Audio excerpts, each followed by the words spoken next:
Stephen. I'm calling from the bank. What's your first and last name as shown? هذه مكالمة ممكن تسمع فيها كلام يطمنك. مبروك، ربحت جايزة. عطنا رقم بطاقتك البنكية. نحتاج تحديث بياناتك. طرشنا لك رابط لدفع الفاتورة. هذا إجراء أمني ضروري نتحقق من بياناتك الشخصية. في مشكلة في حسابك البنكي. عطنا رقم بطاقتك البنكية عشان نساعدك. بس الحقيقة هذه مو بمكالمة عادية، هذه عملية احتيال. اتأكد من المكالمة والرسائل والرابط. لا تشارك بياناتك وبلغ عن أي محاولة احتيال. كن واعي واحمي نفسك.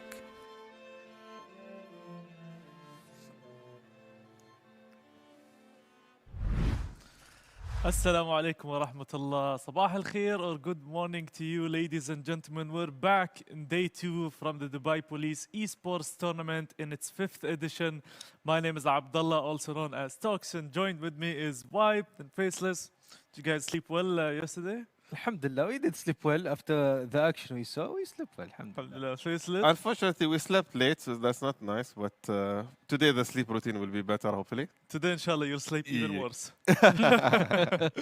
We're obviously happy to be here once again in day 2, and we've seen so much action from last night. We have so many teams, international players that actually made it from Denmark, from the UK, and as well from Iran. So this whole concept of Dubai Police Esports Tournament, gathering people from all over the world and sending a message about awareness about e-crime, how to prevent it, and how to be alert at all times.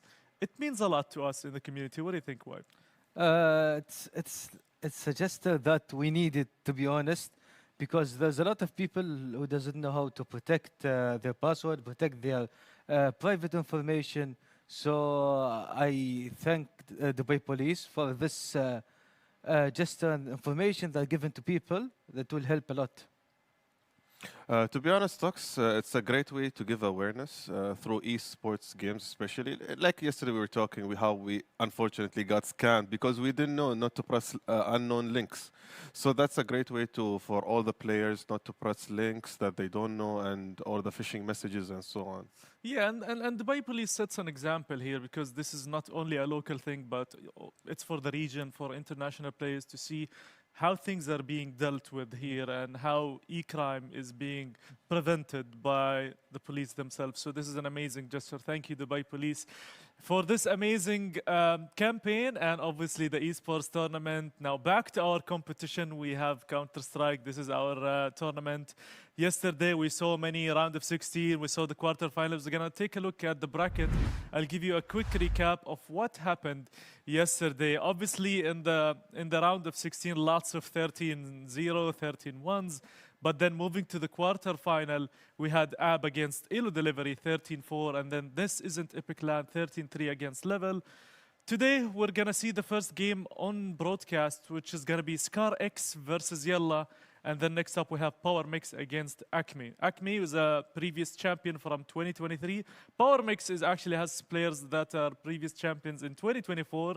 And then Scar X is the team from Iran, and Team Yalla, which are obviously with some Romanian players locally here. So what do we think about Scar X?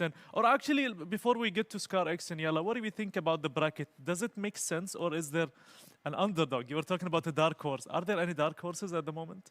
Well, I wish there's a dark horse, but after what we saw yesterday, the games that finished early, 13-0, 13-1, that was expected when the best of one and the first stage. That is expected to be 13-1, 13-0. But whenever we reach another stage, it will be harder for the teams, as we see.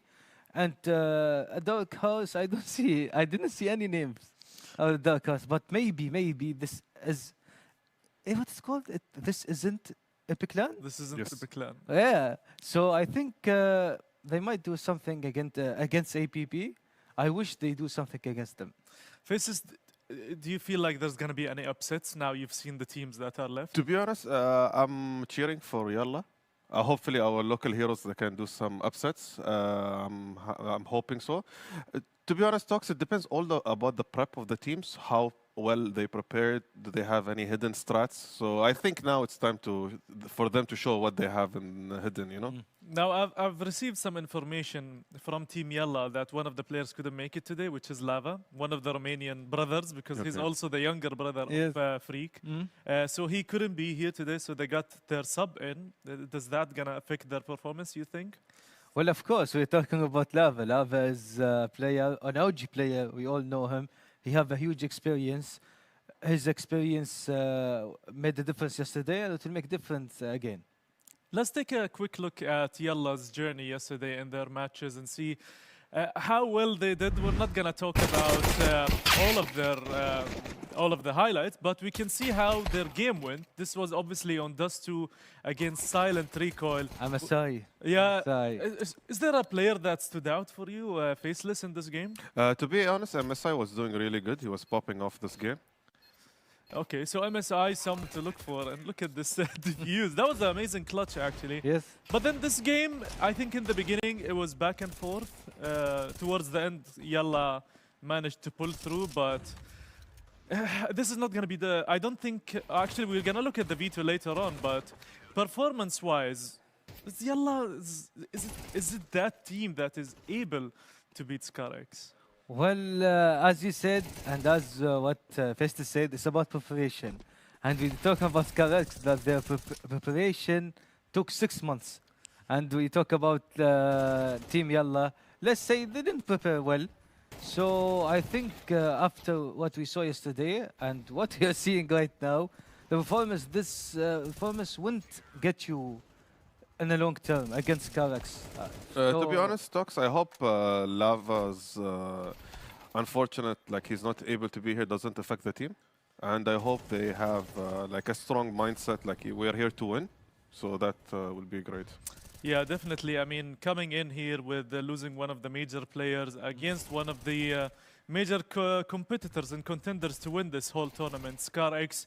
We've seen Team ScarX, I mean, I've had a talk with their coach, with their manager.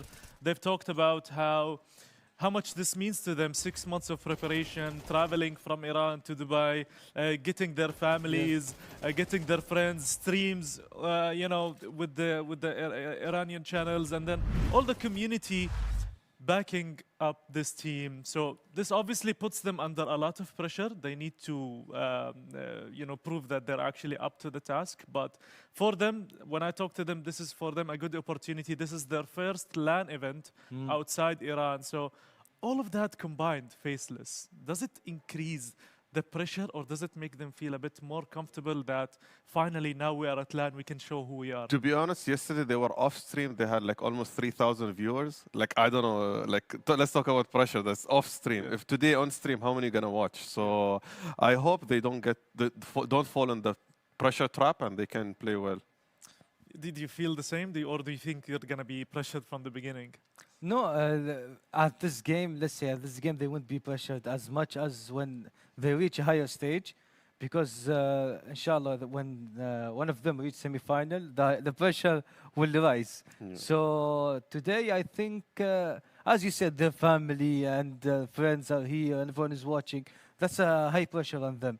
But I think they prepared 6 months. I think they prepared for pressure as well. The thing I like about this type of mood or atmosphere that this team is bringing is that not only they brought in their family and friends, they're also vlogging, taking pictures, videos. They come together, they're wearing their jerseys.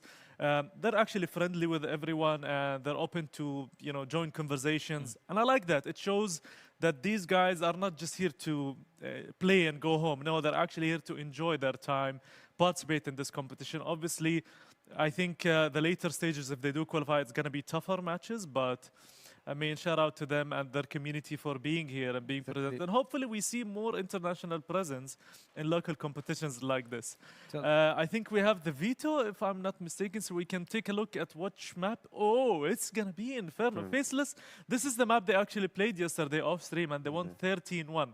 Does this add pressure to Team Yalla now, seeing that it's Inferno? They're actually on the CT side as well. City side, yeah. I hope they can do it in City side. Team Yalla. Let's see how it goes to them.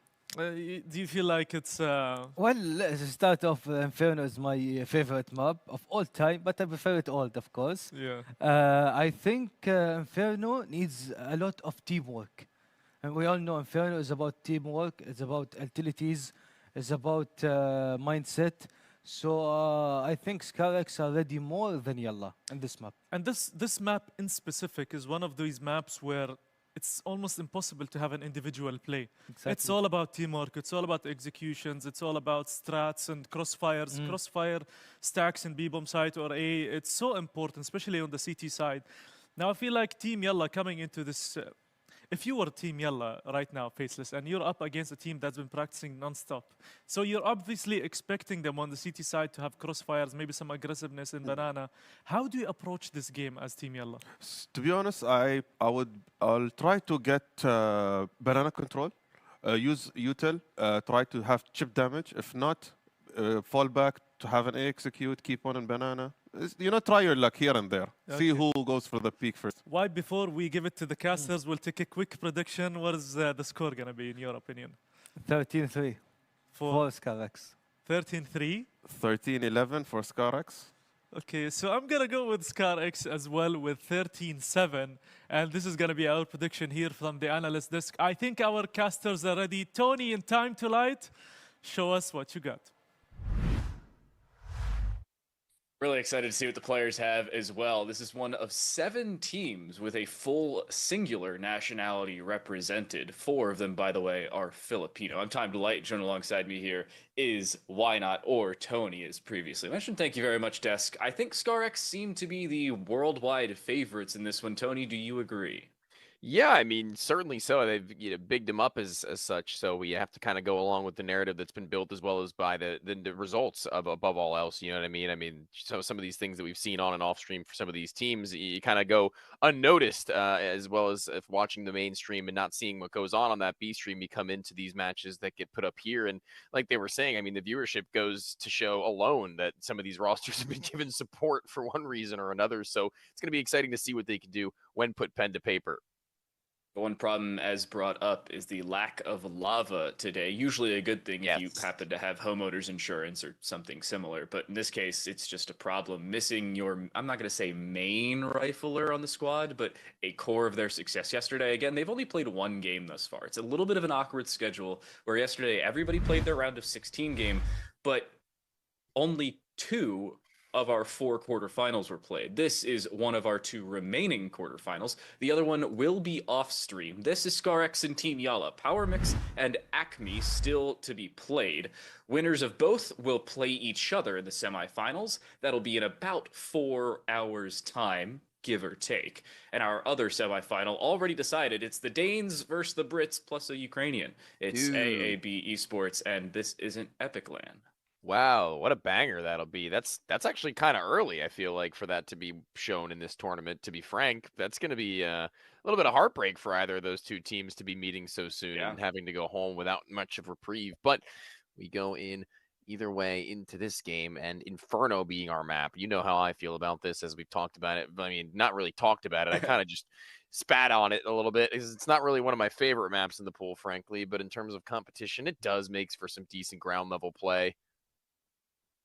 A little bit of excitement in the crowd as well. Yeah, I was going to say. Jump scare for people who are sitting in the crowd, looking down at your phone, you look up, wow, that's my face. I didn't know it was going to be up there. It's a Jumbotron moment at a professional sporting event. Here are your 10 players. Team Yalla, stage left, camera right. On the other side, ScarX. If I'm looking at this from ScarX's perspective, this has got to be a fairly comfortable position to be in. You've got your full team that has been put together for, I'm not going to say a considerable amount of time. There have been some somewhat recent roster moves, especially in terms of their coach. But they were put together sometime around March and April, started playing events at the same time. But as mentioned, this is their first LAN event outside Iran since they started playing as a squad. I love this for the team.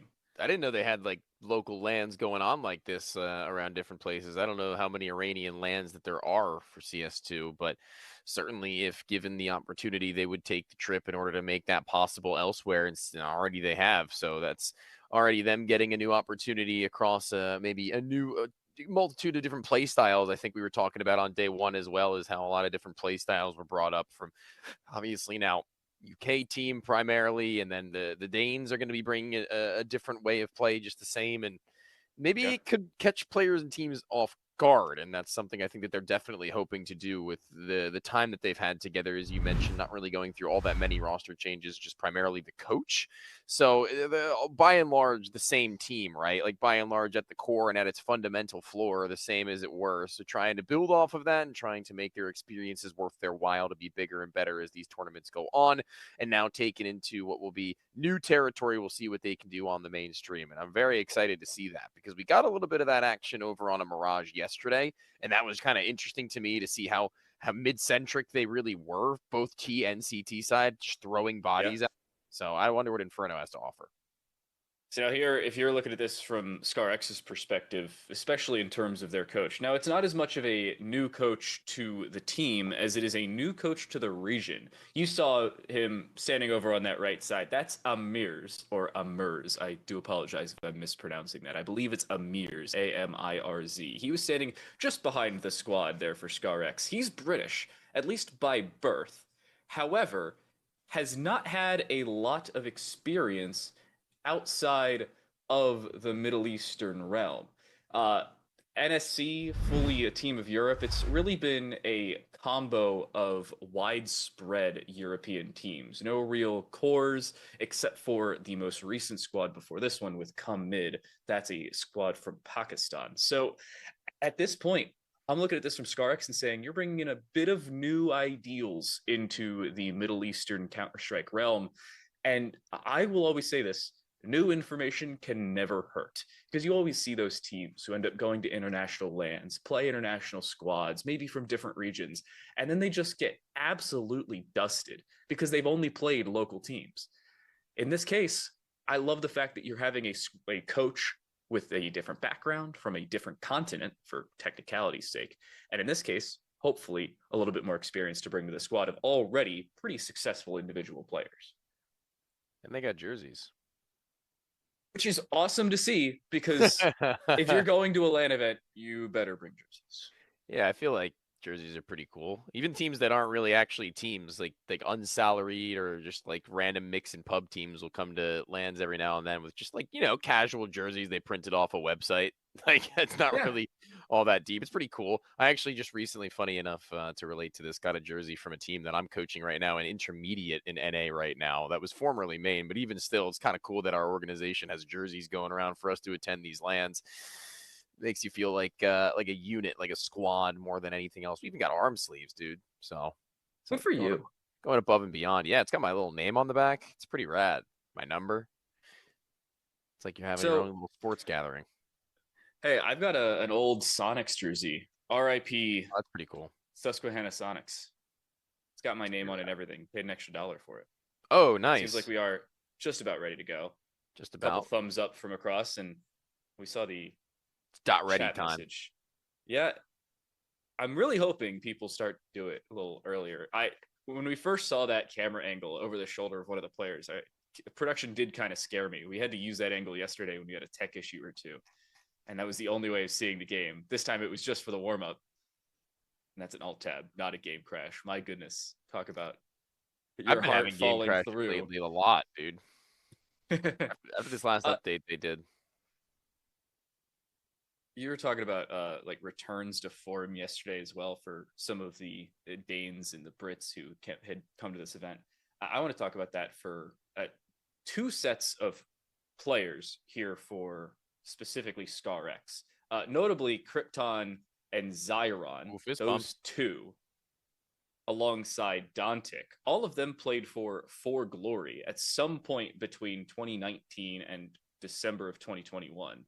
In a couple of their cases, it was from an early stage of 2018 until 2021.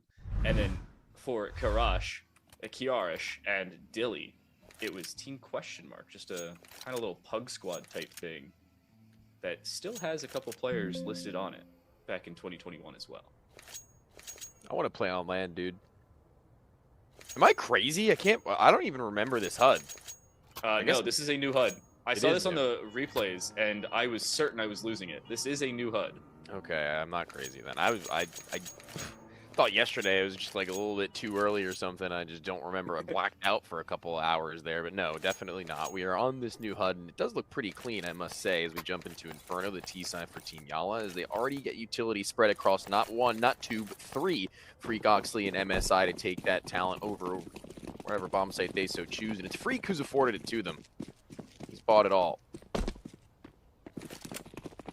I do appreciate just a speed rush up B. Makes me feel a lot better about calling this in my Premier games. Classic. Smoke is CT. Nade gets through. It will do a little bit of damage, but nothing to write home about. And how in the world? Dooley's hit nothing but thin air and maybe some chip damage. Pistol round already looking pretty good for Team Yala, the squad who is undervalued by most of us between our desk and our main one in person, has already looked clean. However, a retake's still on the cards. See, I don't know nothing about nothing, but I don't think that bullet on the end of that guy's block should be floating upward. Gravity defied, and so too is the first round win in terms of the odds. It's a great beginning for the boys of Yala. They can hold at least the sentiments that they've gotten a couple of bucks, good kills with minimal death. So into this next buy, the boys in jerseys, they've got some conversations to be had as to how they'd like to respond. And surely, again, kind of harkening back to the point I was making in the pre-show about how they're, at the very least, a core that's been together for long enough to understand how they'd like to play. They've got like a sense of style to one another that they've glued to. The SMGs, met with two AK-47s in the mix of them. Now one being dropped at the bottom of T steps. That's the scout taking the head off of Oxley. Oh, a tag again. Call to buy the scout, but yeah, that tag alone could be worth the purchase plus the kill on top of it. Even with Yalo winning the pistol, a surprising call, I'm going to say somewhat confidently here, to see them still have a purchase on the other side. We'll see if it means anything, if it does cost them anything long term. But if I'm ScarX, I'm usually saving round two, especially CT side of Inferno. They apparently don't care.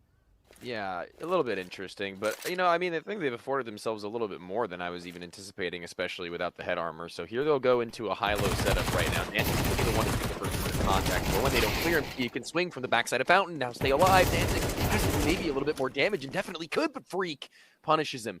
No chance for any more. Could have been another death even before that bomb were to be planted, but Krypton's just baiting, biding for time as Illy comes from bottom side's a banana, quiet all this time, so you'll have the element of surprise, but it's a matter of getting close. It's a matter of actually breaking the distance between these AK-47s who are continuing to zone. But Lone Wolf being the higher HP of the two of them to peek from back in New Box. There's no contact to be pulled away for Freak to have any more impact. Both of them will fall. They'll get AKs to upgrade and a first round out of the snap of your fingers. They've made their own bed. That's the one problem you see, not really buying anything more than SMGs. It's the lack of headshots from distance. And it's not like Yala had a weak buy. Everybody had head armor. It's not like they bought AKs without the head armor to go along with it. It just looked like ScarX was hitting their shots, and sometimes that's all it comes down to. You can have the weapon advantage, you got the player advantage. You just have the shots landing. And ScarX, they win the conversion round. I think it's arguably more important to lose the pistol and win the conversion round than it is to win back-to-back. And now look at Yala, Tech 9s. Just Tech 9s. That's definitely true. Like what you just said is something that people don't really understand, I think, about this game sometimes. And that's especially true if you're a T side winning the second round over the T side. That is especially true. But this time, I mean, you can see that it's gotten them down just low enough to where they shouldn't really have to worry about this round outside of maybe a bomb plant, given that they've got so many players ready to rotate into A and they can play these rifles across crossfires. I'm going to take that setup that they just ran on that second round by, to be honest with you. That's actually pretty interesting. Because, the Kryptonite, I mean, no pun intended, Krypton on the server, is that you kind of have to clear everything going into Inferno's B site anyway. So the second round of the game, are you going to be that wise to it? But hold on now, actually. This clutch could be something I thought it was done with, given the 1 versus 3, turn 2 to where a headshot is secured inside the site. The AK-47 is potent enough to where one-shot headshot potential on the key after bomb is planted is real, or beforehand to walk up the lane, cut short. Unfortunately, what costs Oxley there is the lack of armor purchase. You have a Tech 9, but you don't buy any armor alongside it, head armor or otherwise. And the reason they don't win that fight earlier is because of aim punch. You have that aim punch when you find this kill. We should see it on the replay. You can slow down Oxley's first kill into the A site. He finds this with the nade, and then as he swings with the AK in hand, his crosshair is going to go up. Watch his crosshair. It goes straight up. It should have found a kill earlier, but because he doesn't have armor, he loses at least 70 HP to aim punch. Maybe he would have died to Kia anyway, but what could have been versus what currently is, it's 2-1 ScarX. Actually kind of shocked that they don't go for the bomb plant there as opposed to trying to walk up a kill, because even if they don't win the round, securing the bomb plant gives them a much better buy than they would have had otherwise here. Mac 10s you can see now for MSI and Nabzy are going to be less than ideal, but still a pacey play, still up towards Zaps, and still able to maybe fly in towards Pit and top of Dilly. If he's not careful, he could get overrun. You've taken Archway, and now Nabzy is just waiting for his time to strike. Not a lurker, effectively activating once they do get their roundabout way of finding a frag inwardly, where Pit is now clear actually because of Lone Wolf. Krypton doubles down, able to be rectified later on. Two players in the red. Oh, I didn't even notice. I honestly thought that they were on the same team for a second. Freak was caught off guard, and he shouldn't have been, because there was definitely a spray that was seen and heard from Library, so you know the player's there. But at that point, do you just expect the turnaround? The answer seemed to be no. Kia made some noise at that point. There's definitely information. Lone Wolf having to be one in the back corner of the site, holding awkward angle towards the cross. Weird swing by Nabzy. They'll go down. Zyron finds their own as well. It's 3-1 now, ScarX. They had more than enough time, even without the kit in hand. And honestly, the fact they lose that conversion round continues to haunt Yala, even in close affairs. Kind of what would the word be? Inspiring to see that they're giving such trust in each other right now, the CT side, to be able to find their own individual duels. They're not really panicked by the fact they'll have to maybe pull across a swing to another side of the site if they hear gunfire from their left or right. They're really focused and honed in on their targets, to where if they lose their fight, then that's their problem, right? But if they're to take the same duel as their teammate and they both just get doubled down from a 1 versus 1, then that's an issue they have not run into yet. Molly to Banana and HE to follow back off that wall might be pretty good. It's decent. It's pretty good, especially on the Lone Wolf, but Nabzy's just going to be inflicting receiving just a little bit of the damage inflicted, but kind of spread right now. I don't really see a whole lot of unison coming through right now from Yala as to where they'd like to finish up. I mean, when I played with a couple friends, we'd call this the lottery eco. You send a bunch of pistols with maybe a Galil in a bunch of different directions, hope somebody finds a kill, in essence, win the lottery. I mean, even if ScarX knows that Yala is broke, you'd expect them to play somewhat farther forward. With 3 players over towards B, maybe that's why they're disengaging on A. It worked for them last round. Just the delay factor was enough. Really comes down to who can find the opening. AK in hand finds one, looking for more. Galil picked up, won't find lethality, only a headshot, and Zyron down to 9. Trying to escape with his life in tow, he's able to do so. That should just be the round. I was going to say, see, at the minute mark, that's when they start to rotate everybody back over to A. So, like, even though they don't have brackets control, I guess the caveat to that is that if they pull themselves back and close enough to be able to play for trades and play for their site stack, then that makes sense with the B anchor able to just cycle utility. And that's exactly what they do. Wow. Much better than I thought it was going to be. If they had lingered any longer over towards B without pulling numbers back, then it could have been problematic. But all's well that ends well. I also love that play from Zyron on 9 HP. Hey, I'm on 1 health. Let me just disengage and tuck my tail between my legs and throw a flash from it. Let them wrap this one up. I don't want to give away a gun for free, especially considering it's an AK. Yala, I mean, there's not a heck of a lot you're going to do there, at least not successfully. I'm happy with that decision in terms of the buy. You still have a full purchase here. Could be worse, could certainly be better.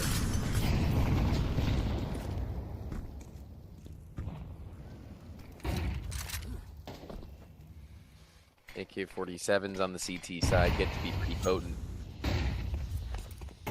Flash for retake before they've even really entered the mid stages of this round, so it catches their opponents off guard.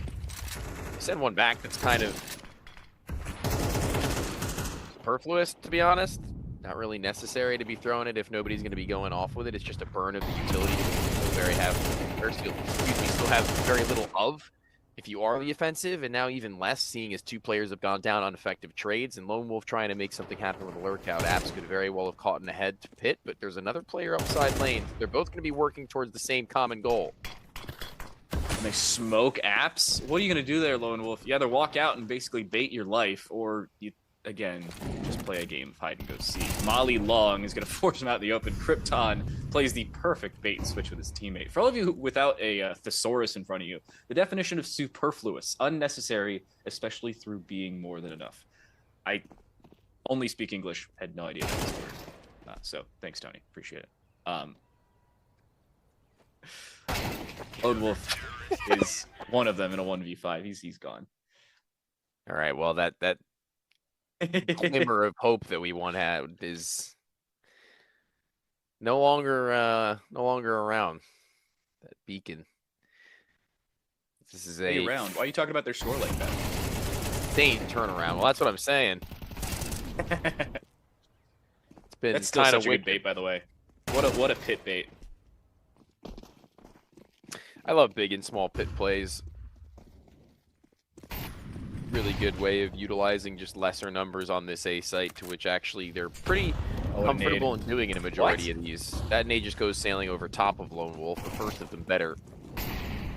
And so once they start making their way in towards this site, you can see the counter utility is really effective. The incendiary will slow them, the smoke will stall them out even behind it, but if rushing through it, they'll be blinded, met by a flash in the face. And now both can just play this crossfire where they should get enough kills to play relatively easily for a retake. And pincered, that's a good maneuver in order to get the one gun, but it's left Zyron with so much space to work in. Oh, and with information as well, Krypton had already walked through the back of CT, so they knew that was clear. It was church or coffin, and it wasn't coffin. What a setup. Again on a quick retake there for ScarX. No real problems dealing with the initial rush, and understanding a single gun, maybe even two, isn't going to decide the round, but they just kind of disengage and wait for the fights to come to them. Yala, again, nothing they could really do correctly there, given the buy alone, and ScarX double that factor with their skill and setup. No ops going on in this game just yet, even though both teams at one point or another could have budgeted for it, especially the CTs. I'm kind of shocked, to be honest. In the scout second round, does it carry over to the rest of the first half? Yeah. Haven't really seen anything since that. I mean, Zyron, I think, was the one to buy it at that point, so maybe the offer, maybe not. Maybe just working out with the AK-47 for the time being and feeling the flow of that as they've hit 6, so no pressure on them to do anything drastic or pull out any stops, which they haven't already. Good swing out from the side of this pillar to where it'll catch MSI. Not really prepared for what is to be an easier duel many a time, but when they're on the move, doesn't make it very likely for a refrag when nobody else is near enough by from the top side of mid due to the smoke. So everyone's gone down, and once more it feels like it's just been kind of scattered. Is this going to be that rare 2025 60-second tactical timeout? It's just not looking great. Yala kind of have to just disengage, not even play their lives because their economy isn't superb either. Great bait. Freak actually finds a kill. That's gross, even though they were baited into the fight. Oxley walking down Boiler as well, trying to make this a little bit more challenging for ScarX. Dantic doesn't allow it. A two-piece. Welcome to the 2014 World Cup, ladies and gentlemen. It's a Brazil. That was such like a swift movement from the left to right side of that pillar that really just makes it all the easier to take that duel. A valiant attempt to find a pick or two here and there, but overall it has not been all that inflated of a game for them. This map, singular in a best of one. Very, very, very deep mid-smoke is actually not very good, but Krypton doesn't really know that he could have abused it if he had just tapped over the top side. He may have even found the frag without even needing to see the player on the other end, but for this second, this moment, they find a man advantage regardless of that, and a low HP Freak on a Tech 9. Elevated goes Dantic, and he might get a freebie of his own as they play high-low.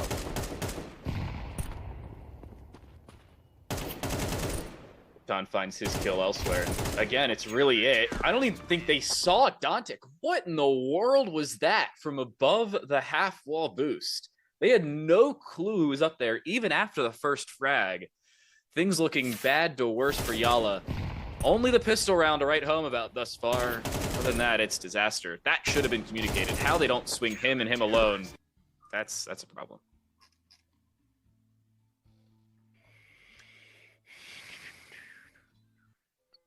Is it? I think it's the beginning of something beautiful. Hey, we saw a 10-2 first half turn into like a 13-11.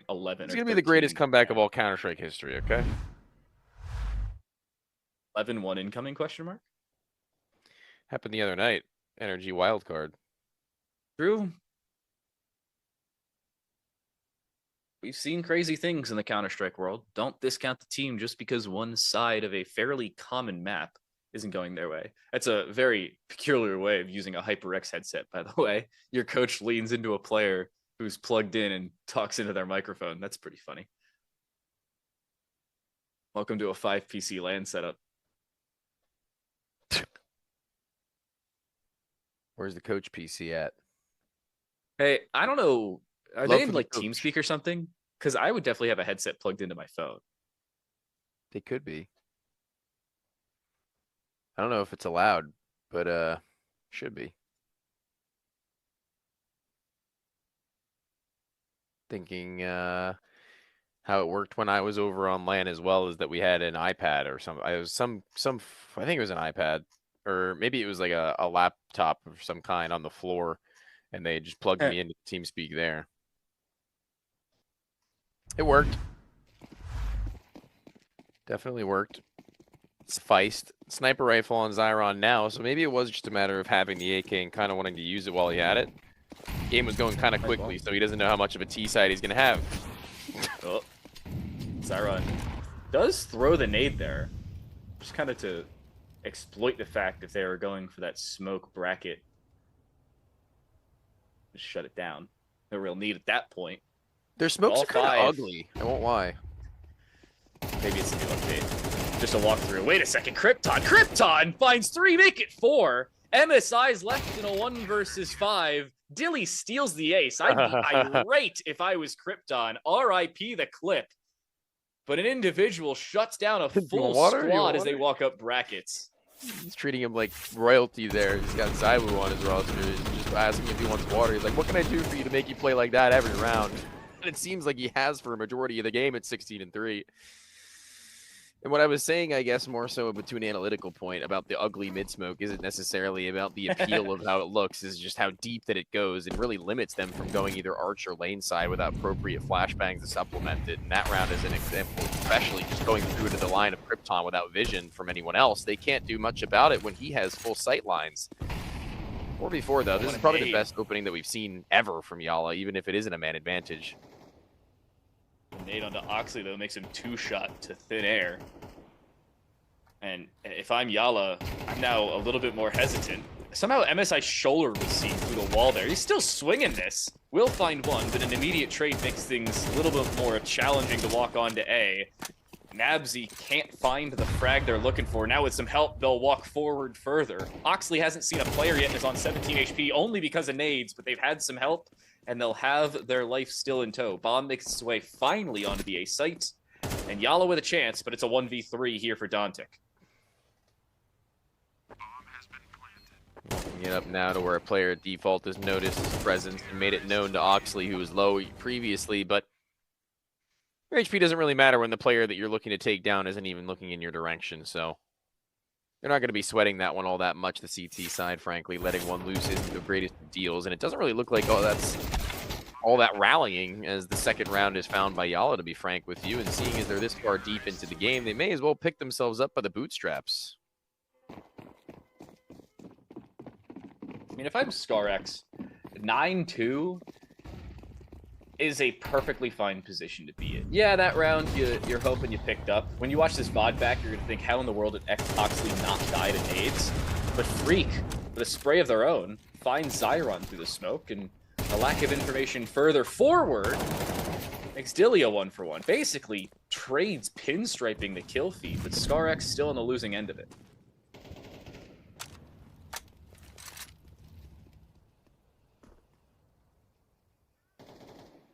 Dantic once more making his way back over to this A site where Yala have vacated, actually, so Kia's going to have their issues soon enough. They've got an incendiary that they can play stall time with.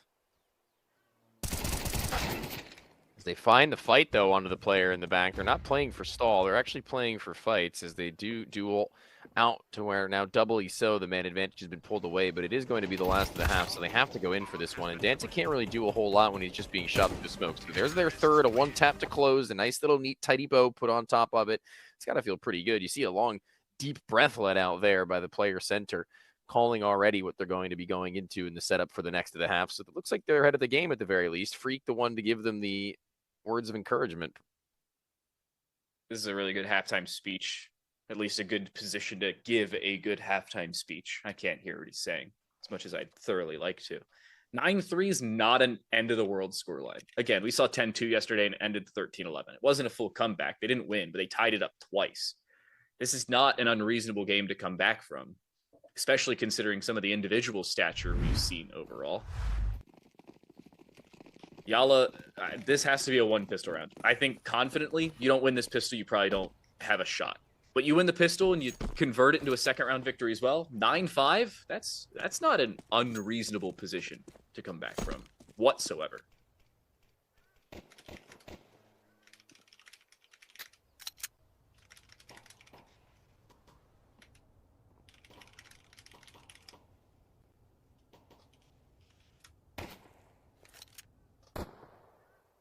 Krypton, top side car. Dantic already taken down to 2. And he's the one setting up the utilities. They still have a lurker on the other end of this map. So if headshots are swift from the CTs, then a retake should be pretty simple. But unable to get even a singular and MSI being blocked off by the smoke back hall makes it all the more peculiar. They don't have any retake utility to go along with that. They don't have a kit, it doesn't even look like. I can't spot. No utility to flash over or smoke off banana or make anything of this one as we're already entering 10 seconds to that bomb being planted. This is a real issue for them, and they need to get their running shoes on from all around the board, only just now getting to it as the bomb's almost halfway ticked. Yala finally realizing the time is of the essence. MSI with 1. Finds a second clearing dark. There's a second player he too needs to clear. That should do it. It is. It's Kia with the Glock in hand to really shut this one down. Don't call it a comeback. Probably wouldn't have been one anyway, but the pistol round, I think, should just about seal it. It comes down to ScarX finishing the kills they absolutely have locked in.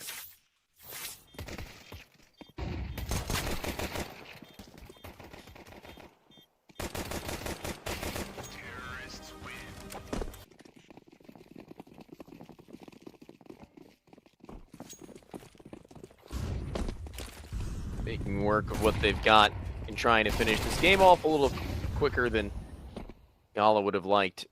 Desert Eagles pulled out, not yet doing all that much damage. It's the first of them to fall. Dantic sustaining only minimal amounts, and he will continue his rain in towards this site. And at a distance, actually, the Deagles are better than the SMGs would have been. So the 5-7 getting its timing over towards the archway, and now things are getting a little bit awkward. They can pick up a gun. Freak kind of needs to play his life here. He doesn't really need to find a kill. That's not his main prerogative. He needs his teammates to get over and buy him sooner rather than later, and they've not yet made their move. They're still very much worried about arches. They've not gotten the gun, but Freak's making it happen to where that stalling time is working perfectly. Zyron still, though, in a 1 versus 2, finds the first to make it the 1v2. Almost loses his life because it's still well aware of the low HP player in pit. And with limited ammo in his magazine, he still finds the kill. MSI, I thought he had the headshot. He doesn't. But where in the world is Zyron going? He has to go grab the bomb. It was hiding under the CT players over on that arch side. They didn't need the gun. They did end up needing the damage. 11-3 now for ScarX. Little bit concerning, but they lock it down.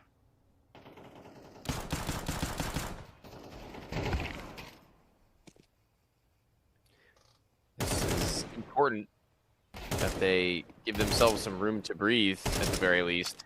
You know, Zyron getting that round really makes it all the more simple in the gun round that follows to find their buy-in to where they wouldn't have had otherwise, as well as to what would have been 10-4 turn 10-5 without really much of a bat of an eye. Now, question mark still available as they have a MAC-10 and a Galil that have been relegated onto Kia and Dilly.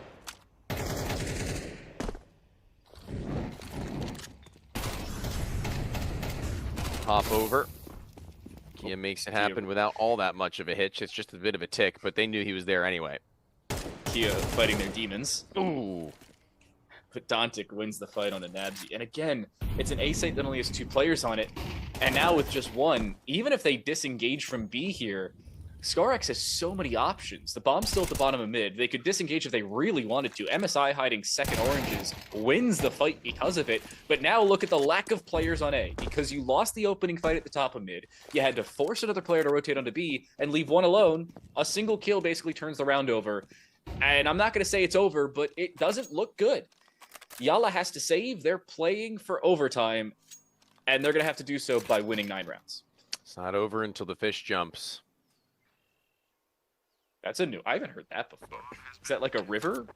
You should joke? look that up on YouTube while I talk about what this last round is going to need to entail for the CTs. Maybe some people will get that reference, but maybe not.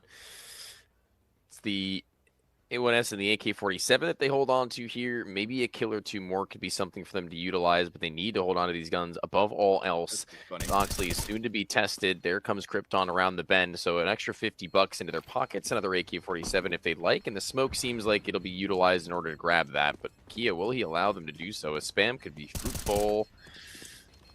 1 tucked to the right and 1 much deeper to beyond that. They don't really care about the AK all that much anymore if it means their lives. And that's wise.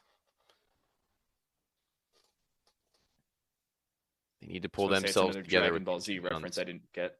It is a Dragon Ball Z reference, yes. Yeah, it's another Dragon Ball Z reference I didn't get. Another? Specify. Did I make one yesterday about Goku? Yeah. Yeah. Yeah, probably. Like the 19th episode or something. Oh yeah, that's actually so funny that I didn't even realize. 2 days. It's got to be like a daily occurrence now that I make a Dragon Ball reference in a cast. Actually written into your contract, hey, make at least 1 Dragon Ball Z reference per broadcast. I'm down. I got enough in my back pocket, and in the back pocket they have a Mag 7 to be able to whip out and pin 1 against that wall, to where the second might have been a little bit more reasonable for them to have a round about this, but they've got 3 rifles, but no one actually in sight to put them to any good use. Siren's taking all that damage, and it was just through the smoke on a spam. Most of his HP bar gone. Hey, here's a Dragon Ball Z reference for you. If they were going to go Super Saiyan, now's a pretty good time to do it. Problem is, a flank coming through Boiler finds 1. Low HP onto MSI. It's a headshot to close him. Lone Wolf is truly one of his own. Dude.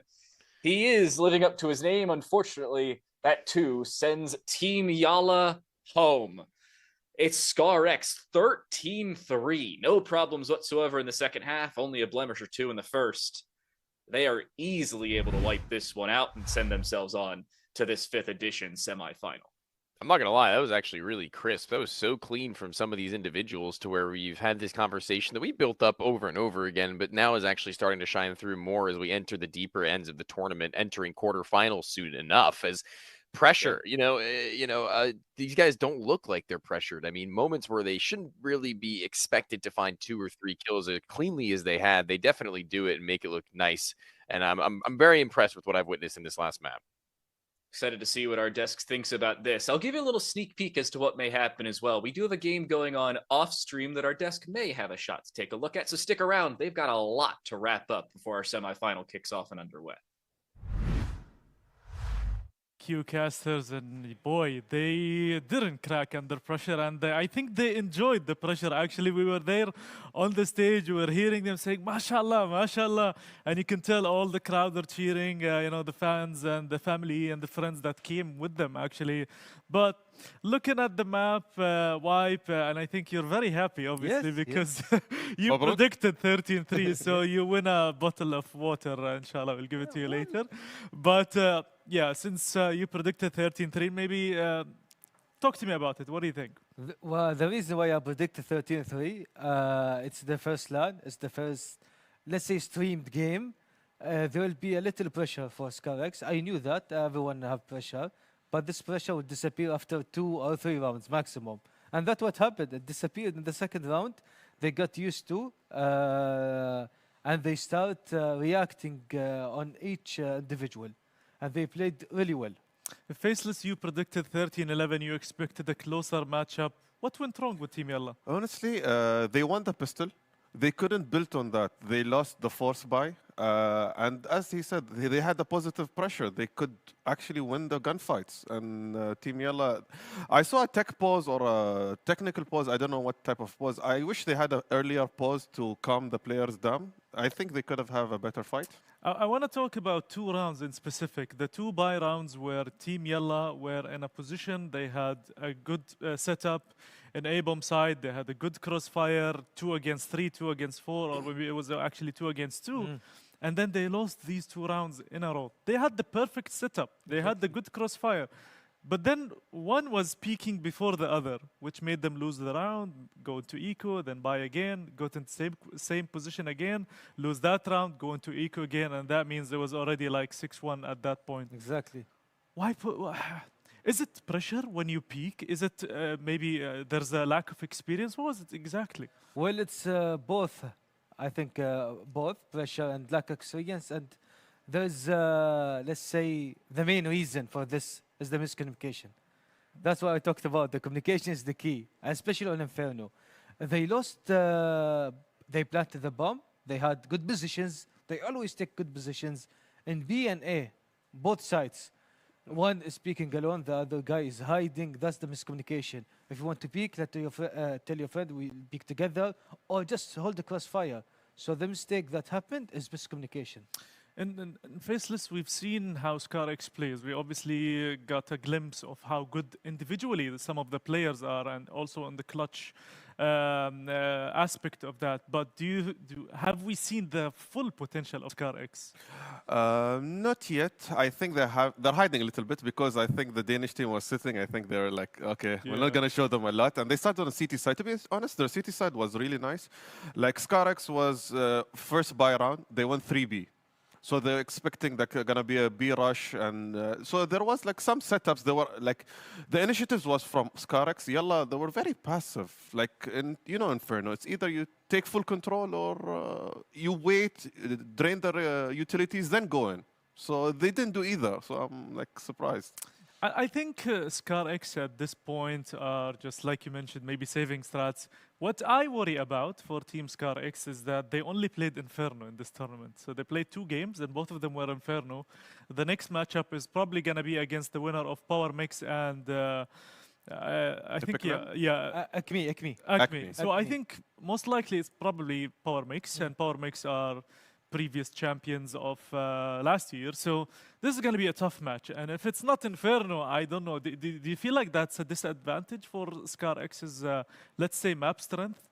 Well, I can assure you first that Inferno is not on the map pick. And I don't think they practiced a lot on Inferno.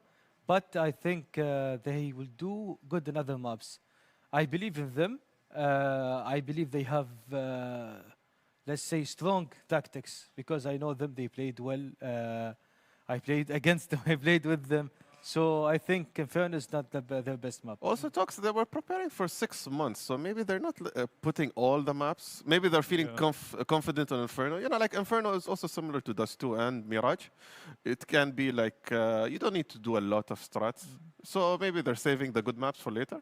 And you know, one thing I forgot to mention about Team ScarX is because of their geographical location in Iran, they are able to play in Europe with good pings, 60, 70, also in Asia with 90, 80, 90 ping. So they have that advantage. So they can gain both experiences from Asia and Europe, which obviously helps them. And I think this is the tournament where they are able to shine, show how good they are at LAN. And I think once you are at LAN and you're representing Iran, you're representing your family, your friends, you traveled, you paid money to be here. Yeah. This is where you know if you're a good team or not. This is where you know if, okay, guys, we have a really strong roster now. We can actually, with the experience we gained here, we can actually qualify to somewhere international. Exactly. And like we mentioned, we haven't seen the full potential of ScarX. We were going to see that later on. I think off stream, we have another match. But before we talk about that next match, we're going to take a quick break and we'll be right back.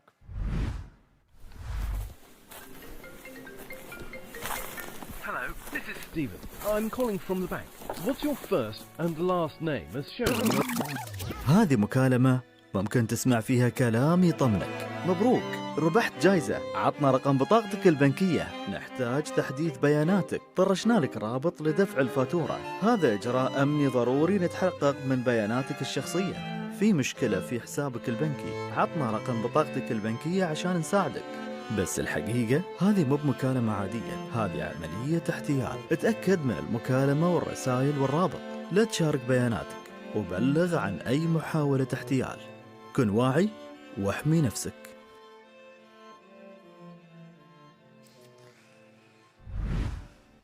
And we are back, and this time with one of the best players in the last matchup from ScarX. We have Amir, who's the second Amir, so we have two Amirs in the team. And you are, obviously, as you mentioned, you are the second caller and the upper. Yeah. Amir, first of all, I want to ask you, how does it feel being here in Dubai? And maybe, secondly, you talk about your last match. First of all, it's feeling very nice here. It's my first time playing a tournament in Dubai, and everything is organized perfectly.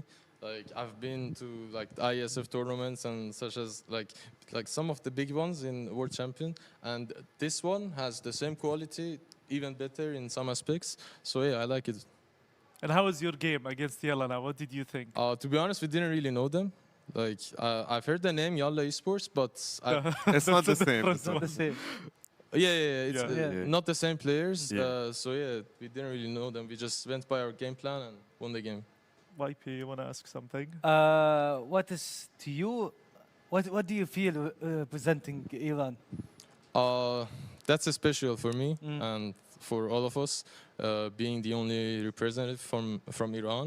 Yeah, when the name Iran comes, it's just special for us. Different feeling. Yeah, we put our 100% in the game. Last question, Amir, before you go.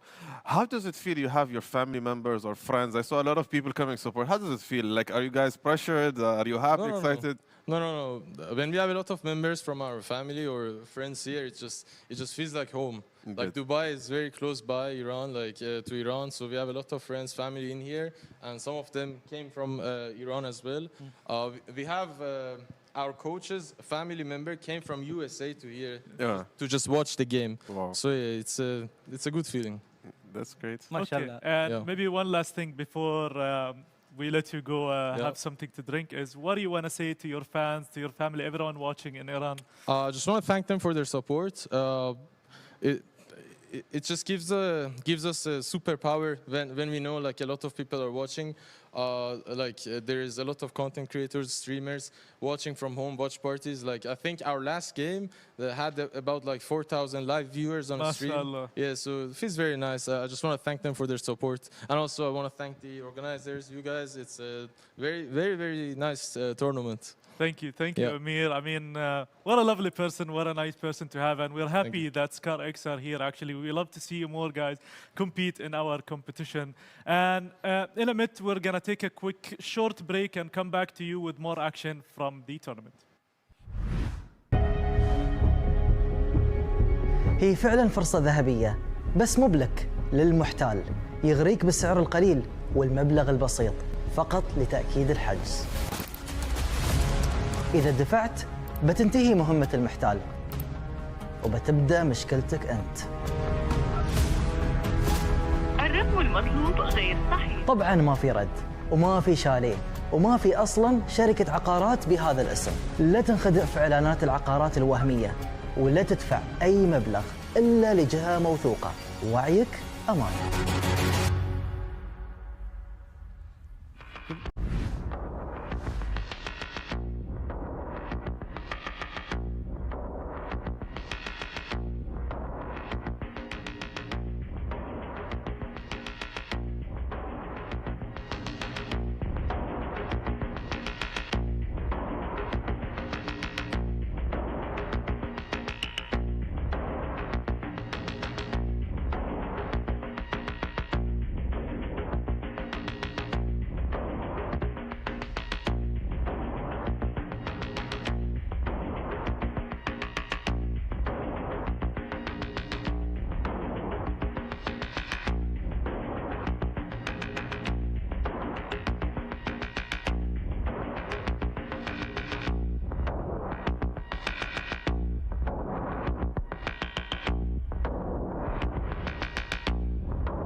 هي فعلا فرصة ذهبية، بس مو بلك، للمحتال يغريك بالسعر القليل والمبلغ البسيط فقط لتأكيد الحجز.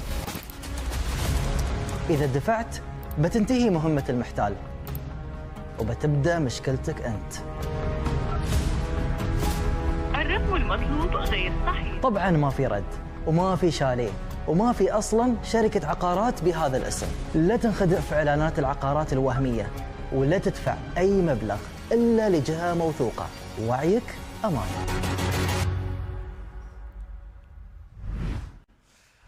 Ladies and gentlemen, hello again. My name is Abdullah, also known as Talks. I'm joined with Wipe and Faceless. I told you it's going to be 10 to 15 minutes. I mean, we pushed it a little extra minute just to get you all the suspense, but we are back, and now we have our first semi-final, and this time we get to see Europe. It's a European clash. It's going to be Denmark against the UK.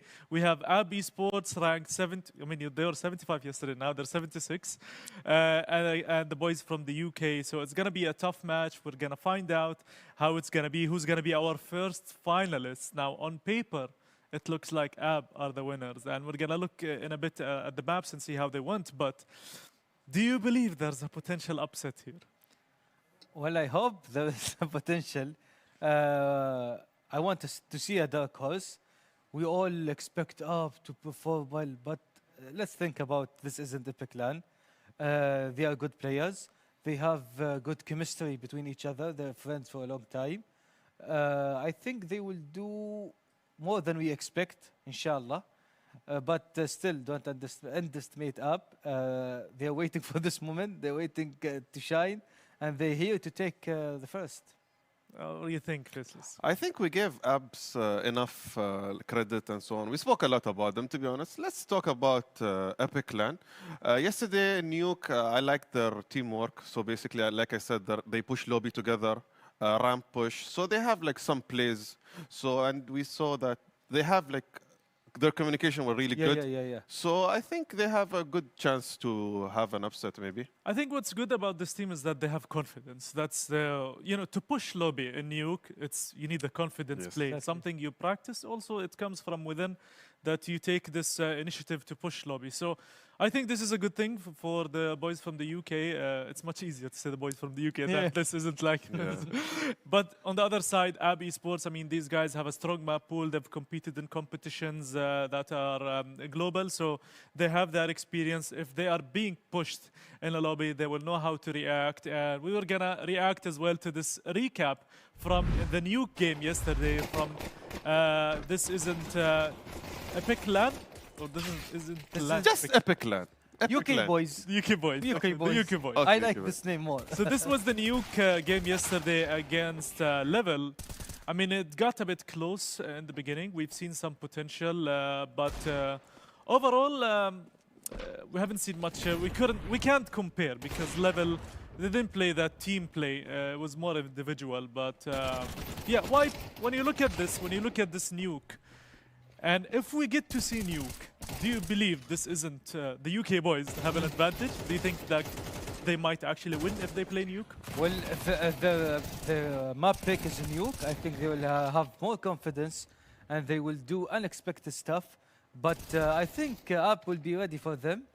But overall, if they play the Nuke again, I think they will perform so well because of their teamwork, of their communication, especially in a Nuke. It's very important to have this too. I mean, Faceless, just going back to Nuke as well, if they pick Nuke, let's assume they do, and they're going to be starting on the T side. We have seen them yesterday starting on the CT side, where they got most of the rounds.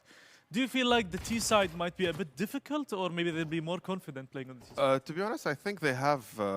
Maybe yesterday they intentionally started CT, so they don't show everything what they have. Their hidden, let's say, strat book. So maybe we'll see it today on the T side. So yeah. It's going to be interesting, but also when we look at these shots and the way they play A-bomb side, I think we've seen some difficulties against Level. Some clutch rounds they managed to win, but these pushes, we've seen Shane multiple times playing this same place aggro position. I think AB 100% watch this game. They might have an understanding of how they're going to play, and I think if we take it to AB, playing against this team, do you think they're actually prepared? Do you actually believe they watched this game? Actually, they watched this game and they have rivalry against the UK boys. They talk to each other, and I think they're saying to each other, "I will win, no, I'll win." So I think they're prepared well for the UK boys, and I think we'll see something nice, a good game. It depends on the maps. I want to see the maps. And yeah, we're gonna see the veto after this recap, which is gonna be really fun to predict. Faceless, if you are Team Ab, would you go for your strongest map pick or would you go for your opponent's weak map? No, I think it's semi-final, a lot on the line. So time to go for your strongest, yeah, and not hide anything. So it's semi-finals. So what you gonna keep? Yeah, that's. I mean, when you have a strong map pool, then obviously you have options. Yes. But so we're gonna find out for the veto. This is gonna be the veto. In a second, it's gonna show on the screen. We're gonna find out which map. So Train was banned, and then Inferno was banned. Okay. Ancient was picked by Ab, and this is their. Best It's map, the I think. highest winning percentage for Team Ab Esports. And then Nuke was picked by the UK boys, and I guess they prefer this because they played it already, so they're used to it. Dust 2 was gone, Inferno was gone, and then it's gonna be Overpass. We haven't seen Overpass yet on the broadcast. We have seen it being played obviously. offline, yeah. But looking at this map pool, why does it favor any team? Well, seeing this map pool and seeing these maps, you know, Actually, just one more point here. Nuke is actually one of the weakest maps for Team Ab Esports, just to add to it. I don't think they knew about that exactly, UK boys, because they love to play Nuke. And I think based on these maps, Ancient and Nuke and Overpass, you'll see a good game because of these maps. There's no Mirage, there's no Dust 2, there's no these maps like it'll be one-sided. No, we have good maps, and I think it'll be a very interesting game. Faceless, do you think this is the European mentality with those maps? We don't see them much. Yeah, I think all three maps based on strat-wise, smokes executes. So like, I think they are well prepared for this. So yeah. Okay, so this is gonna be our map pool. So we're gonna have Ancient first, CT side on the UK boys. Does it matter much on Ancient CT side? On Ancient, does it matter, to be honest? I see it. I wouldn't say 50-50. I would say 70-30, maybe on Ancient. On Nuke, no, it's a city-sided map that we all know. So you have to get as many rounds as you can in T, so you can come back in CT. Okay, let's take a quick prediction here.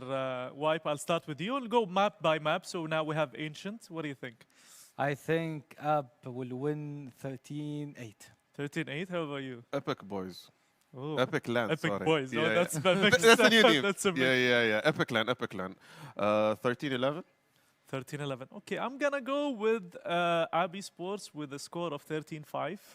I think they're gonna play Ancient very well. It's one of their strongest map, and I'm not sure if the game is ready. Maybe we could switch over to the casters, and hopefully we see an amazing Ancient. Take it away, boys.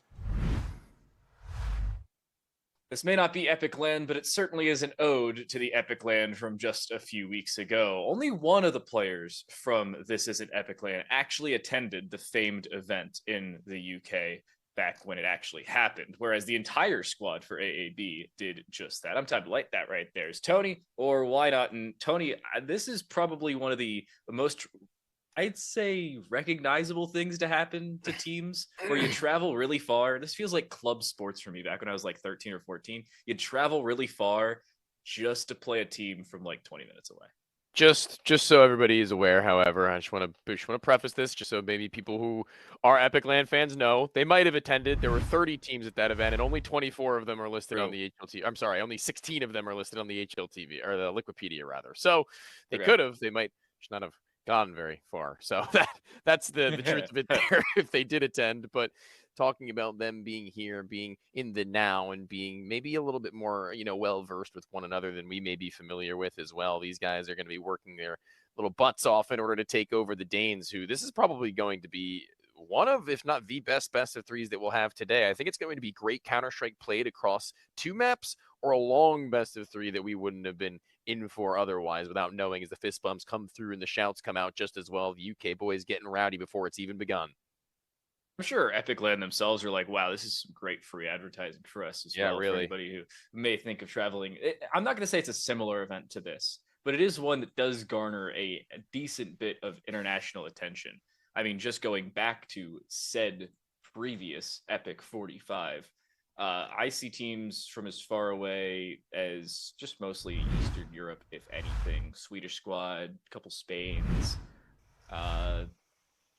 Belarusian, I believe, and that's about it. French team. Yeah, the full French. Yeah, but they're closer than Spain, so Yeah. it is what it is. First map of our first best of 3 of the tournament kicks off and underway. Flash and company will man the CT side. Our changes to Ancient not felt here. Seems like they do want to stick things on the day. Makes sense if I do say so myself. Definitely.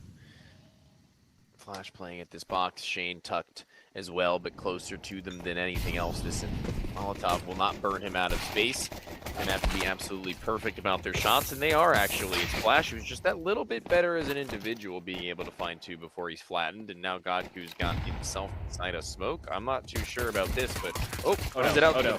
Oh no! Oh no! Oh. Oh no! That's not supposed to happen. First round land jitters. We're good. It's okay. It's okay. Nobody panic. He actually almost had both of them for free. It looked like he actually almost had gotten himself a 1 versus 1 before they'd even been able to fire off a shot in his direction. Look, kill the planter. Oh no. Oh, he hit the back. There. Oh no. He hit his back. That stinks. All right. Hey, well, I mean, never felt more related as a caster in my life. Relatable. If this isn't a relatable Counter-Strike moment, a double molly into this position where Shane's going to be absolutely free. He's so dead. He's got to fight forward. Talk about being a little unlucky.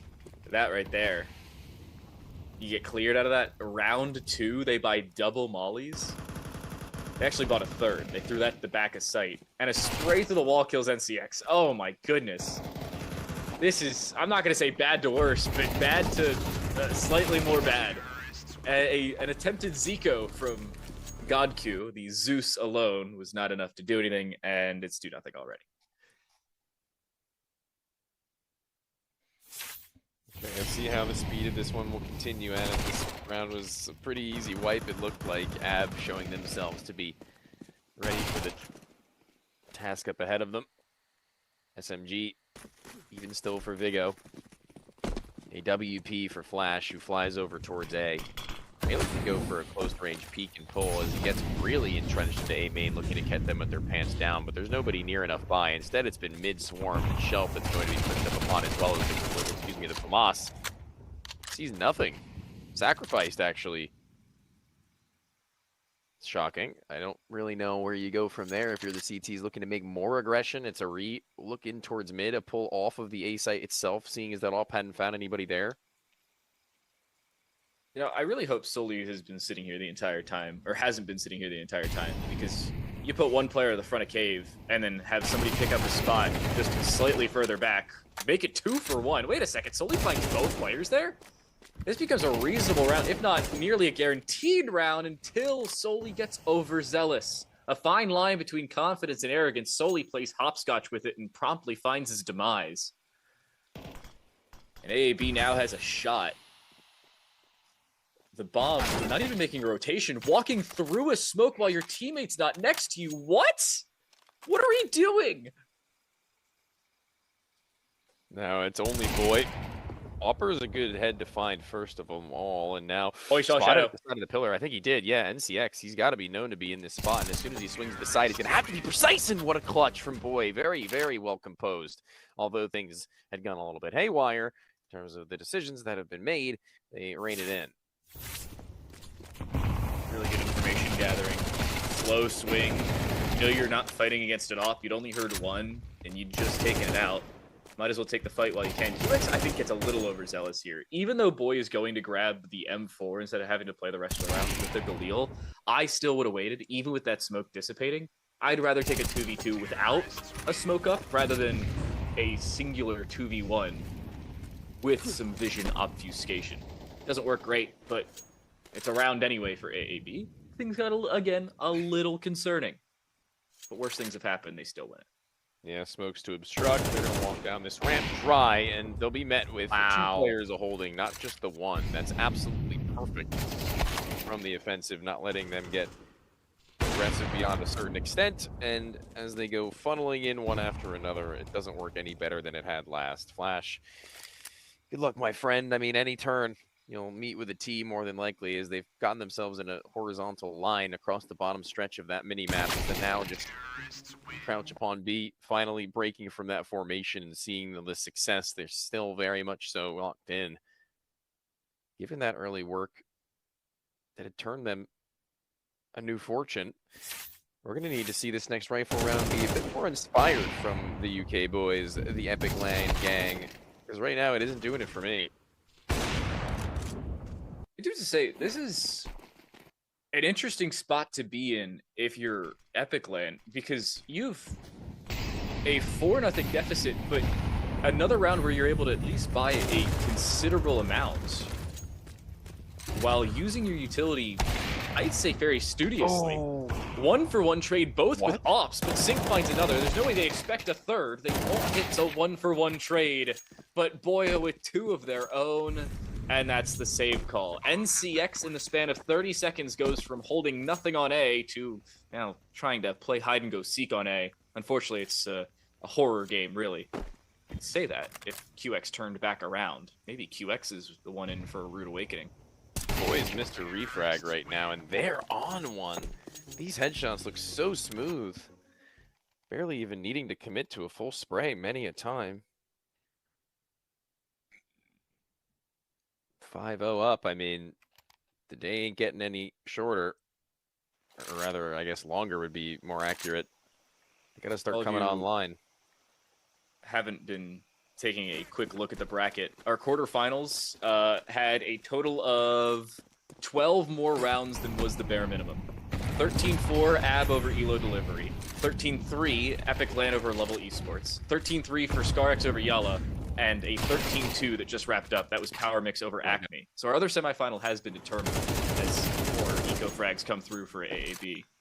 Yeah, this doesn't really look like it's gonna prove to be much different from those games, actually. This is a speed run of a map 1 of their choice.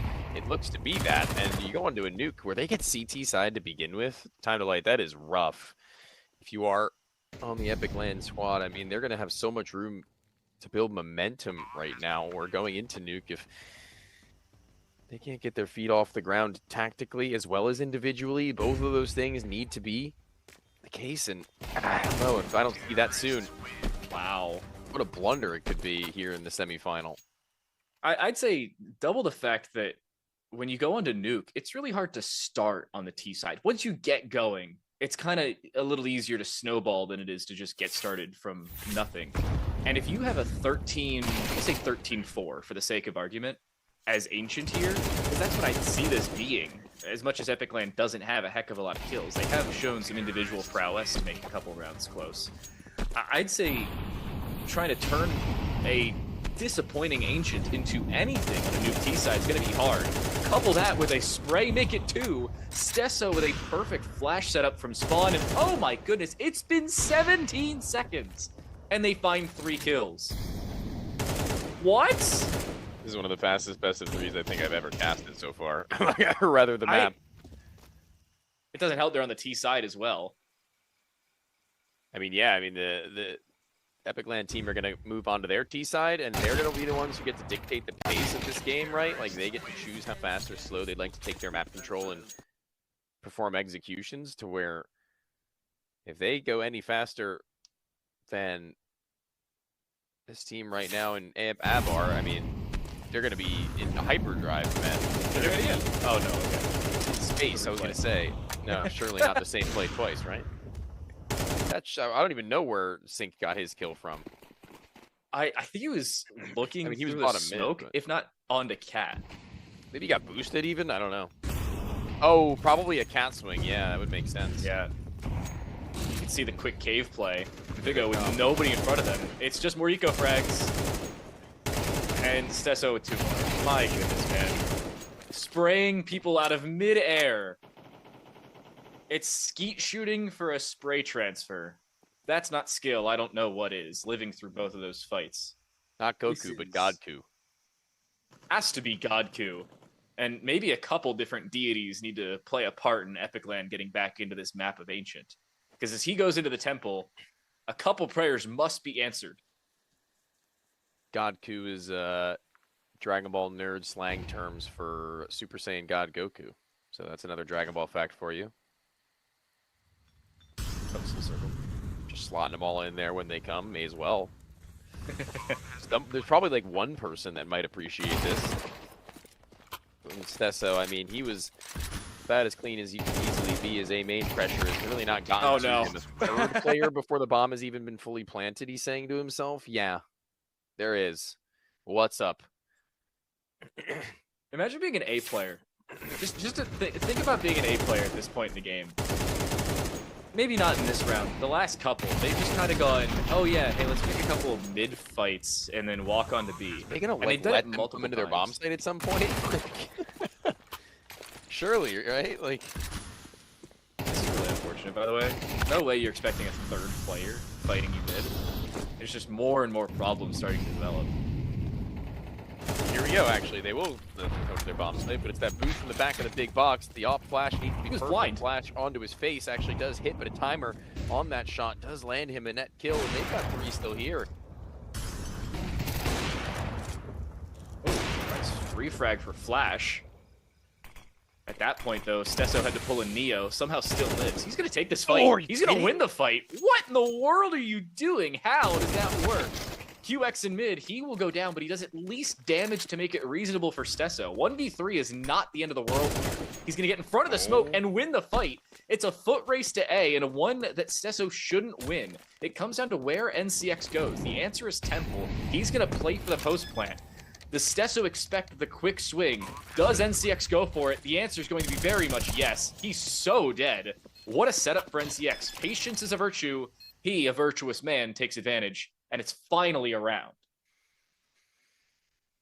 There's still some smiles on the faces of the guys who get to accumulate any more than a singular. That one pillar that holds the trust for them to be able to find any more means that they can maybe at least, you know, start to pressure the second half, because the money is not going to be left with any scrutiny.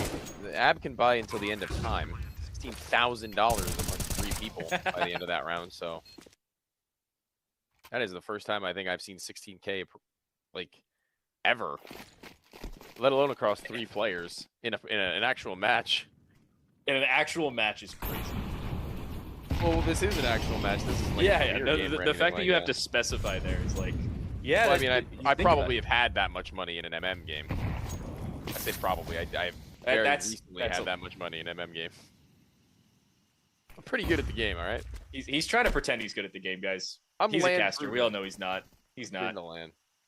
I placed top 8 in my fair lands. I have an HLTV, I'll have you know. Oh, wait. I thought Flash was going to win the first fight. Sync makes it 2. You're fine with a 1-for-2 trade there because it finds more information. You know with one player sitting at the back of B that B should be open. And QX, what a rat position. I'm going to be furious if I'm Epic Land. He doesn't find a second. GodQ walks through. That's a free kill. This is reasonable now. Hold on, they're knife out, kinda. If they don't throw these trades effectively, there was a nade hand of the one walking up the ramp they had lined up, but Vigo able to hit the shot, thankfully so. That could have gone so wrong. Oh no, GodQ goes up, and there's a player sitting right next to him. That scope was heard. They shouldn't swing. Yay.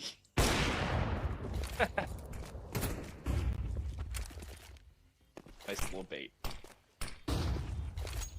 Oh, we're doing the same thing. There's somebody walking through A main. Vigo's gonna be the one to find the kill. They're gonna try no clue trade a knife right now. I think they were. They were. They Vigo are. had the pistol. They're gonna do it again. They're gonna go for it. Look out! Godku's taking the fight. Oh no, he brought the pistol out. Shameful, shameful man. He pulls the knife and then pulls the pistol. That was like the flush of MBK thing. You ever see that? It's really old one pulls by this out. Point. They both end up pulling out guns and they realize, wait, I'm out of ammo.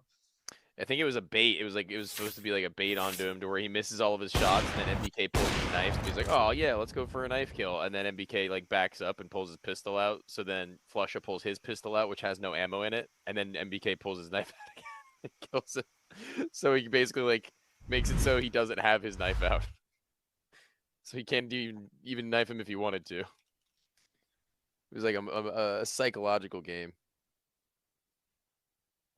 The game inside the game, as the Really? kids say. It was so funny.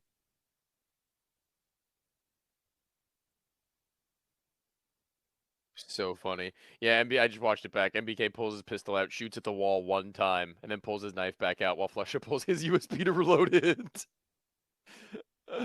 Oh god, I miss old Counter-Strike, man. Bring me back. But new Counter-Strike's also pretty fun, and AB being one of the newer generations of rosters as well, and pulling these players together and trying to make something work. Their VRS rankings are going to be feeling pretty good after. Oh no, wait, this isn't. Oh, never mind. Nope. Sorry. Oh no. Sorry, good. Well, Tony's been replaced. Thanks for Having getting. was here. This would have been a really nice event for AB to add to their resume after Epic LAN as well. A little bit of international travel for the Danes. Head over to the UK for a. Yeah, they were. Oh, I didn't know that. Yeah. Sync wins another up fight. Oh, and he makes it a second. I think he's done that twice now. Win onto Flash that he probably should have lost, and then solely dies immediately after. This mid-rotation, QX is playing a game of where can I find a new hiding spot at? Here, he lines up both. It's just not fair at this point. Sometimes it's down to skill, sometimes it's just individuals, and here, maybe a very healthy combination of the two. Looking to find any more than double digits, and it's going to be an interesting time to talk. I'll tell you that much. I love how ratty they're getting even then. Those lineups feel so satisfying. CTs could have been anywhere on the map except the B site.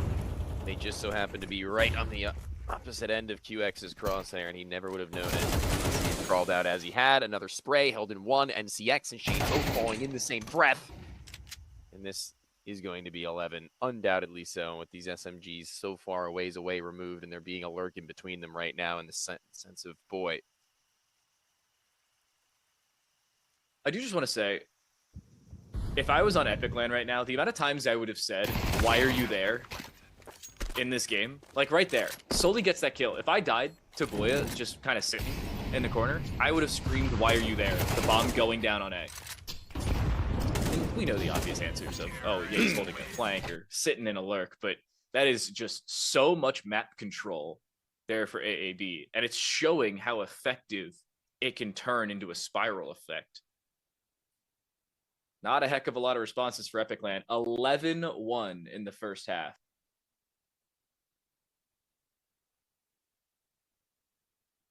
All right. Also, notably, it's the AB team pretty active on Twitter right now and posting these clutch rounds to their socials. So big ups to them. Pretty cool that they're promoting both their roster as well as the LAN. We love a comprehensive social media team at LAN. That's one thing I think a lot of players and teams don't do very well. That is undervalued. Go to a LAN event, take advantage of it. Put it on every piece of social media you can find. Yeah. Self-aware kings. And Boya is just going to be trying to pop out a shot periodically around that side of the mid-house, but that's so unlucky in actually being able to land anything. Thankfully, though, everybody else has been able to sing with them. A very, very fortuitous tune, and they crush anything in mid that was a little later on. Very well done, well managed, well kept. Trimmings that they looked like for a moment they may have been overrun, seeing as that first frag had been found on the Boya. There was room looking for thread. They could have walked through, but that's not to happen, not today. And they always say there are levels to this. What this is usually will change from conversation to conversation. But yeah, in this I wish I could case, say it on broadcast right now.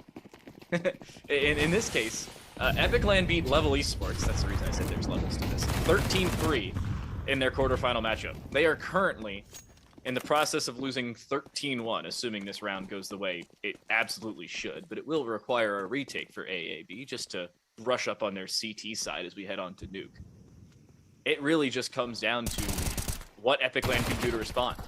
Not a heck of a lot had gone their way across the board. They find a singular Tech 9 kill, which should immediately be nullified as they just run it down. Solely needs a 1v4, and he's not going. That's okay. All good. There's time to now relax a little bit and reset from what was a bit of a rush and trudge through that first map of Ancient. Nuke on the Horizons, to which the desk was talking about as one of the bigger and better maps for the British boys, so maybe they can make that one happen. I'd say Nuke is also a really good change for Epicland. We were talking about it. Ancient is probably the best map for AAB to have, and if it's one that you're well coordinated on, it can really just be a spiral like we saw here. Epicland, not as cohesive of a squad individually, which is something that I think the desk brushed up on. I mean, AAB is a full rostered 5-man team under an organization. This in Epicland is a bunch of players who didn't even play together back at Epicland, the ironic land they're representing. No, so maybe they're going to need to regroup and reconglomerate in a minute, but the desk is going to be able to break this one down for us as well as lead us into a preview of what we can expect over on Nuke. For the casting there, and I'm not sure what to break down here. It was a very fast match. It was one of those matches that I think we all predicted it's going to be one-sided, but we didn't expect it to go that one-sided. 13-1. No resistance whatsoever from the UK boys. We've talked about how strong Ancient is for AB Esports. I mean, is it how good this team is, or is just their opponents are a bit weaker? Let's talk about Ancient here in specific. Well, as I saw the game, I think it's their best map, Ancient. And then they, it feels like they read what the UK boys will do. Like, for example, he's holding the smoke and 2, 4, 5 seconds, and then two come out of the smoke and he kills them. So the expectation of them, it's easy to expect what they do. And they have a good entry, APP, to be honest. The entry they have opened a lot for them. So we expected closer, but that's what it is. And then Faceless, what happened to this? I mean, they are good. We've seen some of their individual performance, but they were totally dominated in Ancient. I mean, they couldn't even adapt to the CT. They couldn't even try to take mid. It seems like they were out of options. Yeah, to be honest, Tox, they tried. To be honest, they went like 3 mid, if you notice, but there was 2 perfect flashes. They're all white. That was unfortunate. They could hit any side they want, to be honest. You want to go mid, they can enter. B, let's go. I didn't see any resistance. Maybe they were not feeling comfortable, I think. They're not comfortable in Ancient, I believe. Yeah, and then this is the problem when you play against a proper team that has been playing for maybe years or a longer time than these guys who some of them just flew in for this competition. So obviously we can see the differences. But if we close down the page of Ancient and we go to Nuke, which is a better map for the UK boys, they're a bit more comfortable in this map.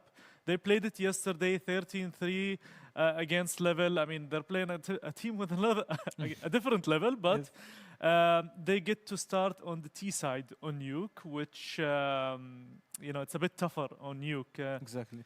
Do you feel like it's also going to be a one-sided match, or maybe we're going to see some comeback here? What I saw in the first map, Ancient, that the APP have a huge confidence, zero pressure, nice communication between each other. So I think in the Nuke, they will be more than prepared for them, to be honest. So, inshallah, not one-sided map in Nuke. What do you think this is? To be honest, I love the trash talk to start with. I felt like Kerrigan was there when with the ambulance. Yeah, that was nice touch from them. To be honest, if the Epic clan, if they are I hope they can shake it Ancient off and they can go confident in Nuke. If they still are thinking of Ancient and they go into Nuke, it's gonna be in their heads and they're not gonna perform. To be honest. And I think one of the most important things going into Nuke is the pistol round. So if these guys don't win the pistol, I think it's bad news because then it's just going to be a strong, dominant CT-sided team on AB Esports. We mentioned that Nuke isn't necessarily their favorite map, their best map, but, previously maybe their competitors were a bit different. It was more of a LAN event, maybe online qualifiers.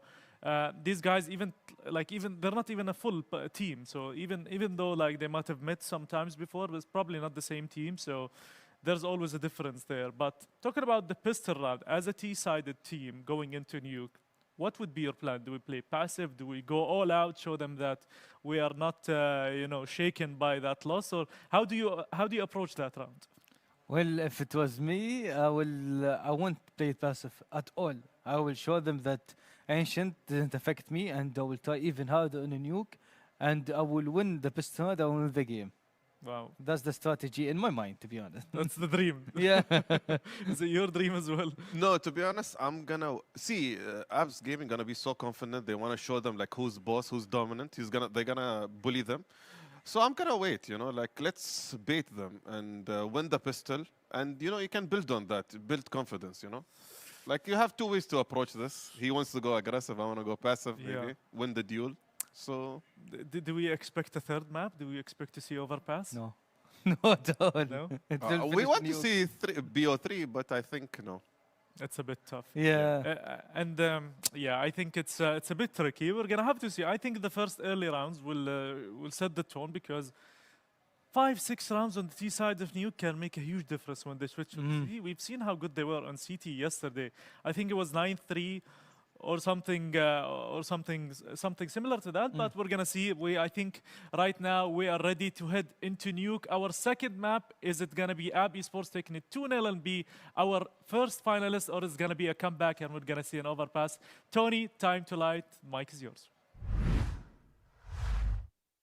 Well, I mean, I think 5 to 6 rounds on T side of Nuke is actually kind of wishful thinking. I'd like to see the optimism from the guys on the desk, but if they're going to be going for that deep into a map of a Nuke where they're on the offensive, it's their pick. Sure, they might be a little bit more well-rounded, but it is not easy to be specialists on one where you're not a full 5 such as AB.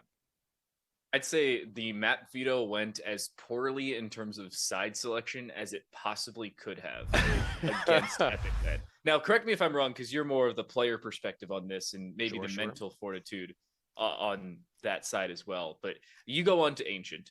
Ancient, as mentioned, is a difficult map to pug against a cohesive roster of 5. 100%. Period, end of story.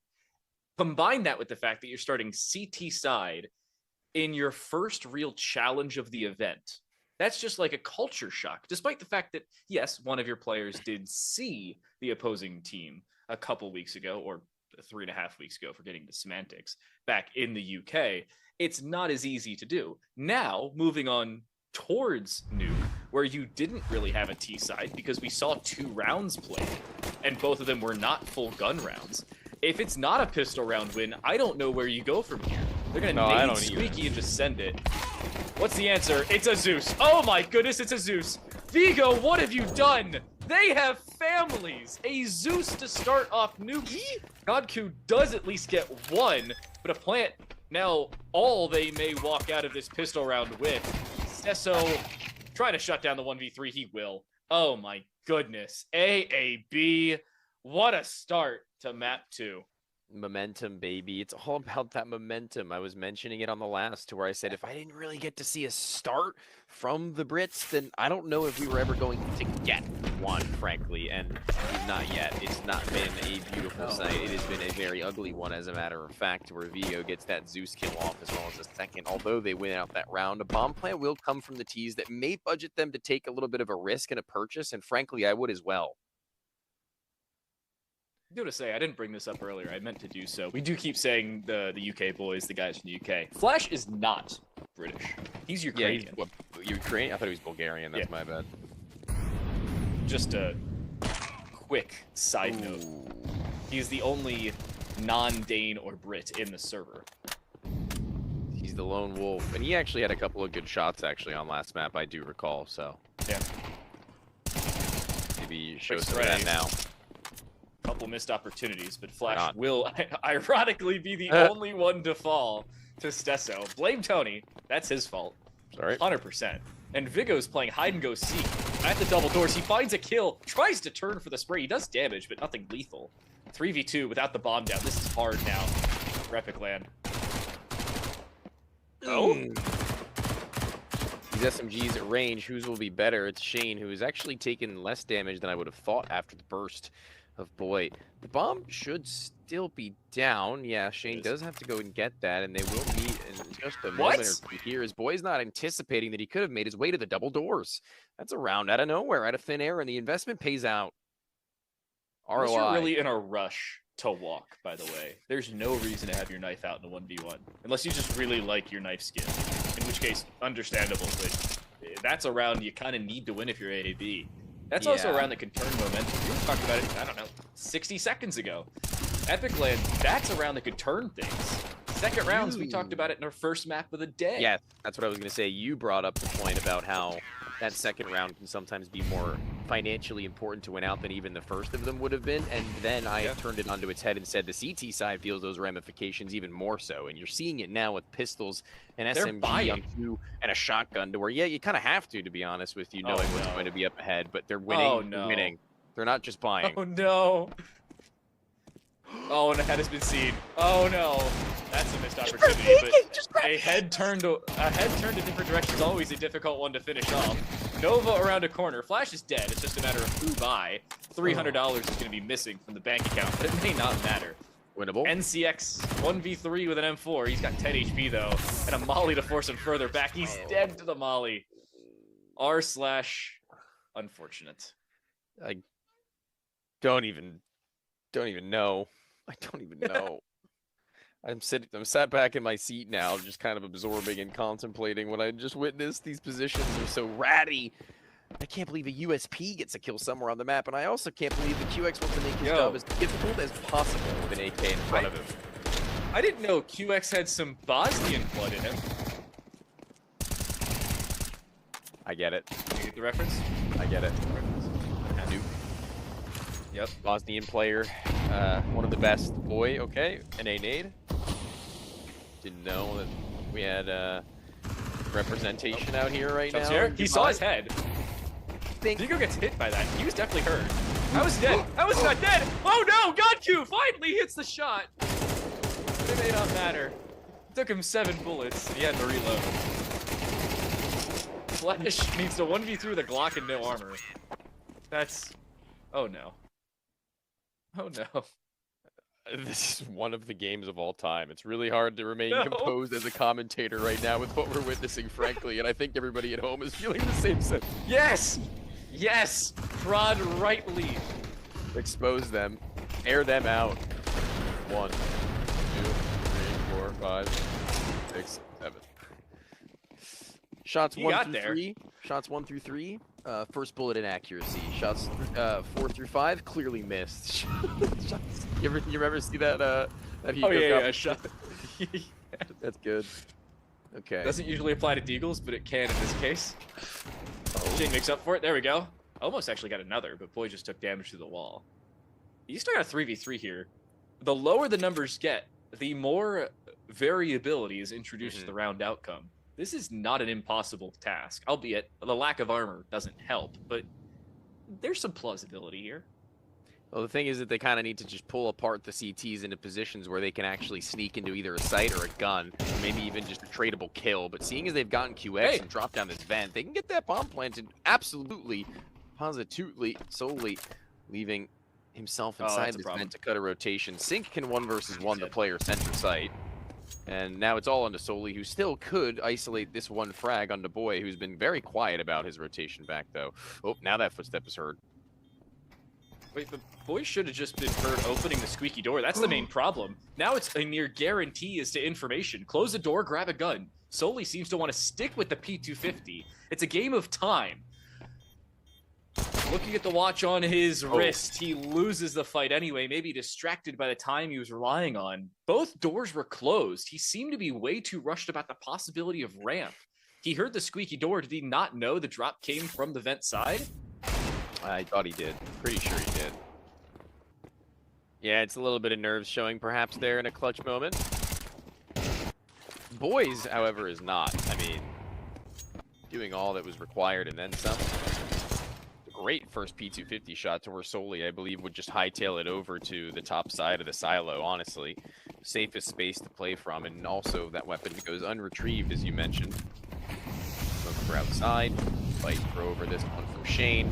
Not going to be given much contestation, but he's been so very speedy about fighting into mini, and it's worked so many times over as well, to where this time around they're going to be heading towards lower. Stesso's called lobby clear, and this is a full clearing right now actually coming out from Ab, to where they can just leave. They have a player on the roof. NCX, oh no, the timing. NCX, No lucky to be alive, he won't way. be for long. Welcome to Counter-Strike and first-person shooters in general. Boy killed himself. And boy, well, everybody strap in for a tech pause, but already disconnect. Epic Land is shouting out whatever tech monster got the There's no AAB tech top pause to be fragger. taken. Oh, In after modern this day round. Counter-Strike, that should be a played round, I mean. Oh, no. I meant after this round. Right, okay, gotcha. Yeah. Rightfully Let's upset probably with Boy getting that absolute stunner of a Wait. kill. Did he die of fall damage? I didn't see. But I just saw on the kill feed that he had died in some way, shape, or form, or disconnected. What is that? Might have fell down the ladder.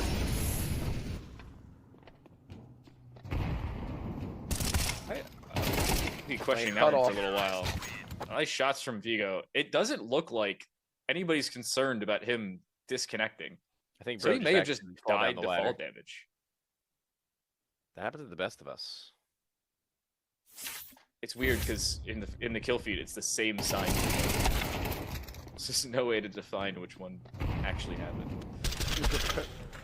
Vigo with his last full few bullets there. I think it looked like he had killed the final of the T's. And I mean, again, Nuke's a map where you can get away with 3 or 4 rounds T side, but we're gonna need to see that at bare minimum. And hold on, GodQ has gone through many. This is again what's worked for them most of the time. This quick turns around about face. This should be a cleanup. Everybody now flooding the site, and they've gotten them on a crossfire set in stone. Vigo actually won that on 4 HP, no less. That was a little concerning for him. He almost died from behind. He slipped in the smoke at the right time, lived through a second fight, and then swung both players out on the open side of A. This is one of those, it's tough to put your finger on a single issue. It's a summarization of a couple small problems that just stretch into, they've had a total of, I'd say, 4 good gun rounds in this series. And Stesso's bought an AUG. What is this, 2019 Astralis? Who knows? This is Magisk reborn. Even he's on the desk. Stesso turning towards that single door as it's been communicated over that it could very well have been a rotation down into the lower bomb site. The glass not yet broken and double doors not yet blown. So he's got a pretty easy way of communicating to his crew that nothing's really happened yet, but the explosion is yet to erupt. Volcano bubbling over, and now Stesso coming back up towards top side of this ramp. There's going to be 3 players for he and QX both to deal with together, but I think one may have to secede. Stesso actually had to disengage, and he died anyway from players already sitting on the site. Quick walk down for Sync, trying to deny the plant. He doesn't swing the door. He would have had it. He does kill GodQ anyway, but a post plant makes this a reasonable 3v4, despite the obvious HP difference. Vigo's swing, he gets leg. Still lucky to be alive, not for very long. Not aware of the back of the silo currently being occupied. QX wide swing, and it's an op and a 1v2, notably with the bomb smoked. Problem starting to develop, and a missed shot as well makes things even more challenging. Flash actually finds the kill there. The bomb was smoked, but without a kick. That could be it. Sync got off. Sync is dead. It's sink or swim. He falls to the water. And finally, this is an Epic Land showing they have hope outside the island nations. Flash shows a bit of a heart to the screen. His love over to the viewers as he sends his best regards to Ab in this round. Very well managed that first shot, I have to say. The second one a little flashier, no pun intended. But I do just want to point out, not a single player was under $3,500, and nobody bought a kit, or nobody had an extra kit to hand over. I think he has felt the ramifications of that in buying a kit now and 2 players as well. So Don't be a loser, buy a diffuser. Godku, he was just moments ago in the clutch with Flash, doing what he could to support, but now all 3 of these players are about to be backstabbed. No patience on him, but he still goes for the flick after the first. The transition is there on the newly nerfed MP9. Very well done, and that is probably the round dead in the water as it was, with Godku having the bomb down lower once more. It's Stesso who is not letting them get into a post plant anymore. He's not playing for the ramp, he's not playing for the double door, he's playing for himself center site, and it works out sublime. AB Esports at this point, though, this is just showing how quickly they can turn around individual rounds, not allowing, even when they do make mistakes, those mistakes to take hold in the greater scheme of things in this matchup. Sometimes getting a little lucky certainly helps your pace. It's better to be lucky than good, but it certainly requires you to be good to get lucky.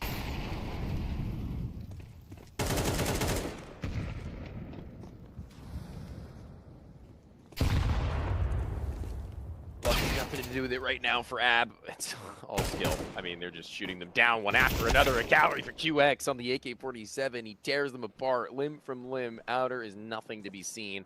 And solely, well, Solaire to the throne. To claim it with his Desert Eagle, not quite. It is surgical from QX as he tops the boards now. I mean, give them time, and getting steam rolling like this, you could see that they're just continuing to build into this game. The smiles do not cease. The conversations amidst these rounds won seemingly building to the flow. This is really good for a team coming off of, I'm not going to say a disappointing finish back at Epic Land, which is their most recent result. They lost in the grand final to Iberian Soul, the mostly Spanish squad, plus Smuya for some reason. And you turn into an event like this as the favorite, and you're showing exactly why. Does QX go clearing this right now? Surely not. I highly... Oh, you still won it? That's the courtesy clear. You turn and face that direction. I don't know how you pull that one off. You turn and look in the corner just to look in the corner. You don't expect anybody to be there. You're not really ready to shoot if there is somebody there. He turns fully around and is able to do another 180 before dying. I mean, I was about to make another Dragon Ball reference, dude. He does like the Goku, like the little image where it plays the warning sound. You know what I'm talking about? It's like that meme format from the Spider-Verse sound effect. The he like flicks his crosshair like looking right at him. If you don't understand that one, I will send it to you. I swear. Chat, I really hope you know who he's talking about. I don't watch Dragon Ball Z. Very niche. I'm going to assume he's done a very good job at soundboarding that sound effect. Yeah, I will. I'll send it to you. Don't worry. Okay. Sync with the up. Oh, he shot it right over the shoulder. He's getting rushed. Not expecting somebody to just walk right into his line of sight. He dies immediately. Stesso with a nade out. Maybe has some help behind him as well. Vigo just drops the vent. Ooh. Excuse me? And a missile barrage on default. AAB just showing why they're the favorites. If they weren't already, well, here they are. Yeah, take a look at your DMs and tell me how I did with my soundboard while I try to absolve the Brits of their sins, as right now it just doesn't really seem to be doing them much good, even when they get into pole position to find the frags as well as pretty good. Plant. It was pretty good, I think, yeah. I didn't know that's where that was from. Is that where that's from? That's the sound is from Spider-Verse. It's the Prowler theme. Okay. And then it's just like that. The meme is basically just like you've been seen, or like watch out, like a warning. And they just applied that to Goku for some reason because he was giving him a really stern look, and that's just what it is now. That's bad. I'm like, if I were to make a meme, if I listen, free content, AAB, if you're listening, take that clip of him like half clearing, and on the frame that he looks in his eyes, play that sound effect and show Goku on screen doing that. That's actually a great idea. Somebody hire this man as a creative. Free content right there. Who needs just the a Prowler Goku meme, and there you go. Maybe I should dabble in that at some point and see how I could do. 'Cause I feel like I'm constantly thinking of things like that whilst even in game. But right Social now we've media got manager, why not? potentially we've got 10 rounds What a on nade. the line. Oh, what a molly. He has to walk in. A madman. He's so dead. Yeah. Oh no, he's so dead. Low HP for both the remaining players. He goes on 3 health. Please Zeus him. Ah. Teammates Let it still the kill. recharge. Go for it again. I mean, he's got the Zeus god on his gun. I think Vico's about to shoot his teammate. You can see them having this conversation. He definitely just shot his teammate. Like, come on, Sync man. hit the shot anyway. I'm almost certain that Vigo's like, wait for my Zeus to recharge. I want to get this kill. And Sync didn't care. I wouldn't either. It's 10-2, man. Flash a little bit of a frown to the cam. I like how he's self-aware of the fact that it is there. He's playing with a little bit, toying with the group that do watch from the great beyond. 2 rounds. It's not looking great. 3, the distance for the T side to where this pistol is going to be the shoe-in. I mean, that's got to be the closing factor on what has been already a nothing short of destructive best of 3 from the Danes, who have, again, as you've previously mentioned, come off of a land that wasn't exactly what they were hoping for, despite going very far in that tournament. But honestly, I think it was actually kind of, I don't know if you've seen the results from that tournament, like specifically, but they beat Iberian Soul in a best of 3 in the upper bracket, and then lost to them in the grand final after they had come back from the consolidation, which is kind of crazy that they beat them even one time, in my opinion. I think Iberian Soul should outmatch them and outrank them every day of the week. But you know, these guys are cooking. Side note, they did it on the same 2 maps. Maps 1 and 2 of both the upper final and the grand final were the same. They won Ancient 13-4, lost Nuke 13-9 in the upper bracket final. Then they won Inferno, but who cares about that? That's not my point. Then they lost in the grand final 13-2 on Nuke and 13-9 on Ancient. I mean, you take 2 separate maps of Ancient against Iberian Soul, and you win a combined 22 rounds on them. That's impressive. No wonder they dominated back in map 1.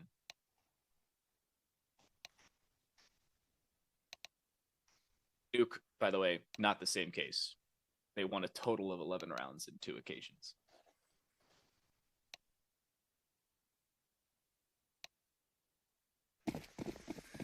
Well, the train's leaving the station right now. Wrong map, but same conceptual idea is that this game has just gotten away from the Epic Land gang. Shane having to fall away from outside, seeing these guns running him down. The 50 yet to ring out, but the Glocks in absolute unison swing from both left and right sides of Shane as he's blindsided, and a bullet would have entered either side of his skull. Watching some of these pistol rounds for AAB, I swear they showed up to the event without peripherals, and 404 Esports decided to only hand them keyboards with the W key on it. There's no other explanation. Maybe a space bar or 2 for a couple. God Q. With the door just really getting the entire map hinging on this pistol round. But it doesn't end up working out. 11-2 AAB. I mean, barring a conversion round victory here for Epic Land, this one's over. This is a must-buy. You can't afford to have this go to the bonus. That camera work is awesome. Is that this tournament specific? Did somebody craft that for this event? Because that was really cool. Oh, they didn't, but they said thank you anyway. Still cool. That I believed in it. Yeah, but it is still very cool. Even still pulling out the top. I'm glad that there's some honesty even being pulled through, but that's all we're here for right now. Is to show the good morals. They don't know it's him. They think it's their teammate. Oh no, Godku didn't finish the kill. He would have had the bomb and an AK.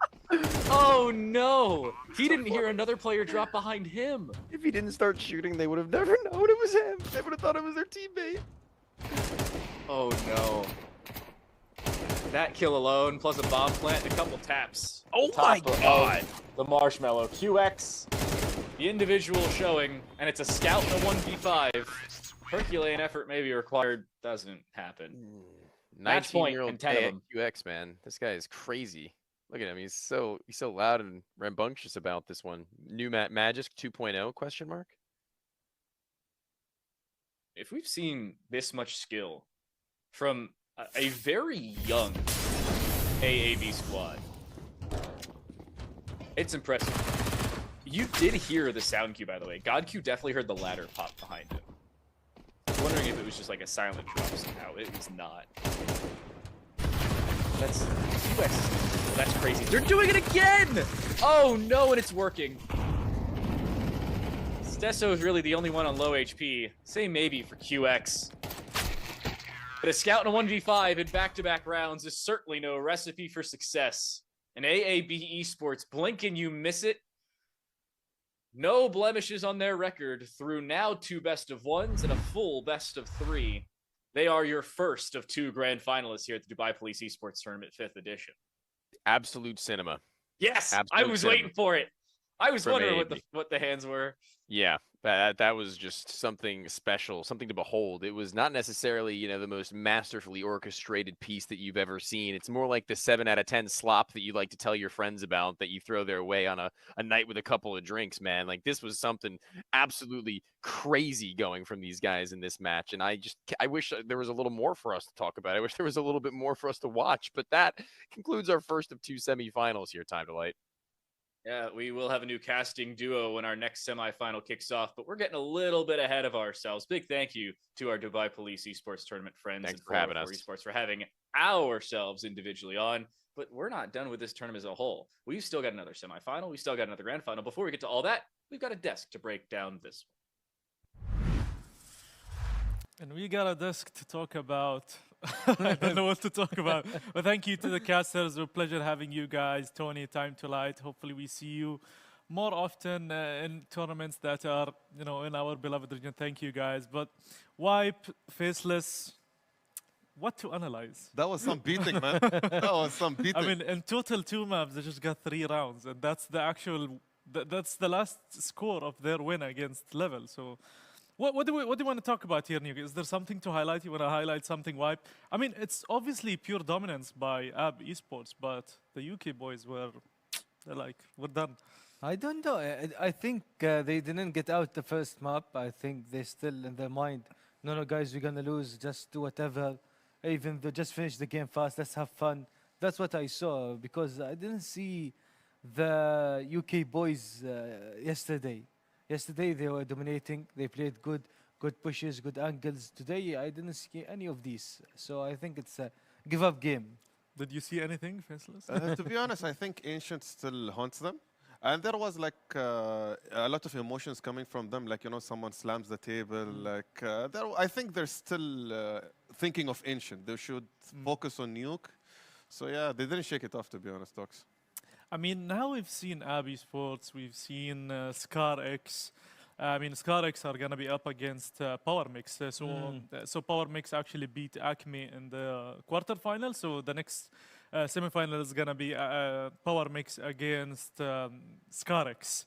Now, that's a match we're going to talk about later on, but and it's going to be, I think it's going to be the first actual good match to see on broadcast because all the matches we've seen so far are maybe single digit, maybe one match. Let's see one-sided. One-sided. Yeah. And it's just, I think as AB Esports, they come from a background of just purely competitive esports in the European scene.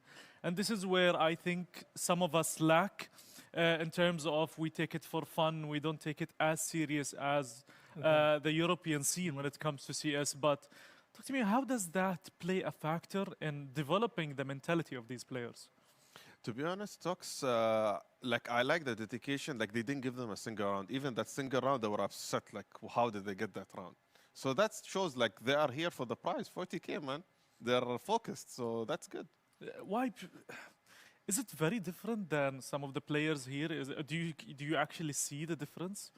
Well, it's a huge difference, to be honest. The mentality, the play style, the things they do in the game, the teamwork, the communication. I wish to see this in our region, and I don't want to see pressure anymore in our region because these guys showed a huge confidence. They played well and they showed fully CS, let's say. Okay, so we're gonna have someone from Team Ab Esports to talk about the map and maybe their whole experience, but we'll get them in a second, so be right back, just a quick one. هي فعلا فرصة ذهبية، بس مو بلك، للمحتال يغريك بالسعر القليل والمبلغ البسيط فقط لتأكيد الحجز. إذا دفعت بتنتهي مهمة المحتال وبتبدأ مشكلتك أنت. الرقم المطلوب غير صحيح. طبعا ما في رد وما في شاليه وما في أصلا شركة عقارات بهذا الاسم. لا تنخدع في إعلانات العقارات الوهمية ولا تدفع أي مبلغ إلا لجهة موثوقة. وعيك أمانة. And we're back this time with Vigo, the IGL of AB Esports. Is it AB Esports? It's AAB. AAB. So Yeah. what does AAB stand for? It stands for, it's a city in Denmark called Aalborg. Okay. Yeah. Okay, so we're gonna call them AAB from now on AAB. because we just call them AB. So Vigo, obviously you just played your semifinal. I Yeah. think that was one of the easiest semifinals you played in a long time. But I wanna ask you two questions, and then I'll give it to the guys here. I mean, first your experience in this competition in Dubai Esports, being here in Dubai. Maybe it's your first time, I'm not sure. And then talk to me about the matches you've played so far. Yeah, it's our first time in Dubai. We came from Denmark. We just been to London, Epic Lane, and we're just here to You played against these guys? Yeah, we played some of the guys. I think they're a mixed team. Yeah. So they scream a lot at London, and here's a bit more casual. Yeah. It's much nicer. It was really hectic over there, Yeah. but it's much more classic, I would say, and really hot. Like outside is really hot. Yeah. Yeah. So, but yeah. Okay, White, you have any questions? What is the preparation for this tournament exactly? Well, we knew we were a lot better than most of the guys here, so we only looked at a couple of teams, but we tried to get every map down to that detail correctly, and then we just went to play, emptied a team here, and then we just came. Yeah.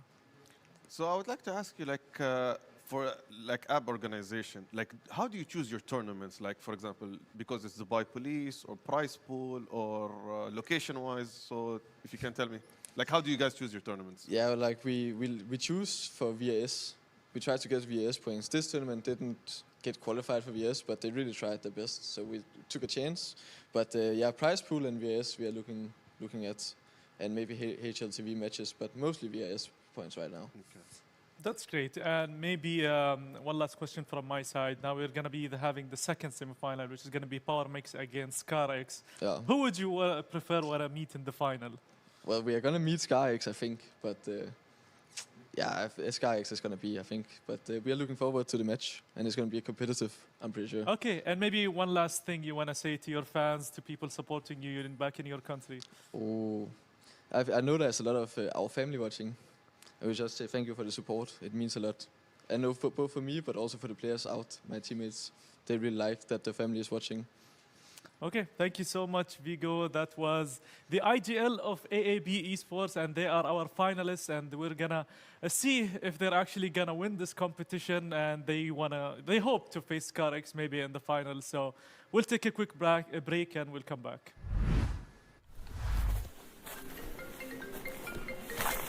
Hello, this is Stephen. I'm calling from the bank. What's your first and last name as shown on your...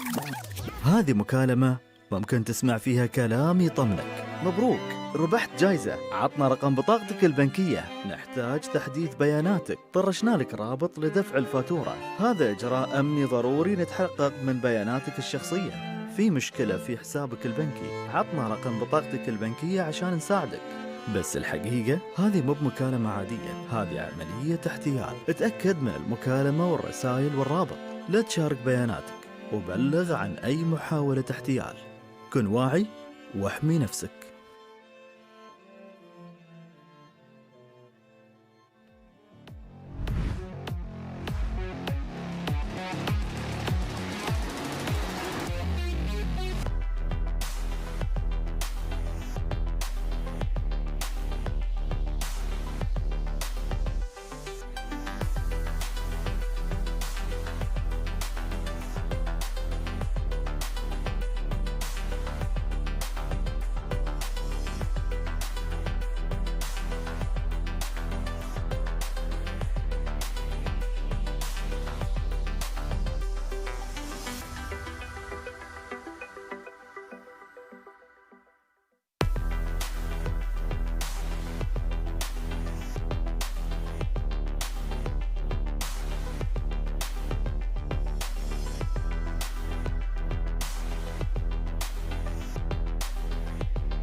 Stephen. I'm calling from the bank. What's your first and last name as shown on your... هذه مكالمة ممكن تسمع فيها كلام يطمنك. مبروك، ربحت جايزة. عطنا رقم بطاقتك البنكية. نحتاج تحديث بياناتك. طرشنا لك رابط لدفع الفاتورة. هذا إجراء أمني ضروري نتحقق من بياناتك الشخصية. في مشكلة في حسابك البنكي. عطنا رقم بطاقتك البنكية عشان نساعدك. بس الحقيقة هذه مو بمكالمة عادية، هذه عملية احتيال. اتأكد من المكالمة والرسائل والرابط. لا تشارك بياناتك وبلغ عن أي محاولة احتيال. كن واعي واحمي نفسك.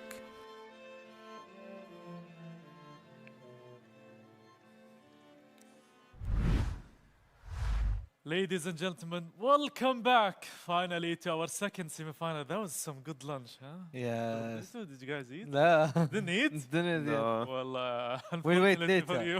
We'll eat maybe نشوف. I mean, we have a strong meal coming up next, but I honestly had some good food, some kebab, some بالعافية. So I'm ready for the next match. We go next? Okay. I'm ready for the next match, which is gonna be our second semi-final for the day between team Scarex and Power Mix. Now, Scarex, the team that's the talk of the town, the team that came from Iran. Yes. And then Power Mix are our, let's say, half of the players were the ex-champions of Dubai Police Esports in the 4th edition. And they actually played against each other before, so there is some history between them. Scarex won the last time 2-0. So this time Power Mix are out here for revenge. This is going to be an interesting matchup. They already know who's going to be in the final, which is going to be the Danish team, AAB Esports. But these guys are chilling, waiting now, probably had lunch as well. Yeah. So for our matchup, Power Mix against Scarex. Now, we haven't seen Power Mix, we haven't seen them play on stream, but we're going to see the map veto at the moment. We can talk more when you see the map veto. Exactly. And Wipe, I'll let you talk about this veto. Okay, now we see they banned Dust, they banned Ancient, they picked Inferno, and Power Mix picked Nuke. And of course, ban over, ban Train, and the decider is Mirage.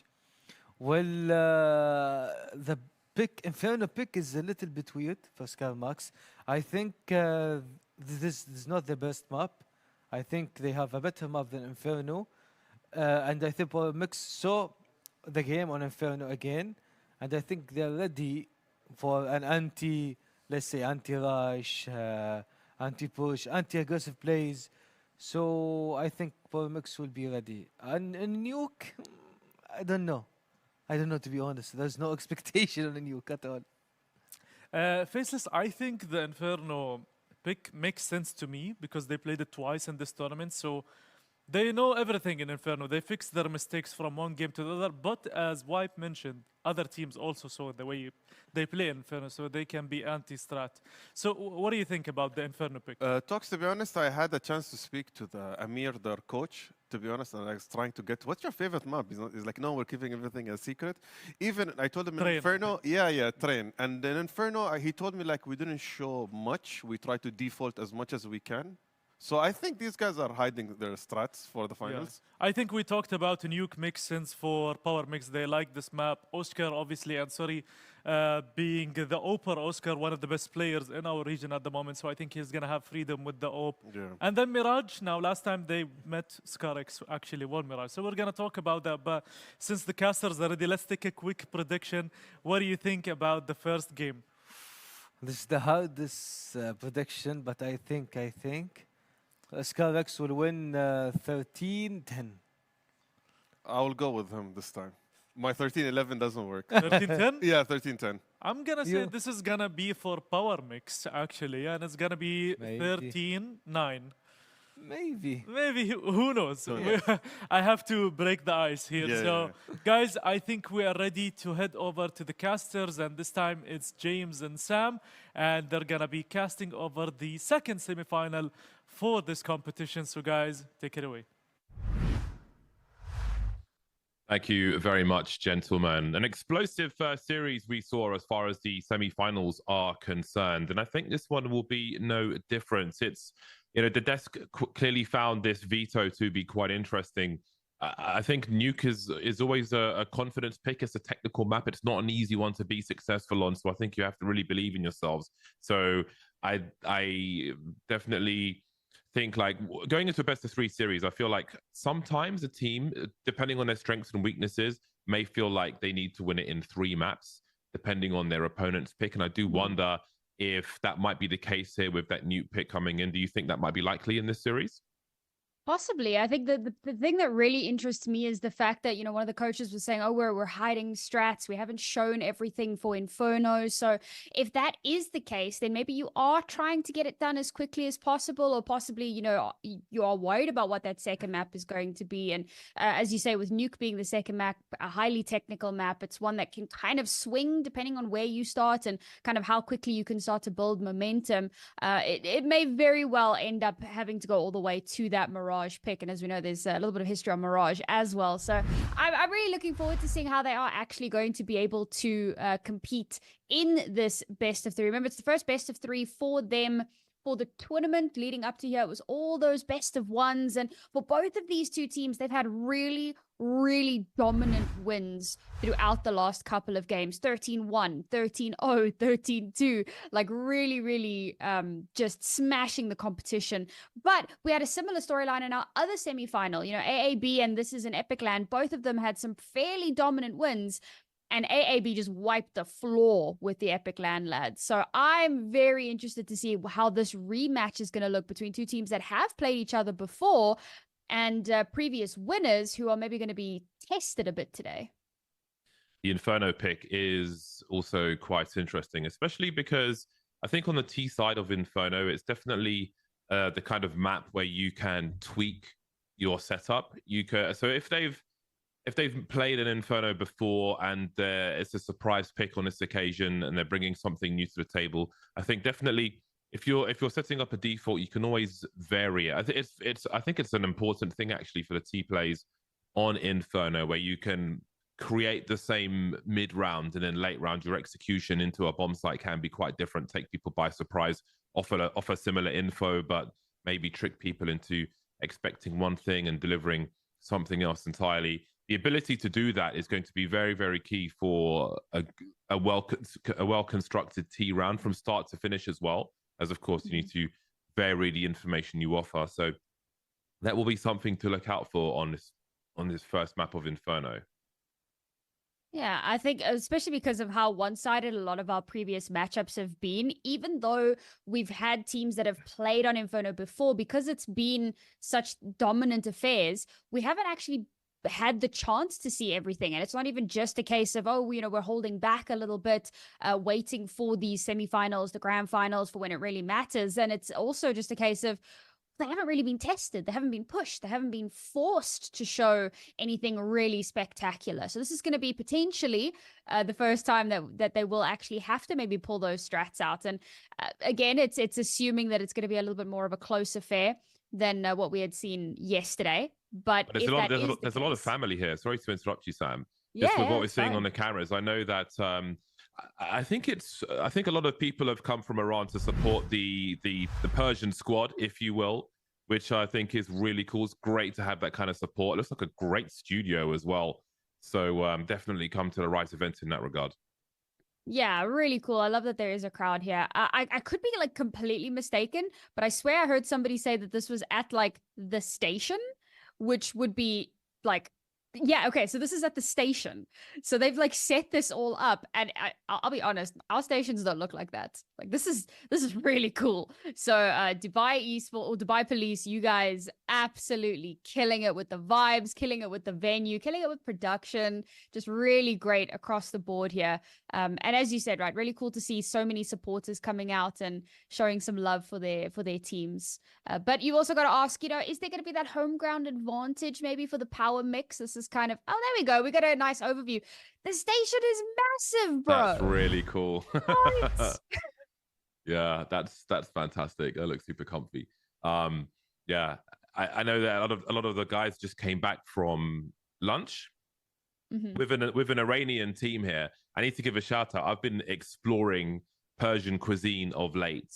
So for those of you unfamiliar, I would recommend some places call it fesenjan or fasenjan, which is like a chicken and rice dish, which can, I think there's two types. One's a bit sweet. I haven't tried the other one just yet, but that is something which might be relatively unknown if you're unfamiliar with Persian cuisine, but I would definitely recommend giving that a go. It's a pretty good dish. Like sweet and sour Iranian stew, I think is the easiest way to describe it. So definitely give that a go if you're looking for a nice lunch to have.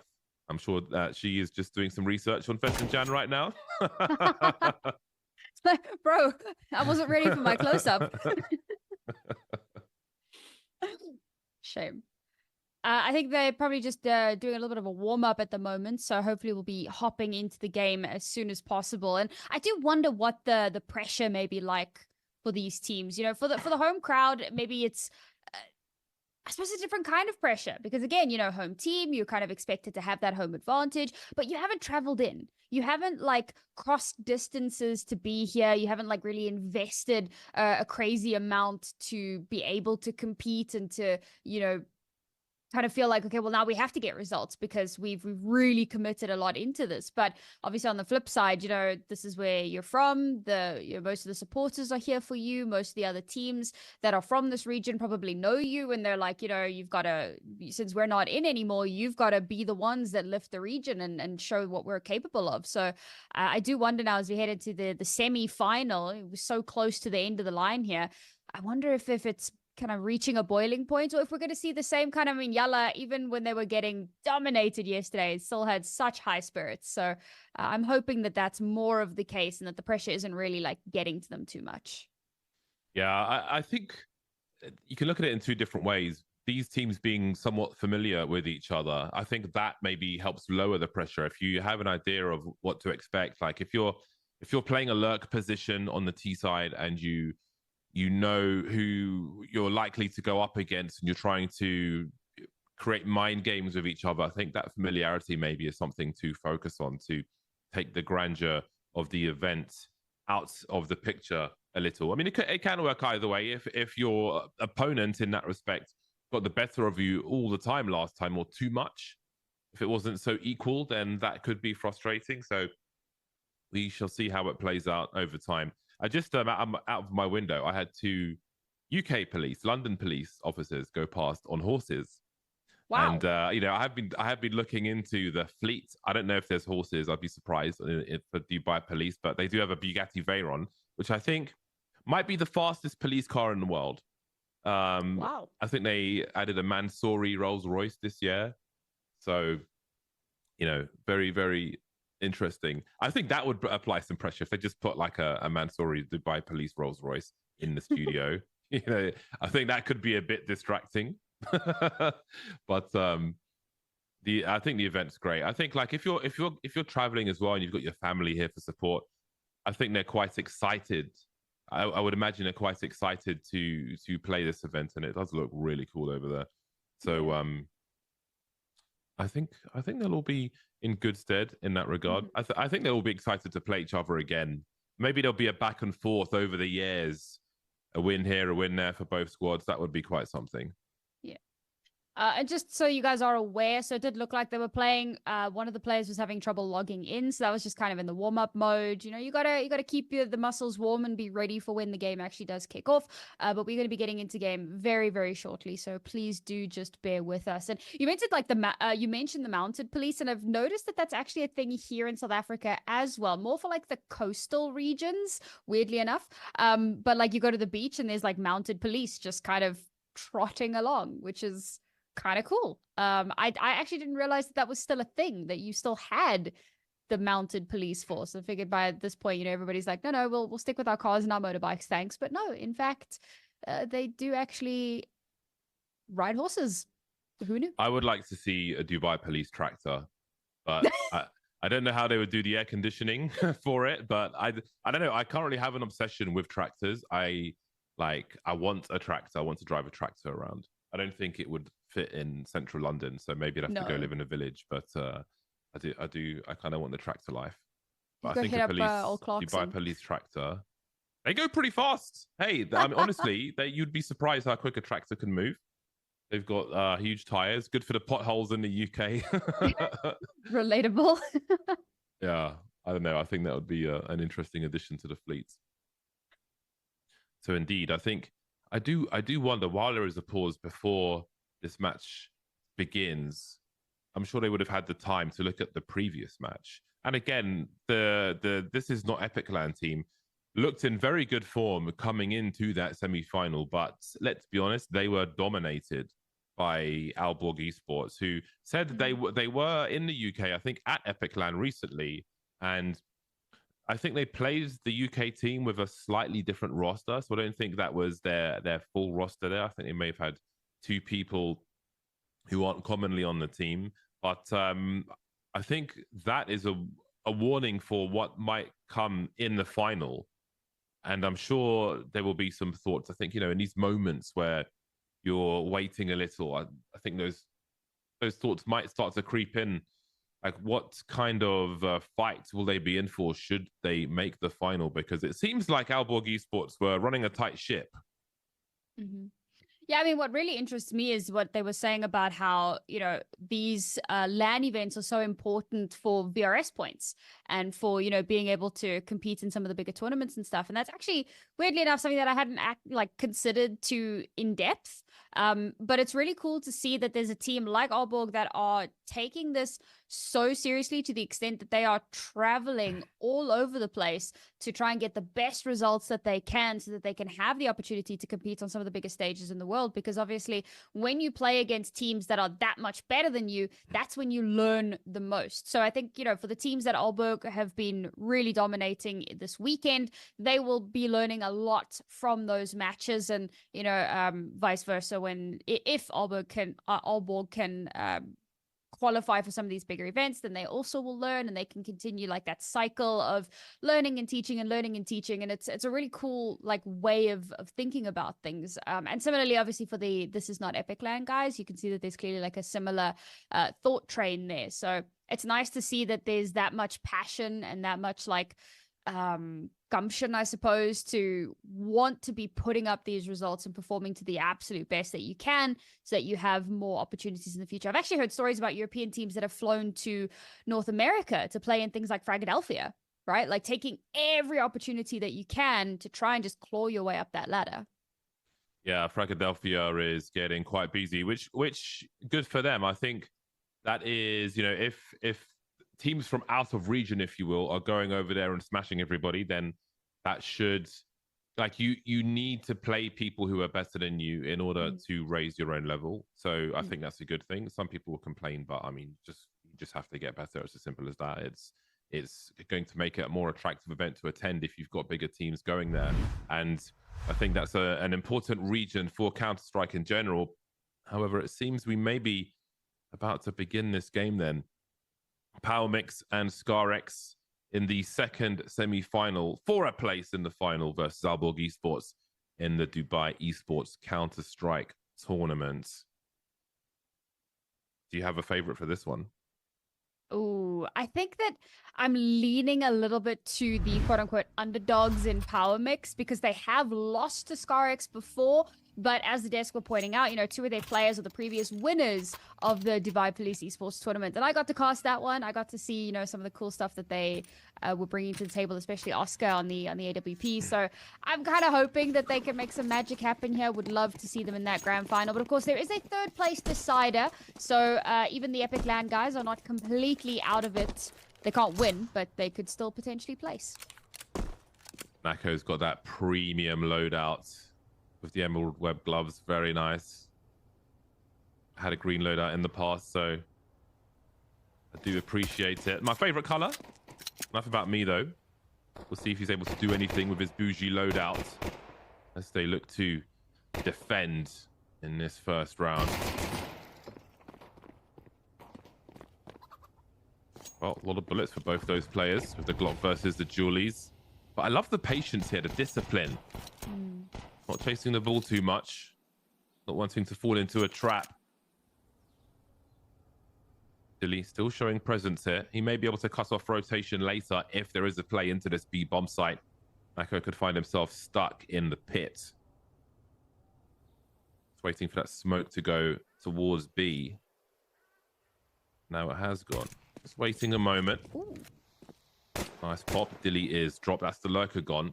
Do they send a third man over towards that B bomb site? Then we've got Krypton going fishing as Oscar is in for that rotation. Flashes come through, but the CT flashes. And that will be a good start in terms of the defense on this B bomb site. 28 seconds, nervous territory. Krypton trying to do what he can to create some space. He's lost his teammate. 1v3 then. He's got to get that bomb plant down quickly before that smoke disappears. Found the space to do it. Now he's in the clutch. 62 HP. Needs to avoid the headshots. Trying to isolate the fight, but too many CTs on that retake. A successful pistol then for the CT side. It certainly felt like ScarX were maybe a little bit too slow to actually engage, you know? And as you were saying, it was really cool to see the patient play from them, getting a little bit of early information on the map, kind of rotating off. They got that really strong banana control, not super early, but they managed to take it, you know, fairly quickly. And then they wait for that CT smoke to clear. They smoke off top mid, and then they just don't go. And that gives a lot of time for Power Mix to kind of push into the smoke a little bit. Flashes come out. And ScarX are kind of caught in no man's land at that point. There aren't a lot of places for them to retreat to. So it turns into a little bit of a bloodbath. And recovery becomes nigh impossible. So head into round number 2. Round 2 AWP. Okay. High risk, high reward. Whole new economy now for the CT squad. Mm-hmm. Oh dear. Well, can they overwhelm now? Taking down the AWP support makes things on paper awkward for Oscar, although it doesn't look that way. And the desk did say that this is one of, if not the star on the server. You want your sniper to be comfortable with the battle sniping. A lot of close quarters on Inferno. Dealing with that push very neatly indeed. One shot, one kill. Love to see it. So now we've got 2 Deagles remaining on that T side for ScarX. Looking to do what damage they can. Again, you've got to keep those CT spending money as you look to find your first rounds on that T side. Looking difficult at the moment. He does have the bomb, however, Kia, so there is potential work to be done there. Good angle, but just couldn't find the headshot. So 4 survive, which is great for an early CT side. You were saying about star players. I just realized that Oscar's 6-0. Having a fantastic start here, 2 rounds in. Just ridiculous. So obviously, okay, you got to factor in that it was pistol and you know, conversion, and the conversion, because of the CT economy, was like pretty darn dominant. But it's a great way to kick things off and to really kind of make a statement. Again, you know, a little bit of a revenge match. But now we've got guns in hand for the T's. So much early damage though already. I have to recover from that.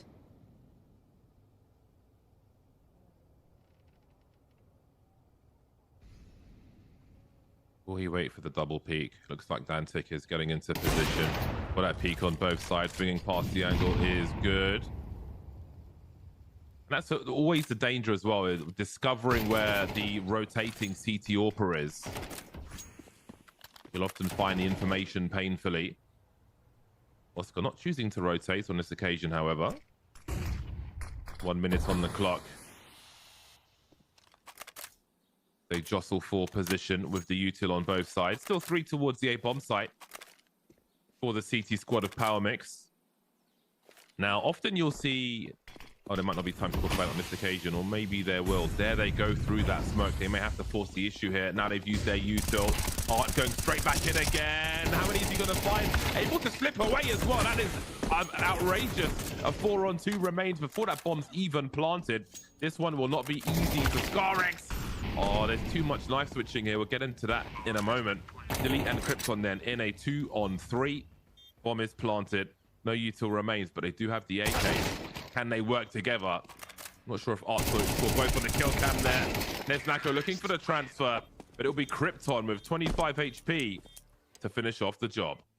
I was pure chaos. It was great to see that ScarX actually do kind of accelerate after using some of that early utility. And when Art swings out of the smoke and gets that first and somehow manages to get a second without even being traded, you start to think, oh man, it's all going to go downhill from here. Like, where is the follow-up? Where is anything? But they have a great cross with TR on site, and it's starting to feel like this is going to be a pretty easy CT hold. But ScarX, despite all of that chaos, still managed to kind of maintain. And here's where the risk in buying that AWP so early comes in, because after losing one round, you now have 2 players down on pistols. This is not a great position to be in, and we could be staring down the barrel of an evened out scoreline.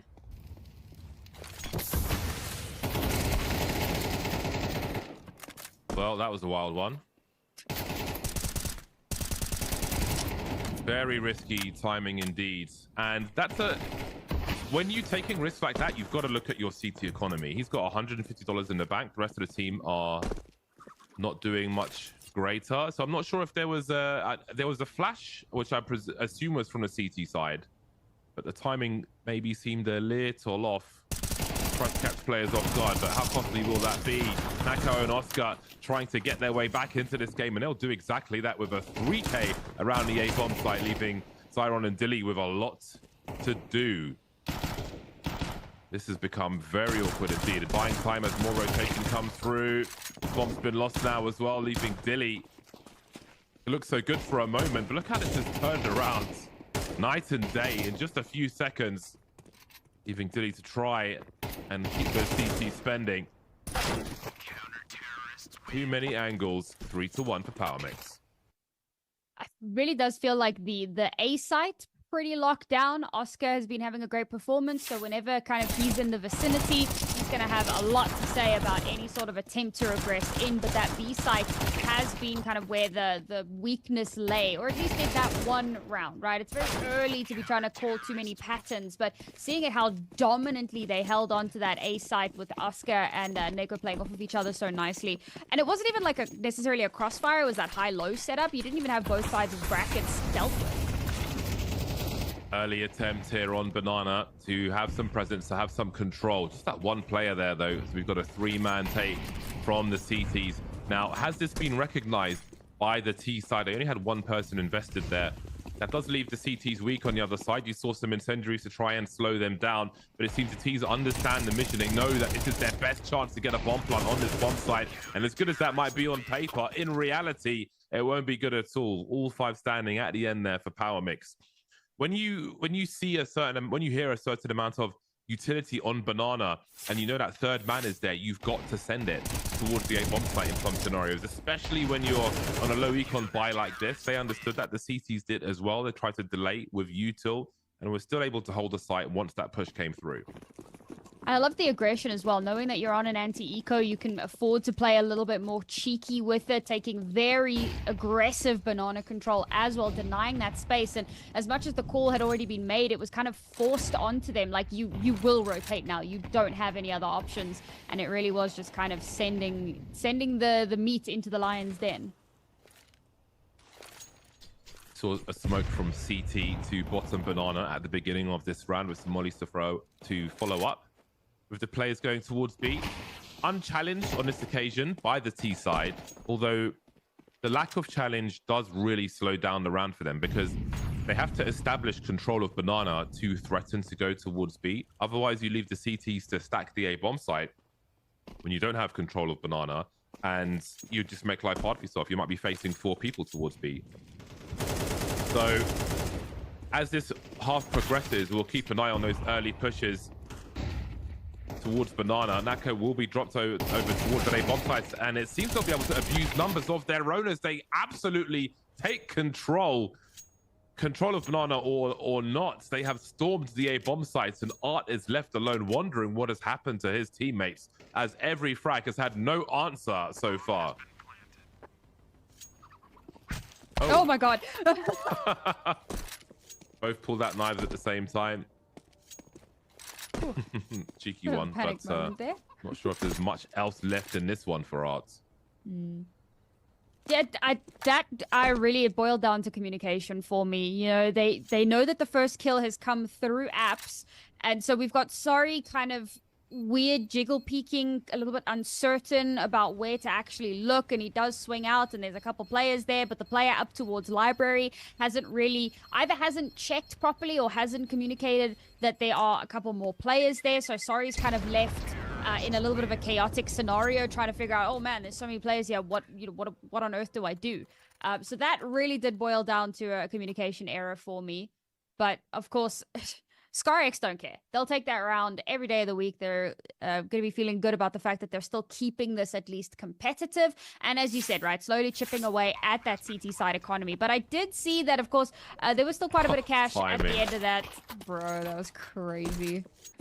So they still can actually buy into the AWP. So this is still a comfortable round, but a win here could turn the tides for ScarX.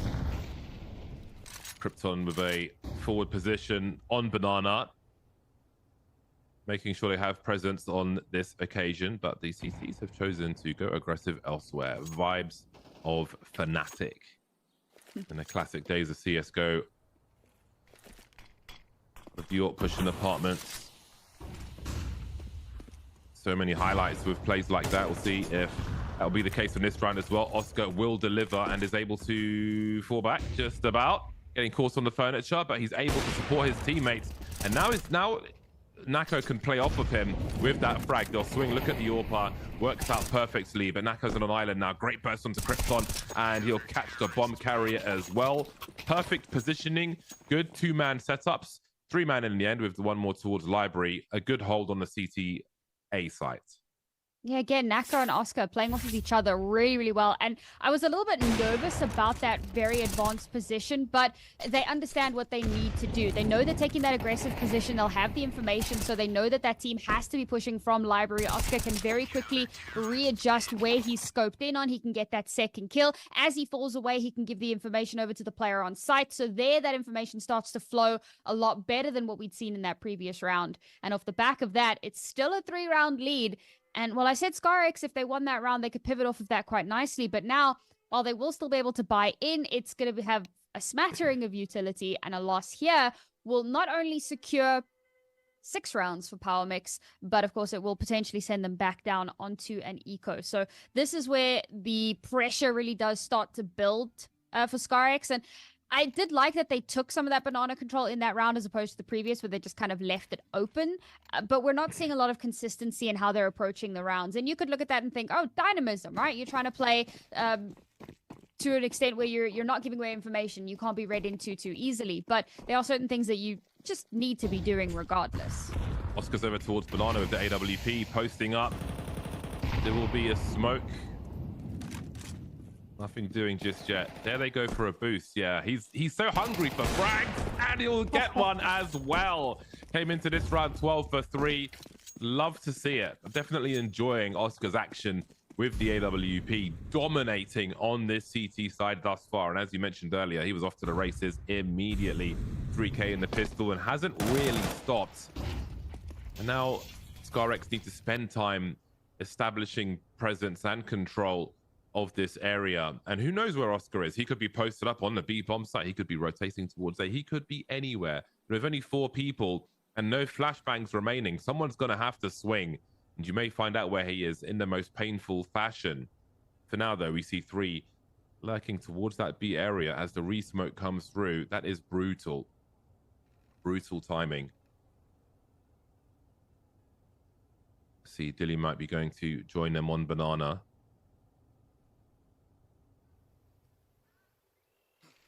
That new look Inferno on the B bomb site.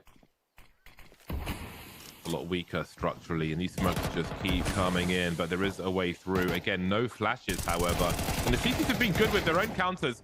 A 2K for Arts, and TR1 is here to clean up. And once more, it is low numbers for ScarX as they get the bomb plants. Last man standing in the clutch once again. Plenty of smokes up, though, and he has opened the correct door. No one's coming behind him. He doesn't know that, though.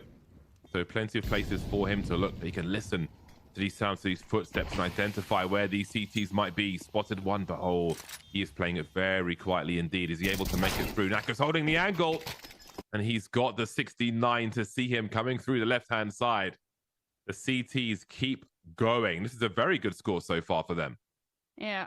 I think in that final moment as well, like it's really stressful. You need to get that bomb planted because you don't know how much time you have, not necessarily on the clock, but until the CTs, start to send those reinforcements. So you've got to plant. And as you said, he makes the right call to kind of position himself back towards Banana, but bomb's not planted for him in any way. So he has to kind of keep playing a little bit more aggressively. That boost was nasty.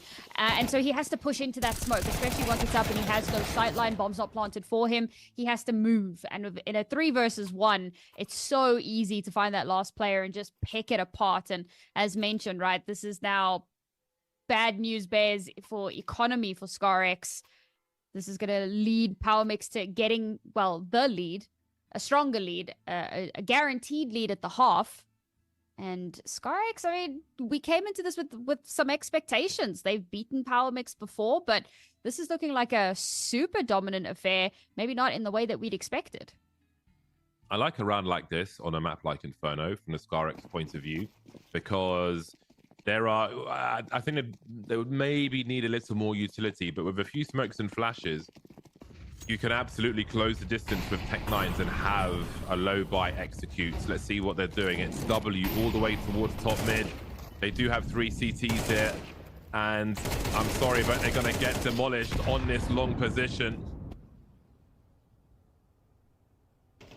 1 versus 5 then. But again, yeah, with a bit more utility, you can get these executes onto the A bomb site, for example, and absolutely win a round, or at least have a crippling effect on that CT economy. And there's plenty of examples out there as well. So I think with rounds like that, if you don't have them in your repertoire, you've just got to copy them. The ones you see that are executed well, just add that, just get them as part of your repertoire, because it can really be a factor in turning a half around for you. Nice. A little anti-eco ace there, just to pad the stats a little bit. Shame, he was trailing behind a little bit, so he's now caught up to the rest of the team. We'll at least be feeling good about that. I've just realized that there are 2 players from ScarX that are not having a good day at all, and that really does put you in a rough position, man. You never really want to boil it down to individual performances, but when that's happening for 2 players, it tells a story, and it's not a good story. Vintage work. Careful looking for that rifle support though. Nako is just waiting. So much baiting, and there is the reward. PowerMix. Oh, he's looking so good with these bursts and these headshots. Very, very clinical over towards long. I don't recommend ScarX head in that direction for what remains of this half. And again, using the util really, really well, just slowing down this ScarX team, what remains of them. PowerMix have been dictating the pace on their CT side, and they will choose to put a 3rd person over towards that bomb site. Plenty more util. I can see Oscar dropping it for his teammates. They do drop HEs at the beginning of the rounds as well, which can make for a very painful default plant. Or retake positions in general. 30 seconds remain as ScarX struggle to find a way to plant the bomb. Only 2 players towards B for this push. We still have Zyron lurking with the AWP over towards the A bomb site. He needs to find a kill to try and bait that rotation. We see Krypton at the front of the B bomb site. And now he is on an island, not able to get that 2nd frag. And it will be PowerMix with a 6-round lead.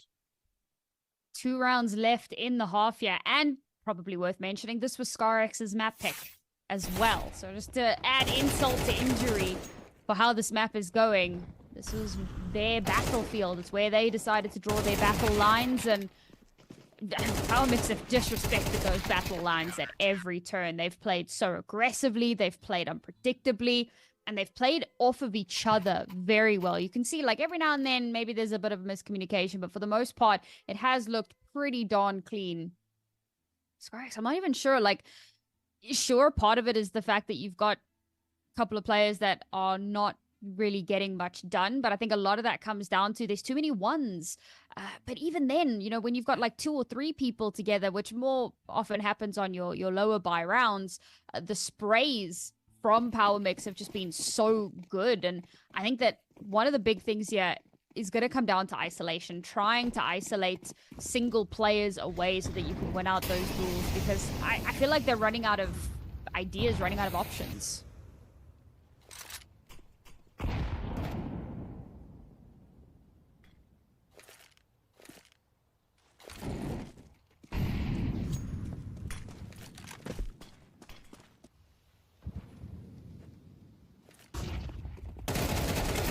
Keeping it simple on this occasion, just abusing those numbers towards AR Scarex. With everything else not working in this half, it is not a bad thing to lean on. But again, oh, Oscar is nasty with this AWP. 15-4-4. Battle sniper extraordinaire. That one in the apartments was a very tight shot as well, but it was taken with full confidence. Beautiful work. Oscar's pretty keen. You know what? I'd be keen to see him in some of the bigger leagues at some point. You know, you never really know how it's going to match up. You could look at this and think, wow, what a sick player. And you don't know how that'll actually translate. But it'd be cool to see him maybe test it a little bit more in the future. But for now, his test is to just keep his team moving, try and get them over that finish line. Last round in the half here. They can make a statement victory in this round. Scarex still in with a chance, but Dilly's lost so much HP. Very limited in the utility game here. It's all going to come down to finding an opening frag here, finding something that you can abuse. And with only 2 players over towards this B site, hitting that accelerator could be the changer.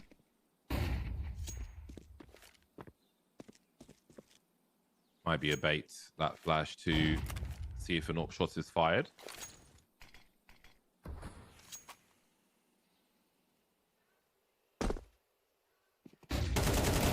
Big burst. CR1 unable to look away, but somehow still delivering too. Bomb site's being taken though. They need to urgently get that bomb planted. Smoke is up. They've got more util where that came from as well, so they have quite a reasonable chance of getting a third round here. You can see Nako still looking for a lurker towards A, as we have seen in the past. On this occasion, there won't be one. So a 3-on-3 then, incendiaries for the CT side as Krypton tries to delay. They've got to have their angles good, covering each other. You can see Krypton will hold CT. Dantic looking towards that church position. Zyron may peek once the guns start firing when there's contact from his teammates. That bomb is quite ticked now. No one's on it. And they won't find the frags either. So Scarex will find a much needed third round towards the end of this first half.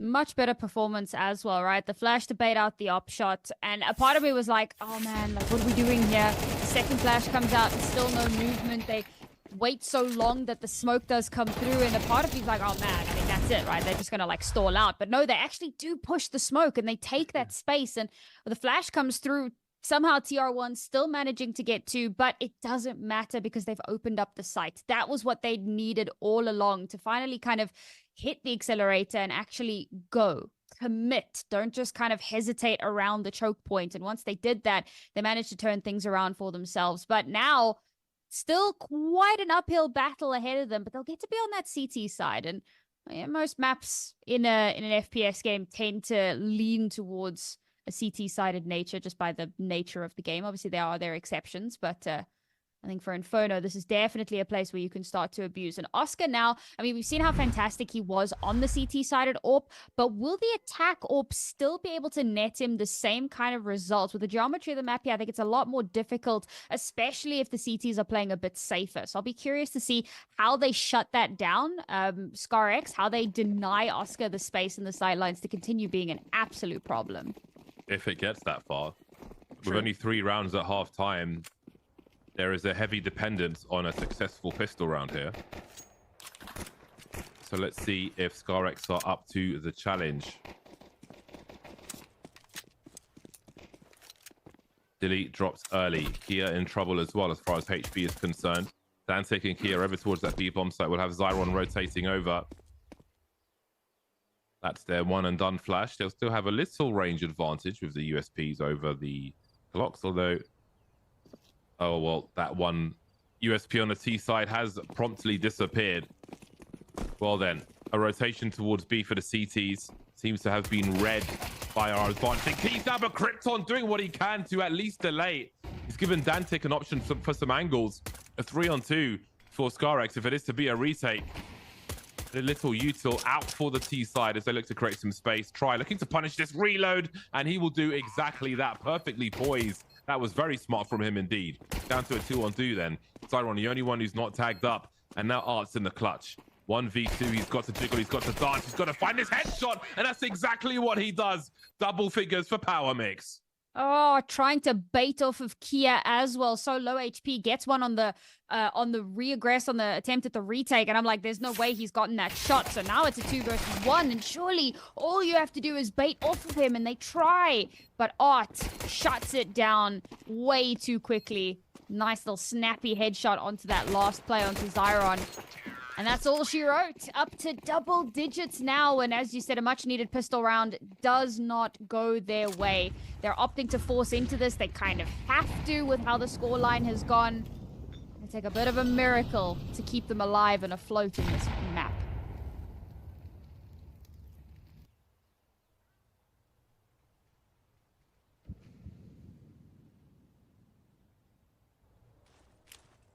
A slow, careful pace from Power Mix, just waiting for any desperate play from the CT side. Thinning out the util. Very good pace to have in a round such as this. If there's a pot flash play, swinging banana or elsewhere, got to give them the space to do that. Have your positions so you can fall back safely. TR1 will be the investigation man, the expendable man with the MAC-10. I think he only identified one player. Now Nako will pick up the slack. Does he hear any of these players on short? Oh, they're starting to race over now. There is big opportunity here, but you can see there was a FAMAS still trained at the apartments. So Nako smells opportunity. The third man rotating over towards B. And Oscar will offer somewhat of a fake, but surely his running has been heard by Dantic. He's in a perfect position to hear him race all the way down Banana. So there they rotate that third man over. Either way, they'll all be rotating now. A bomb site has been taken. 3-on-3, bomb planted. So there's a lot of quick switching that we see here, which is a tick some people have. It's always been there. Even Taz back in the day from Virtus Pro used to do similar things. Some people want to know what is behind their Q button, and some people just makes them feel fresher, sharper, pressing that Q, but it can catch you at the wrong moment. TT's coming through now. Oscar and Nako delivering, combining. Trade frag is here, and Power Mix continue to march forth. Very expensive round, but Power Mix not going to be terribly concerned with that. Sure, the next round should have been a bonus, but they'll still be feeling very comfortable because it is going to be map point for them, and they just have to hold on ever so slightly longer. And I think the idea here was to try to play for that retake. I mean, there was already a bit of presence over towards the A site. They'd already kind of rotated that third man over. They'd left the A site relatively unguarded, and so they kind of have to go for that retake scenario. And unfortunately, in a 3-on-3, when you have such a huge gun disadvantage, the odds are certainly not in your favor. But the effects of having gotten so much done in that round, so many kills, are certainly showing themselves. Yes, there are still 3 rifles, but it's complemented by 2 MAC-10s. And I actually quite like that choice, opting for the cheaper gun to ensure that you've got so much utility. So even though they're at that little bit of what they might consider a disadvantage, of course, we know looking at the other side that they're still very much in the driving seat in that department. But you make sure that you've got a lot of potential for recovery because you have so much utility.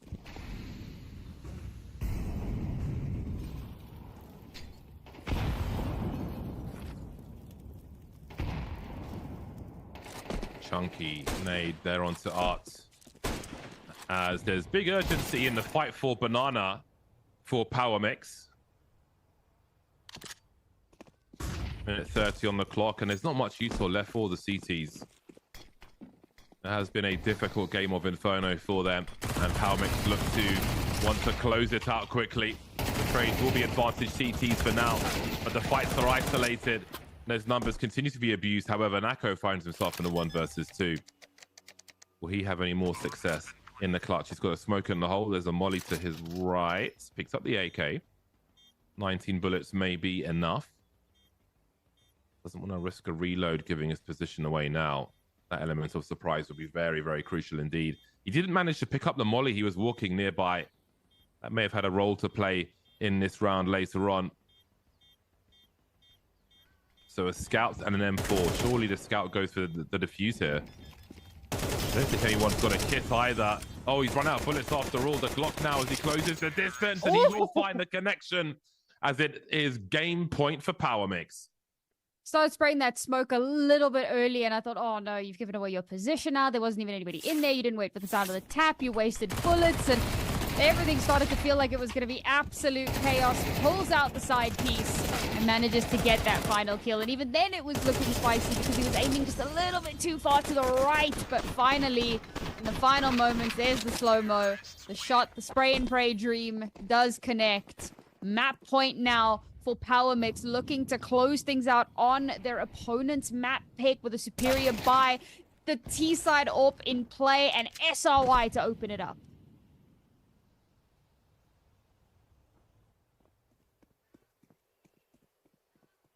A show of force from Power Mix. From beginning to end in this game of Inferno. Statements being made. Power Mix kind of sounds like one of those like powder sachets you get with a lolly where you dip the lolly in and it adds all kinds of flavors. Okay. I think they've had their Power Mix today. I was thinking of an egg beat, I'll be honest. Kia with no util. Alone with the M4. Okay, Dantic's in position by the well. He can get that big pop flash in, but just a full rotate as the guessing game comes through. Zyron forcing to fight with Nako, who's holding the rotation down. Nako will win that duel, but the CT's having a last stand on this bomb site. AWP versus USP. Oscar, I don't think I've seen him miss a single shot this entire game. 18 for 7, 20 seconds on the clock. Dilly rotating over. Oscar better get that bomb plant down. He has a smoke grenade he can use. Heading towards 10 seconds now. Dilly unsure as to what is going on. Is there a last minute rotate? The answer is no. There is no kit that I can see for Dilly. And he is walking into the Lion's Den. Finally, Oscar misses a shot. Oh, the FAMAS! Oscar, maybe some nerves there. With game point on his shoulders, the CTs might not be done with this one yet. Oh, and he was so low HP as well. It really did. All it needed was a tickle, but a statement there made 2 missed op shots, in fact, for Oscar in that round. The caster curse is a real thing. Much better performance here from our CTs. And I mean, it's really great to see Kia stepping up in that round as well. I believe he got 3 kills in that one, just holding it down. Yeah, 3, just to keep this site impenetrable for as long as humanly possible. And that's when you need your players to step up, when danger is on the line, when you're so close to the end. But it's not over just yet. 8 back-to-back rounds just to get us into overtime. Still not the greatest position, but they have forced Power Mix back down onto an eco. So if there was ever a moment for the momentum shift, it would have to be now.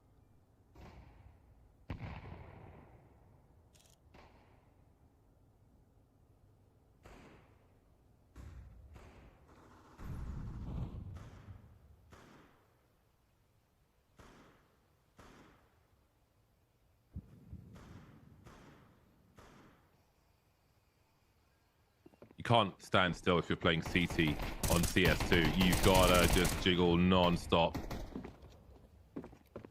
Oscar, doesn't matter what's in his hands, he will find a way.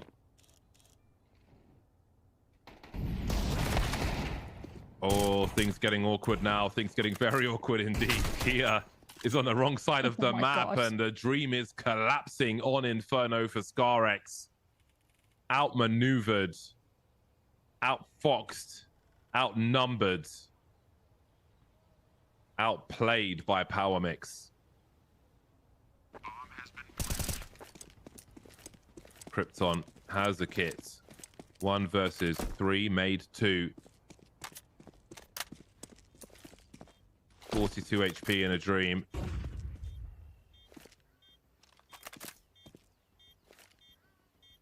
Where does he put the smoke?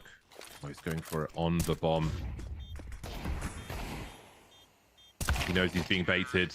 Doesn't matter where the trade fragger is. Nako will be enough. 13-4. Absolute dominance by Power Mix on the pick of ScarX Inferno.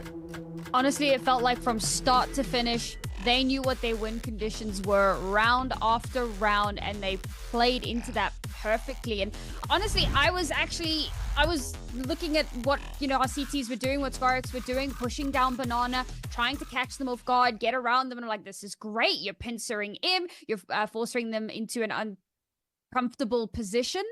And somehow they lose those duels against those pistols, those close range, looking the wrong way, caught kind of sleeping at the wheel a little bit. And that round that should have been theirs slips through their fingers. A fantastic kickstart for Power Mix. But I'm very curious to hear what our desk has to say, because I believe some of their predictions are in shambles. Thank you, Sam and James. And actually, yes, these guys predicted wrong. I was with Power Mix. I had an expectation. I think, Wipe, you actually mentioned a very, very important point, is that they played Inferno so many times this tournament, but it's very readable. And at the same time, I mentioned the power of Oscar. This guy is so influential in his team. He's such a critical over because he moves a lot. He's a joker with his AWP, and they couldn't stop him. He managed to get a kill in apps, in middle, in short, and long, in B. And then the execution always felt a bit short, but I mean, it was a very strong performance by Power Mix. We saw in the beginning, around the 4-1 mark, where we a glimpse of a comeback, but then they were completely shut down. What happened to ScarX? Well, I was a bit shocked and surprised when they picked Inferno, because they played Inferno 3 times. If you see someone plays the same map 3 times, you will read it. You know how they react, what they will do. And out of this, as you said, Oscar is everywhere, even in their dreams. Oscar pop up, one shot to the up, he's dead. And we saw a deadly duo, which is Naku and Oscar. They played together as B hold as well, tier 1 and out. Whenever they enter B, only 2 left of them, and the retake is easy. Inferno is, I think, the only thing was wrong, Scar did, was the pick of Inferno. What do you think, Faceless? I think, to be honest, they were a bit overconfident, maybe. They were we have strats and so on, but everything fell short, as he mentioned, Wipe. Whenever they enter B, they're 3 versus 4 or 3 versus 2. So yeah, it was like easy retake for them. So yeah, unlucky. Yeah, and this is the problem when I think it's a matter of homework, because you play against the team. One of their strongest points is Oscar and the way he plays with the op. Dust to Inferno, this should be out of question against this guy.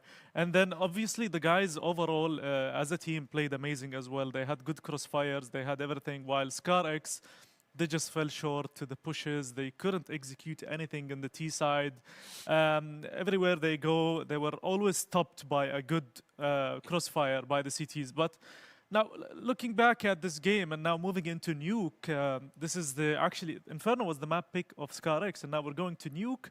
And it's going to be T side for Power Mix, so that's probably a good thing for ScarX. But seeing how they perform now and going into Nuke, do you think we're going to see a similar scenario, or there's a potential for a comeback? See, we talked about Inferno. He said, don't let Oscar play in the big map, especially Nuke. And their pick was Nuke for a reason.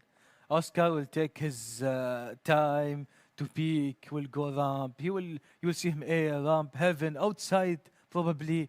I think Power Mix have something in Nuke.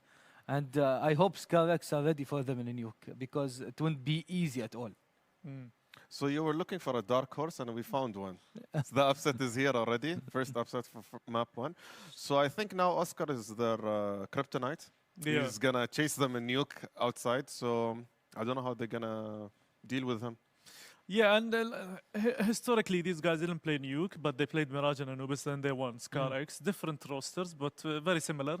Heading into Nuke as well, like we mentioned, from my personal knowledge with these players, TR1 and SRY, which is sorry, they're very strong in Nuke, especially on the CT side. So I don't know what Scar X are hiding for us, but if you were Scar X now starting on the CT side, how do you want to play this? Do you want to play like, let's go over to our cheat sheet and look what we have planned, or do you plan a certain strategy to counter Power Mix?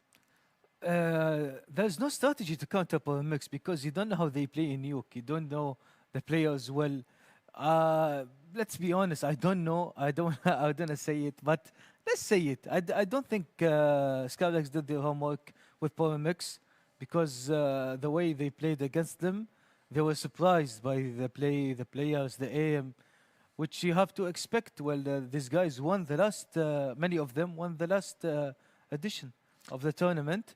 As well as Nuke, if I was Skylex, I won't repeat UK boys' mistake, which I take out of my mind Inferno at all.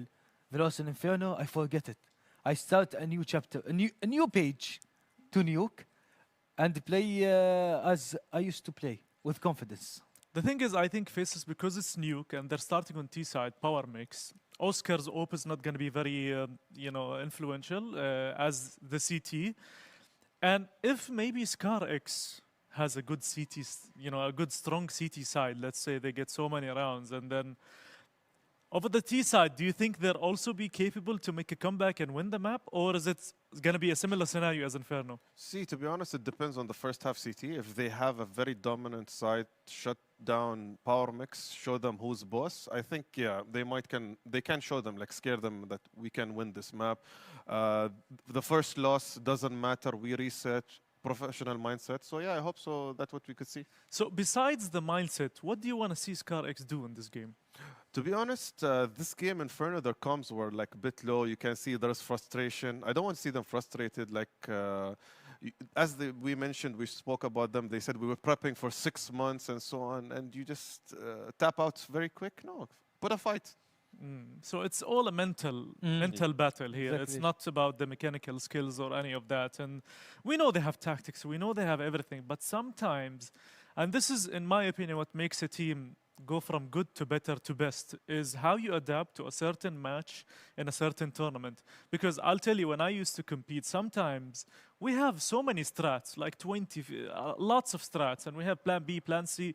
But then sometimes you play against a team, one guy is popping. He's crazy. Like, you don't want to go near this guy. Yeah. So we make a whole new strat that counters this guy because we don't want to go near this guy. So do you want to see Scar X? Do you think Scar X has a plan for this specific occasion? I think after Inferno, they will sit together and make a new plan and Nuke to maybe stop Oscar. But still, there's not only one star in Power Mix. They're all stars, to be honest. So I think the way you stop Oscar is no way. Okay, the way to stop Oscar is no way. But Faceless, for your side as well, if you are on the side of Power Mix, you won the first map very convincingly. You have the this positive attitude now. How do you go to the second map? Do you just play aggressive as well, or do you chill and relax, or do you try to put a mix of both maybe? Because I feel like if they play passive, then and the other guys win, then slowly the strength and the positivity gets taken away. What do you think? How they should approach their game? To be honest, Tox, it all depends about the pistol. If the pistol goes well, I think they will be going all out. They're not gonna be scared. They're gonna be full confident, and they're gonna maybe abuse A or maybe ramp. So I don't know. It depends on the pistol, to be honest. Do you guys think we're gonna see the last map, Overpass? Was it? Overpass. I hope so. I hope so because both teams are great. Both teams have good players. And I wish to see Overpass. Okay, quick prediction. Nuke. Oh, man. If I say it, I jinx it. So, Power Mix. Power Mix, what's the score? What's the score? 13-7. Okay, and Scar X 13-8. Okay, I'm gonna go with power mix, but I think it's gonna be a close match, so probably like 13-10. And you know what's very important that we need to remind everyone at home is that there is a QR code. Where is it? It's somewhere there, yeah. This QR code helps you actually get a look into the awareness campaign that Dubai police has put out for you. This is mainly to, you know, e-crime, how to prevent all the e-crime that happens, whether it's frauds, stealing passwords, just people trying to scam you. So make sure you head over to that QR code, scan it, and get some read, find out ways how you can report e-crime. And I feel like if Power Mix goes with another swift win, we're gonna have to report them, but not to e-crime. I think AB Esports are ready for them in the final. I think they're at home chilling, relaxing. So this is probably gonna be a good match. Okay, thank you, Wipe. Thank you, Faceless. I think we are ready to head into our second map, which is gonna be Nuke, the map pick of Power Mix. Is it gonna be a 2-0 or are we gonna see overpass? James and Sam, the mic is yours. Thank you very much. Personally, Overpass is my favorite map. I would love to see these teams fight on that. However, I do believe that ScarRx are going to be in deep waters. When your opponent has picked Nuke, I think on paper, you should be in an uphill struggle. Curious to see what Oscar will do on the T side of Nuke. I think the way he got some of the frags on Inferno, he's clearly ready for the battle sniper play. So I think he'll probably be looking for... okay. I think it wouldn't surprise me if we saw him going for entries towards ramp or somewhere, being the can opener for the squad. If we see a HE towards Squeaky and he's looking for the player in main, things like that, it wouldn't surprise me at all to see such plays. What do you reckon, Sam, is the chance for ScarRx to be able to survive this game of Nuke? Oh, that's a tough one, right? I mean, they get to start on that CT side, and that is a big thing just in and of itself. And I think the big advantage that Oscar's going to have, obviously for Power Mix, is that being an AWPer himself, and as you said, being kind of inclined to being more of a battle AWPer, he's going to have a good idea of where his opposing AWP is going to be. And it's not often we see an AWP duel. More likely, you're going to be looking to try and take down riflers so that you take away the support from the AWPer. But if you want to make a statement and take the enemy AWPer offline, you know where to look for him if you're going to get cheeky with that. So for ScarRx, it's really going to be about, you know, identifying where Oscar is, because we keep talking about his AWP plays, but that's not to say that he can't play with a rifle. We saw him do well when he had rifle in hand as well. So it's not to say that, you know, if he doesn't get the open hand, he's suddenly going to disappear off the map. So you still have to kind of keep trying to isolate where he is. That's the big key pivot point, I feel like. So take him offline and then lean into the fact that you get to start on the advantageous side. Take advantage of that and try and string those rounds together, right? There's so much that's telegraphed. Yes, it is a technical map, but there's a lot of like utility positioning that's pretty well known. So try to kind of negate as much of that as possible. And I think that I want to see them play a little bit more retakey. I think that what we saw, the little bit that we did see from Power Mix, is that they like to play aggressive. So if you're going to be trying to anchor on site and just getting run over and bulldozed, I think that your biggest opportunity is going to be to try and play a little bit safer, try and play a little bit back, and then go for those retake scenarios and, you know, try and hold on to as much of that util as possible, because again, CT side, you can use that to your advantage. Time to focus. I think we've got a tech doing a little work there, but it's definitely time to focus for ScarRx. I think visualization is really good for sports psychology. But while we are here, do have a look at that QR code and educate yourself on awareness to stay safe online. That is the key message here for the Dubai police. Lots of dodgy geezers out there on the internet, so they'll give you some information on how best to avoid them and report them so they can be dealt with. But yes, moments of reflection and think about how to overcome the challenge which Power Mix are posing ScarRx at present on this game of Nuke. Would love to see Overpass. I'm so happy Overpass is back. I would be a very happy man to see this go all 3 maps. We heard some players saying that they thought Inferno was the worst map in the pool at the moment. Doesn't seem to have the traction in CS2 that the older Inferno had in CSGO. Yeah, a lot of the changes have made a lot of players unhappy. I do feel terrible being the bearer of bad news, but our third map is actually Mirage. Which, I mean, you love Mirage anyway. Oh, I love Mirage, yeah. Yeah, so you're fine. Maybe Tox was trying to channel a veto change into Overpass, but no, I'm perfectly happy to do Mirage as well. I'd rather watch Mirage than play it, because whenever you play it, you know, the map is more than 10 years old and still no one knows how to smoke window, and I just can't. It just drives me crazy. I just can't deal with it anymore. And now we have dynamic smoke, so even if you do, you just clear it, you know, quote unquote. I have been hoping for Train.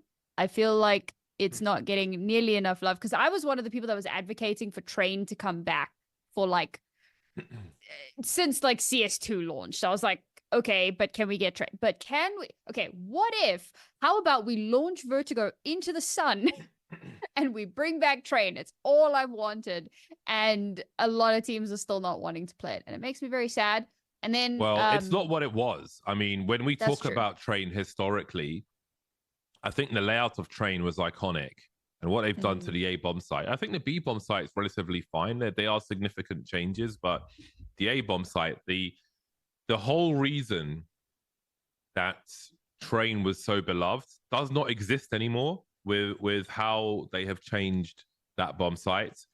I haven't had since the recent changes and additions they did, I haven't had a closer look at it, but the iconic Train that we know is not a thing on that map. That's, you know, I don't want to hate change, because it's change, but I wasn't a fan of that map. I didn't feel like it had enough furniture on it on the A bomb site. They've tried to add a little, but I think they've tried to like dumb down the map to make it more accessible so people don't get stuck in the choke point and just are too afraid. But just like, I think you have to allow the space for a map to exist with its strengths in the map pool. If people are going to be too afraid to go in, you're not going to be able to change their behavior by making it look more accessible, like in terms of the A main entrance and so on. So I don't like the idea behind what they've tried to do in that respect, and I don't think that Train is going to have traction because of what they've done there. Which isn't to say it's a bad map in itself, but when you know what was in the past and you see what you have, you know, I feel a way about it anyway. Right then, into Nuke we go, the second map of this best of 3 series. We'll often see that glass being smashed from T-spawn, whether grenades go through it or not, but on this occasion, Oscar might throw something. The CTs might be ready for it though. ScarX on the defensive side. The Julie's out on the bomb site. So far, so good. Dante has got players to his left and right. And he is delivering. Oscar and TR1, the last 2 standing here for Power Mix, who had a fantastic Inferno if you're joining us late. Looking to close it into. This is their pick of Nuke. Down to the 1v1, their next hit wins, surely. Here with just 16 HP. Versus TR1, who has the bomb and a minute on the clock. And now it's the guessing game as they both shift away. Kia, last seen in heaven. The longer this goes on, the more nervous TR1 will be.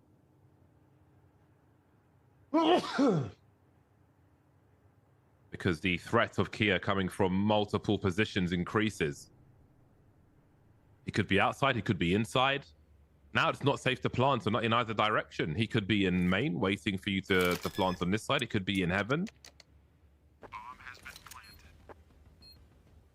But he's managed to plant it. Now Kia's got to be very, very careful with 16 HP if he chooses to drop on the ramp. He doesn't have a kit. Ooh. Really relying on a 10-second defuse here. Oh, nerves of steel Oh, from no. TR1. He just thought there's no way he's not checking. The mind games have outplayed Tia on this occasion, has no idea where TR1 is. And that is the last place he's checking, if he checks it at all. I have to give him full credit for the guts to make a play like that. Truly, because like if the decision is made to just stick, then there's probably a defuse, because you're busy trying to go all the way around the world. The amount of time that it takes to get that right. And I suppose kind of realizing, I mean, we had such a dominant first map, they're probably going to be feeling nervous. They're probably going to be feeling, you know, not really confident in this. So we can take advantage, and advantage they take. A beautiful first round for Power Mix, and not the kickoff that ScarX were hoping for here. But a little bit of spend into this one. Got the scout on board as well. We can see some magic get made with that. I'm going to try that. If I'm ever in that scenario, I'm copying TR1. I'm going around the world. Watch the bomb get defused, though. Yes. Right, then the MP9s are out. The force buy is here, including the scout for ScarX. Bait and switch set up. Will be dealt with by Sorry. And Zyron has just got to concede that position.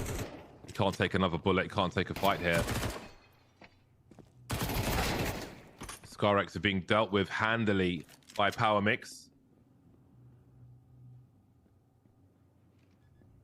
Very difficult scenario then. Losing the pistol, going for the force buy, and getting utterly deleted in this second round does not bode well for this first half here for ScarX. I mean, at least on Inferno, there was a lot of damage done. So you kind of force that reinvest to come through, and you have that possibility of making economy just a really, like, an extra pressure point. This time around, not even being able to get one kill. I think Sorry got that last kill with literally just 1 HP. So all 5 players remaining. The bonus is fantastic. Nearly $1 spent into this one. Meanwhile, of course, it's a pretty much full eco round for our CTs.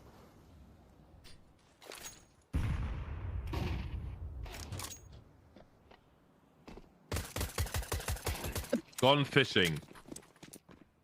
Oh, careful. Oscar going to have a look. Not ideal range for a Mac 10 at all. Did he identify 2 players there? Either way, Power Mix will be racing into the B-bomb site to do what needs to be done. We'll see if Dalil chooses to hold on to this rifle. That is a lot of money to be saved. They'll throw some players at the problem. That's going to encourage them to continue then, isn't it? Suddenly they've got a 4-on-3. Now the whole round is a go. Siron's found a smoke as well. If he can throw it before he dies, all of 2 HP. Even if they get some more frags here but don't win the round, that will be a help to them as they try to stabilize their own economy. But they'll all be handily dealt with, and Zyron definitely wants to save the Skillil now. Long had better armor penetration than the M4.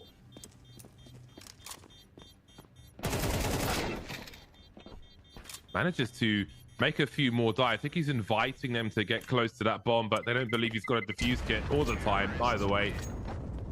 So he did make them spend a little more. They'll have the money to buy together, and indeed, that is important to take a little pressure off them later on if they can be successful. I love this play, man. Everybody aggressively pushing into outside, looking to try and catch someone off guard, and that they do, in spite the fact that 2 of their players lose a ton of HP in that. They're still able to get so much done in this round. Unfortunately, it doesn't end in a round win, but you've kind of put a little bit of pressure there. The problem now is, of course, AWP in hand for Oscar. This is where things start to get that little bit more scary.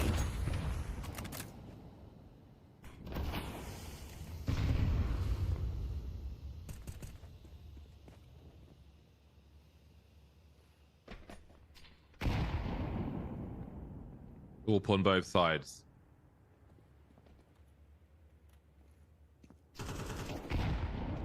Squeaky's been naded off. So a perfect playground for Oscar to lurk in.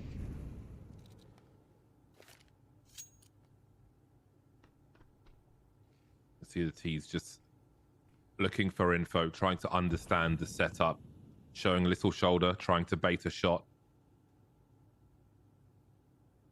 Nothing doing just yet. Dilly has a nice off angle here. And he can be the second engager. We can see Zyron has the AWP.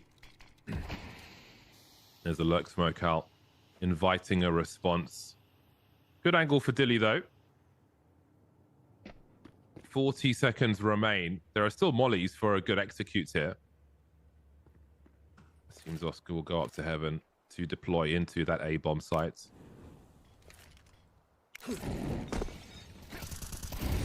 26 seconds. Krypton gets off well. And there's Kia with a really good angle. Looking like the first round for ScarX. Oscar and Art remain 15 seconds. Is there a chance for a bomb plant here? Trying to catch some CTs, unable to win that duel though, as Dilly will survive. And it begins for ScarX then. Able to collect a second sniper indeed, as 3 survive at the end of the round. Nice and clean from them as well. I think for Power Mix, maybe, you know, start to get a little bit in your own heads a bit. They slow things down a lot more than what we'd seen from them previously. They try to go for a very sort of standard execute, standard utility coming through, but timing maybe just not on their side and not able to garner as much space as they would have liked. And as they attempt to push in, they just kind of get shut down from every single angle. They've reinvested into the AWP here at the expense of TR1 being on a Tech 9. Risky.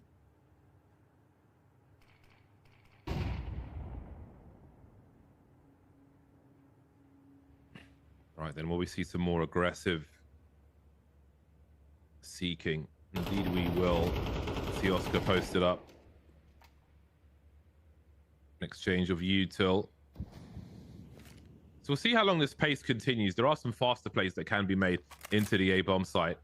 But it seems that the T side of Power Mix want to use this clock to just punish a CT looking for information. You do wonder if that is the read from ScarX as well, as they carefully position themselves not to give up that first frag. Because again, there's not much being heard, even in the deployment of util by this T side around the map. Not much to bait a peek from this CT squad. Squeaky door not blown off. As they edge closer, you can see the CTs have changed their positions, of course. 29 seconds remain. And there hasn't been really much map control lost by these CTs. So this should be a comfortable one for them.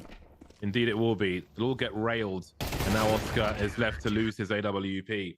So I think the T's could do with a bit more effort to take some map control away from the CT so they can pull them out of position and make them have to take decisions. I don't think we saw much of a challenge there. So they were kind of just in the positions they wanted, waiting for that fight to come to them.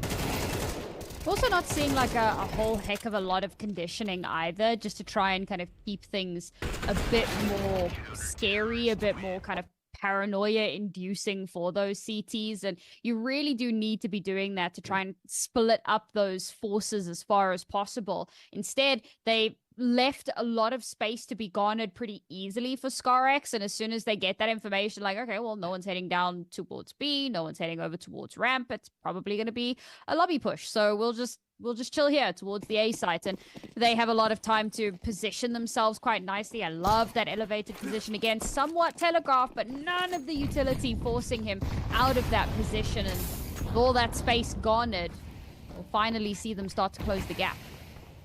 Yeah, it was an interesting round, especially kind of fishing for a frag basically only in huts, because Squeaky Door wasn't blown off. If you have a wall of smoke outside and you have some presence towards secret, then the CTs have to decide, do they put somebody down the vents? Do they have one person rather than two on ramp?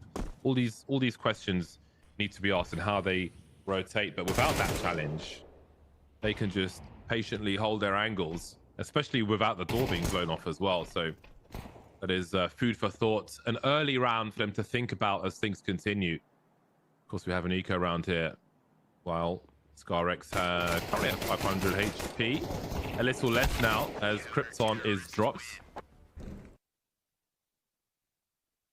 That's all fine, though. Relatively good round for them. And you can see they're kind of building some confidence now. I looked for a moment there that Art wasn't actually going to get that kill. Not that it's, a huge difference maker, but if you're going to take that risk, you at least want to be able to take one with you. You need 3 headshots from this range, I think, with the Glock, if he's got a helmet. It's not easy to get that kill at all. Yeah. So at least he did manage to take one down with him.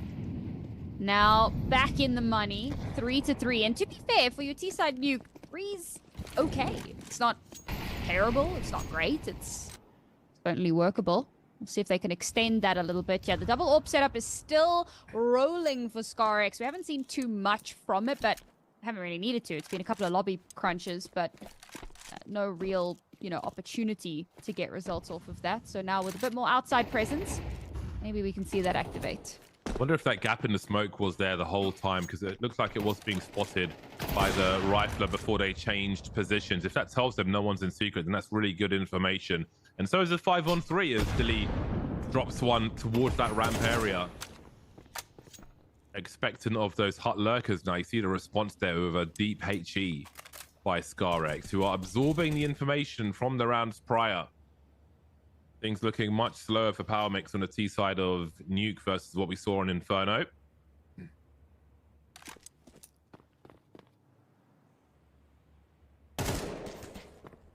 a very slow pace here from the T side. An unsuccessful one of late as well. ScarX moving to 4. Attempt was made there, right? You had the wall of smokes outside. There was even a little bit of creeping over towards there, but I feel like they gave up that position really early on. And of course, they don't know this. We know this. There isn't a lot of presence towards secret. So had they decided to commit to that, they could have had, a fairly clear pathing down towards that B side. But instead, with a little bit of pushback, they opt to pull back instead. And I think a gap in the smoke also kind of forced them to have to make that decision. They start heading back over towards A site, and A has not been successful for them for quite a few rounds now. So something's got to give at some point. Like we said on Inferno, I think Nuke is another one where if you've got the money for Tech 9s and some grenades, you can get the molly on the hut roof, a few more nades in, and you can really try to abuse those numbers. This time they have made it down to secret though, and those footsteps will be heard, and now they can pull the CTs out of position. Oh, that's perfect angle for TR1. This is the kind of thing that we needed in some of those earlier buy rounds. Force the CTs to make decisions, difficult decisions they don't want to make versus just waiting for the fight to happen on their terms. Dramatically different round now, and this has become so awkward. The money can really disappear, and that AWP may do so also. Oscar, of course, the drop Dantic. He'll take that and say thank you very much. Oh, that's a nice pop from Kia, but a small exclamation mark on a very painful run for them as Power Mix fight their way back into that. You can see him galvanizing the troops there as well. Almost feels like anti-conditioning. They don't go down secret for like 3 or 4 rounds, and ScarX are like, oh, okay, they're not really pressuring secret. We can just kind of leave it alone. We'll rotate if we have to. And then Power Mix just run straight down secret, overrun the one player that was kind of showing any sort of presence in that area. They'd already taken Dilly offline as well, so that was one of the AWPs taken off board pretty early on. And off the back of I love Tech 9 rounds. They're my favorite ones to watch. Wasn't quite as explosive as maybe we could have expected, but they had very limited utility. And the little bit that they did have, they used really well. So very quickly, what was starting to look like a bit of a runaway train in the opposite direction, they've pulled the reins back a little bit and evened out the scoreline again. And I said that 3 rounds isn't bad. 4 rounds is almost an ideal scenario. At a, maybe not a bare minimum, but that's like a really comfortable scoreline for your T side. So at this point, Power Mix are kind of sitting pretty, and ScarX, the pressure starts to build for them a little bit. Now, thankfully, they were able to save a lot of their guns in the last few rounds. So despite what looks like it was a very expensive round with the 2 AWPs, not a big deal. They can still reinvest into that and have quite a bit into the bag for that next round if they should still lose this one. But you don't want to let that turn into momentum, which is, of course, why we saw that pause coming through here. It not only gives you time to kind of discuss the changes that have been made. Hey guys, they finally went outside. We need to show a little bit of presence towards Secret so we can stop that from happening. But it also puts a little bit of a, you know, a period on the potential momentum runaway that we could have been seeing from PowerMix.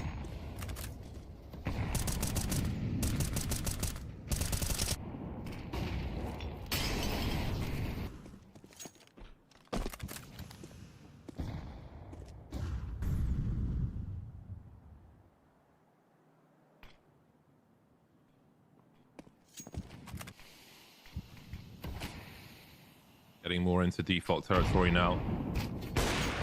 Oof. And there we go. The presence outside forces the CTs into different positions, but Scarex are really coming to life on this game of Nuke. You love to see it. Aggression in that hut position. How they've adapted to the presence there has been great to see. Krypton will drop on as well. A 5-on-3 as he goes back to the well. Over delivers for the squad, leaving Nako alone. He's made some space for himself, but he has to go and pick up that bomb.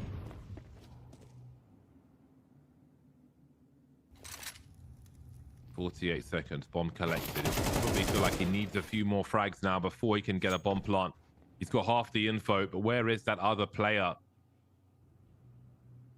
Does he have the flick? Oof.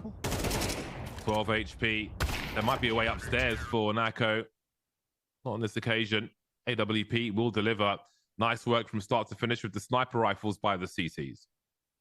Yeah, I mean, you were talking about the adaptations, and it was brilliant, right? We talked about how that timeout was likely to discuss the fact that, okay, they've found a weakness in our defensive line. We've got to reinforce Secret that little bit more. They do that immediately, and it does pay off. And of course, a lot of it comes off of Zyron getting an opening frag towards outside with the AWP. Of course, gives you numbers advantage, but you had someone in position for when they start to move in. Krypton holds that down beautifully, and as soon as we see some kind of form taken, it's instantly snatched back. Wonderfully laid grenade at Oscar's feet.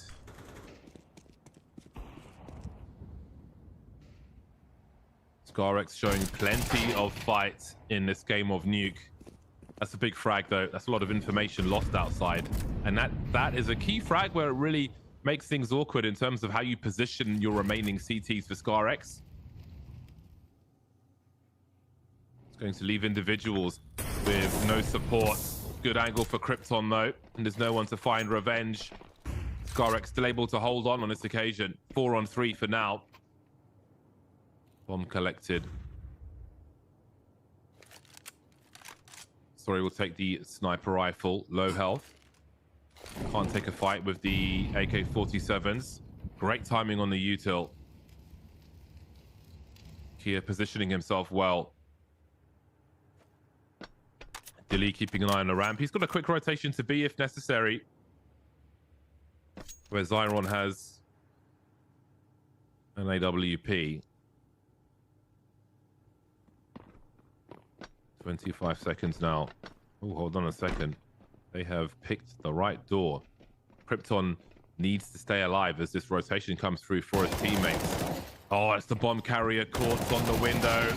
Caught sleeping there. That leaves Nako in a 1 versus 3 with 6 seconds. There's no time to really get onto the bomb site to plant that bomb. He does not want to die after time. Rough one then, as the CTs, a rough one for PowerMix that is, as Scarex continue to build on their CT side. Honestly, I thought that once you got down to just those 3 players left, surely you just save. Surely you just back away, try to hold on a little bit longer. I mean, they would have had enough money to complement those 3 guns with another couple of guns, and then you've got like a really solid buy into this round, but instead they opt to push it. And part of me's like, all right, I respect it. I mean, if that had worked out, if they'd been able to win that battle towards that window, then perhaps they can get a bomb planted. They've brought the numbers to a more even kilter, and it's really doable, but it all goes awry. It was very high risk. And unfortunately, it just does not pay off for them.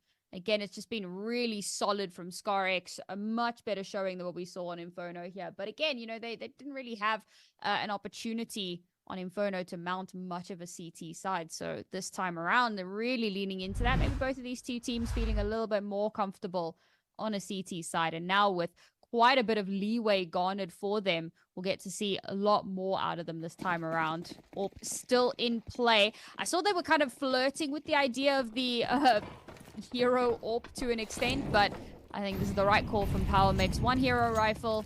We'll see if we can get something off of that.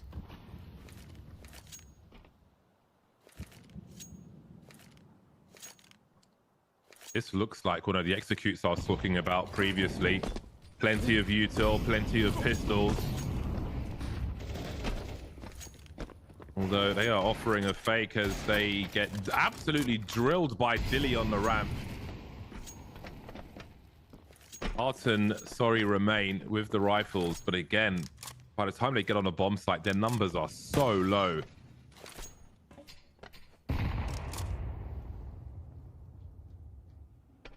Taking control of control.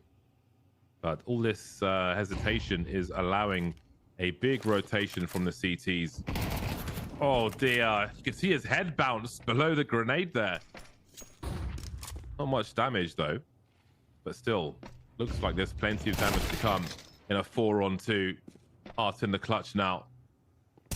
Still time. Big headshot onto Dantic. Is there a way to get this bomb planted now? Kia already on the rotation. Will Zyron join him? Racing to the A bomb site. He'll hear the ladder at heaven. Kia with the swing, delivering and stopping that bomb from being planted. No bonus money either for the T's as they lose that round. That was rough because Art predicted it. Well, not even predicted, right? Like you said, heard the ladder, knew the player was there, and still loses out on that 1v1. Just in that moment, perhaps panic starts to set in a little bit, and shots just not connecting in the way that you were hoping that they would. A good attempt made, but now even with all of the kind of conditioning that they're trying to do, and part of me was like, oh, there's a bit of an over-rotation here from ScarX, but they respond in kind despite that. You move all those players over, but then very quickly readjust. It's been really solid to see how the CT side has gone. Last round in the half now. Last opportunity for Power Mix to get one more. Using the numbers now, this has surely got to be it for Power Mix on this A bomb site. 4-on-3. I see some support util for Dilly. Does he wait for that bomb to get planted? Straight in he goes. Zyron with the flash. Dilly dropping, sorry. TL1 still has the presence to find a lurker. Round towards T-spawn. Not sure if the bomb was there or not. Either way, it's collected. 3-on-2. Power Mix still in the fight, but TR1's just running without his gun out. Gets taken for free. Now Zyron versus Nako and Oscar. Few precious rounds on this T side. Very interested to see what the second half looks like with a reasonable bag of rounds for both squads. What does Zyron have left? Switch to the AK to get that trade fragger, should it be required. Carrying a kit as well, but can he solve the puzzle? Smoke will reveal his position, create some space for himself though, as there'll be presence shown towards ramp. The other one will be harder to deal with. That clock continues to tick. He is quite exposed with the bomb position, also waiting for Nako, but there's just too many of them left, and Power Mix will find 5 at halftime. Oscar's having a much quieter performance here. I was talking about how he's pretty decent with a rifle as well, but just has not had any sort of an opportunity. And that's what we were talking about, right? Finding Oscar, isolating, making sure that he can't kind of get any sort of value. And I don't necessarily think that that was part of the game plan per se, but it kind of worked out that way. And it did clearly make a big difference. 7-5 half, nothing to turn your nose up at. You would have wanted that to be a little bit more of a runaway. They've allowed a lot of rounds to go through here for Power Mix, and I think that ScarX, the pressure still continues to be an issue. Getting this pistol be a big help for them to keep that lead and maybe convert this into a map win.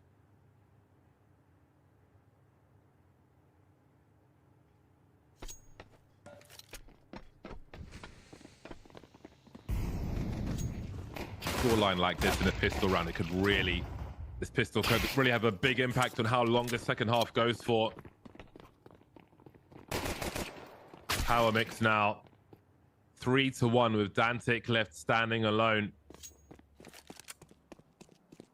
Got to get that bomb towards the ramp. I don't think we see a bomb plant in this round. It will be a win by elimination, but for whom?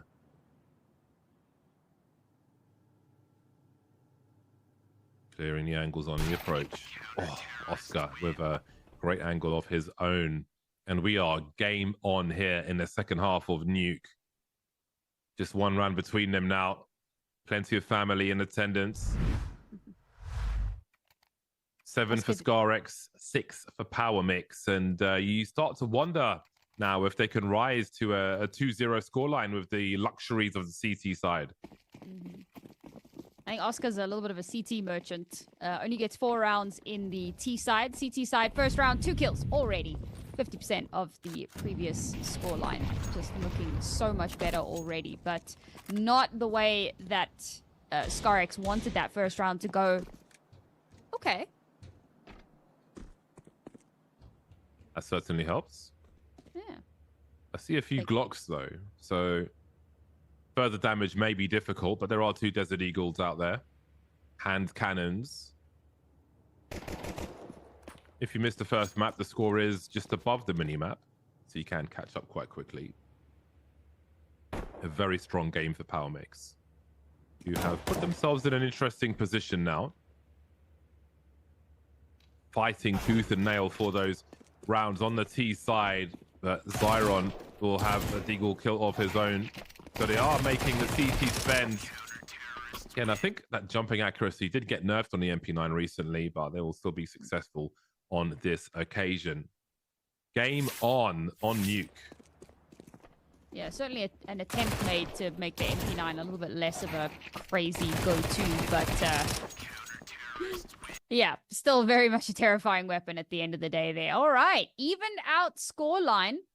Power Mix finding themselves back in contention here. Yes, 3rd round AWP. That should come as no surprise to absolutely anybody.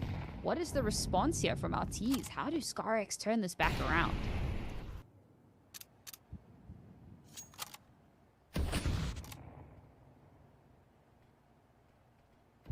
Here Art toggling with burst fire. Make sure you press that enough times so it's in the right place. 7-7. Very big half ahead of us here on Nuke. A place in the final, the grand final, at stake versus Aalborg Esports.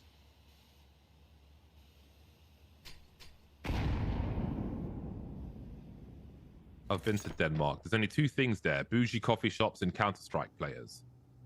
So it is going to be a tall order to topple them. But which team will get there is the question. 50 seconds on the clock as ScarX take a slow approach to their T side. Oh, went back to the well one too many times. Grenade was not the one, says Art. Crack peak won't be enough to stop TR1, who manages to find 2. And ScarX's numbers will be thin to just Dantic then. 4 people coming at him. 4 survive for Power Mix. Patience from Power Mix. No crazy over rotations, no crazy aggression unnecessarily. Not like what we saw on Inferno, right? We saw them get very kind of cheeky, but they had such a huge advantage as the round or as the map went on. They knew that they could kind of afford to be in this one. The deficit was literally nil in this round, so you don't want to take unnecessary risks. Rather just allow them to try and take that space. You are kind of at an advantage just by virtue of the map, so you can really lean into that one. A lead taken, Oscar up to 8. TR1 has really been the big difference maker so far on this map. See if that can continue to be a trend. Is now, ooh, Tech 9 rush. Yeah, we had the junk into the A bomb site, but then the play went towards ramp. On this occasion, it will be there. Nako completely blind, but his teammates will pick up the slack, and the burst fire will be good enough for a solid hold of the A bomb site. Won't be too concerned with the losses there. There was no bomb plant. They held on. They grow from strength to strength here on the CT side of Nuke. Yeah, you can see Nako was full blind for a while, but the team just couldn't get close enough to punish him in time. By the time he was dropped, the round was almost over. Certainly feels like PowerMix have had some really good reads into these anti-eco rounds, particularly against ScarX. Again, they've played each other before, so there's certainly that little bit of extra insider knowledge, so to speak. And it's another round where they take full advantage. They realize, hey guys, probably going to be some sort of a aggressive shenanigan. Hold it down perfectly. But now they're making the same mistake that ScarX had made. There's no presence towards Secret whatsoever. Nice moves by Zyron. He's got someone to pick up the slack for him as well. The charge into the A-bomb sites here, and Dilly's looking very sharp with the AK. Sorry, sees a muzzle, but can't punish. Does he go for the corner? They know he's here. It's free! The transfer's there as well. 10 for PowerMix. Very happy with that. And again, it's patience round after round. You know, I mentioned not having secret presence, and of course in that round it doesn't make a big difference. But, you know, looking further, it might be an issue maker. In this particular round, it was the right call. Heavily reinforcing that A site is what helped keep them afloat through that. If they had to wait for a rotation all the way from Secret, that could have ended entirely differently. And of course, that's why they're in the server, and I'm here yapping. They had the read, and it really does feel like round after round, they've got such a good idea of what these T sides are going to look like. Yes, their own T side was a bit more difficult. They struggled to really get the advantages that they wanted. Even with utility usage, they couldn't play off of it as well as they would have wanted to. But on CT side, they're so in control. Perfectly placed utility, perfectly placed stall, and again, just that patient play, allowing the Ts to walk into their crosshairs, perfectly responding to that positioning, and continuing to be a menace. Up to double digits now. ScarX, that lead that they came in with has trickled away. They're losing any sort of an advantage that they had.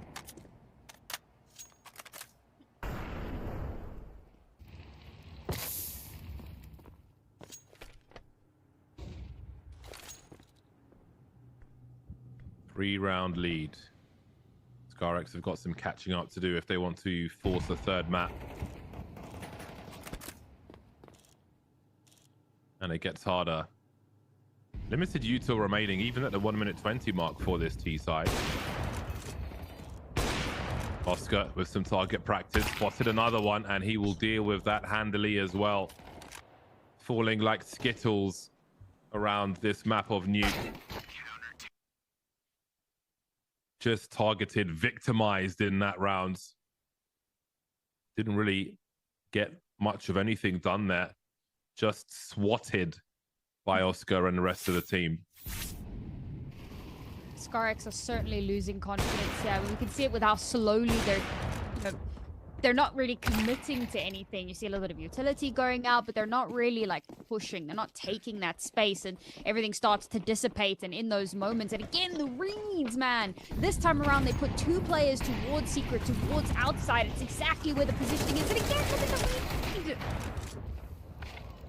Trying to use their numbers as best they can, but to what result? Oh man, that was a fast one. And there's, again, nothing to show for it. Just running out of steam towards what might be the end of this match. PowerMix growing from round to round. It's an avalanche of rounds for them now in this second half. The Tech9's trying to do some work, but sorry with a 3K. Make it 4 with another one barbecued at the end. For a 12-7 scoreline, quite a few match points now for PowerMix. ScarX have got the 4-buy once again. Is this the end of the road for them? They can afford no more errors. They have to win these duels.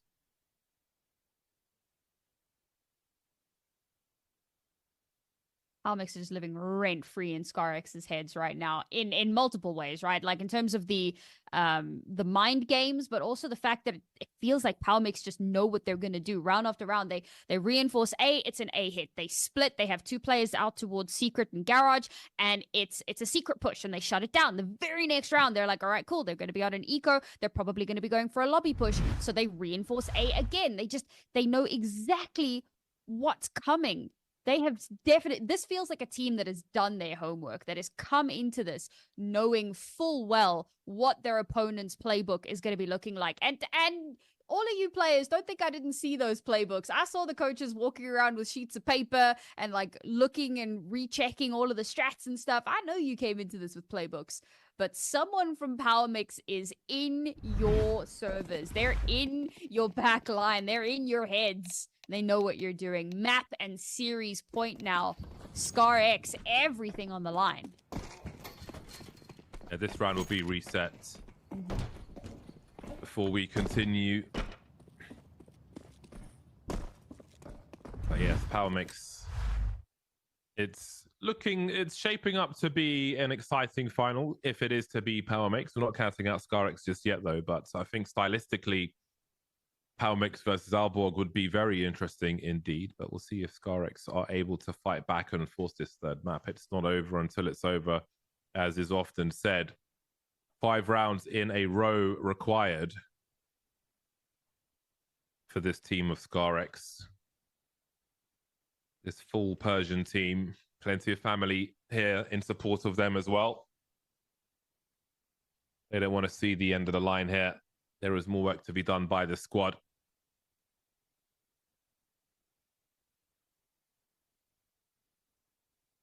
Here on Nuke. Very difficult territory. Seems like even the audience is feeling that pressure, right? You know, there were a lot of smiles, a lot of excitement, a lot of like, you know, vibes when we kicked off in map number 1. Now guys are looking nervous. Yeah, definitely seeing how, you know, this is affecting their family members, and, you know, maybe they're in solidarity, hoping that they can kind of rally themselves a little bit more.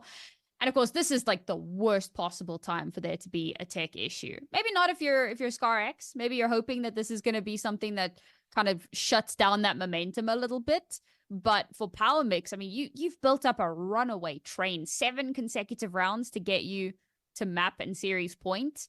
And this is when the troubles start.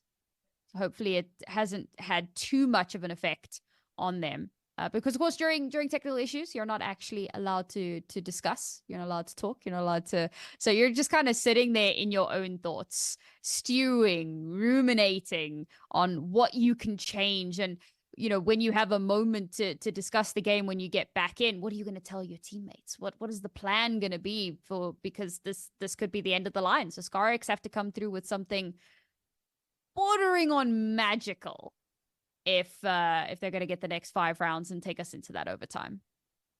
Yeah, what you can do while we're waiting to resume is check out the Dubai Police e-crime hub with the QR code in the corner. Plenty of information on how to stay safe and report e-crime to the Dubai Police. So definitely some good information on that QR code in the corner. But here we go into what might be the last round. We'll see what Scarx have to say about it. It's match point for Power Mix, but the AKs and utility is out for that T side. And the team has been fragging. We'll see if they can put it together and secure these final rounds. A lot of util outside trying to establish some presence, maybe some control as well. There are the HEs for the CTs. Denial of information with the smoke towards main by Dantic. Let's see how these CTs respond. Oscar trying to keep them honest. What is their read? They have the information towards secret the entire time, or just partly. They're focusing on a Zyron found the gap, and he's dropped Oscar and Nako. Great work. Scarx with more to do in this game. Wiping out the CTs here, but they have a lot of money in the bank. Does that encourage Sorry to go for this, to try and even just thin the numbers, keep the T spending, because even winning this round, they could still be caught short. He gets one for free. This could be a huge clutch for Sorry now, looking for a flanker, wondering where the last 2 might be. Oh, how's he found that one? That would have been outrageous, but Kia comes in for a really quick trade. That was dangerous. Oh.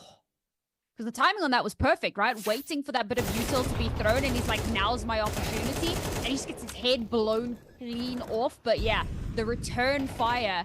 And I mean, Kia was somebody that we'd been talking about in that first map, someone that was having a bit of a rougher time, and I believe it was Zyron as well, that were, you know, really struggling a little bit. Yeah, they've come into their own a bit more on this map, and they've been really stalwart in keeping the hopes and dreams alive here for ScarX. A very, very big round for them, but there's still so much more to be done. Because of all of the chained rounds that Power Mix had, they're still sitting super pretty in the economic department. They're also throwing down a timeout of their own here. And again, we talk about that conditioning utility. And as soon as those smokes came down, Power Mix sent somebody down the vent. They were like, all right, we're not entirely sure. Yes, we've got Oscar watching outside, watching those smokes to see, but you can't be 100% sure. So that really thins out the numbers. And somehow we have someone slipping the needle, and that's the problem with being permanently scoped in, is you can have someone kind of slip the net a little bit, take that space, get in behind your CTs, and that's exactly what we saw happening there. 3 kills right after one another to crack open the site, and at that point, recovery nigh on impossible. A stay of execution for ScarX, but again, the job's only just begun.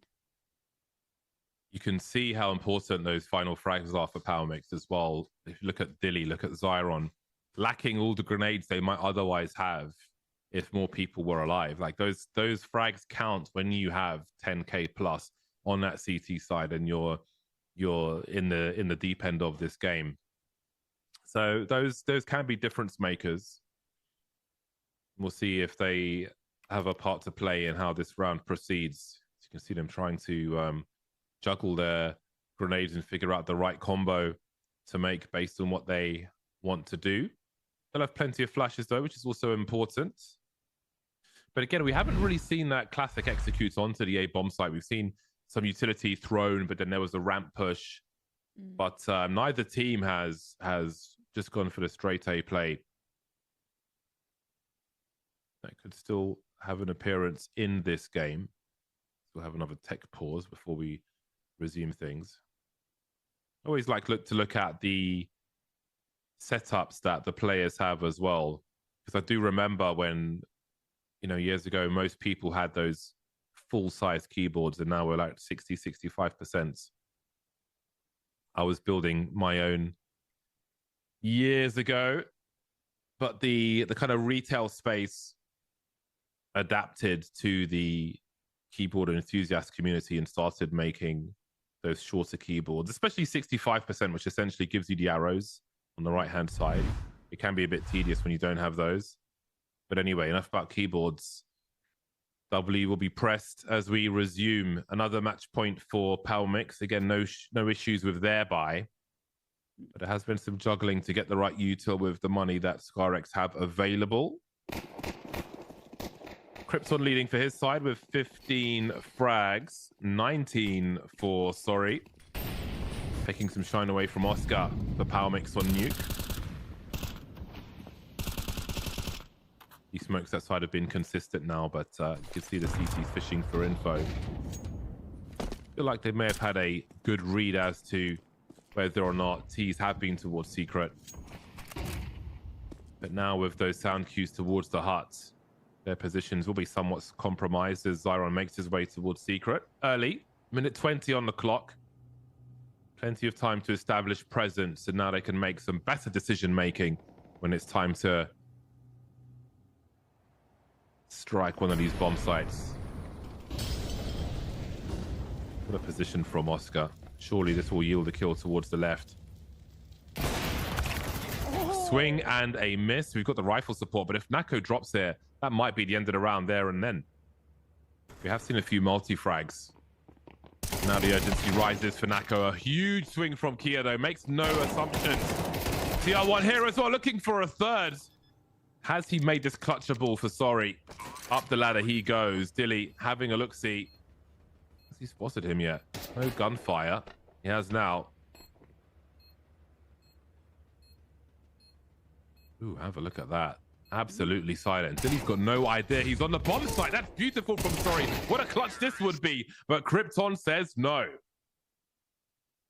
Yeah, I mean, I love the aggressive angle, and Nako and Oscar have been, the desk used the term dynamic duo, and it really was, particularly on Inferno, but this time around, angles maybe not being covered as well as they could have been. Oscar losing out that first shot, and of course it had to be a flick, and unfortunately it doesn't land, and that left Nako in a dangerous position. He's instantly overrun, and this was some good aggression from ScarX as well.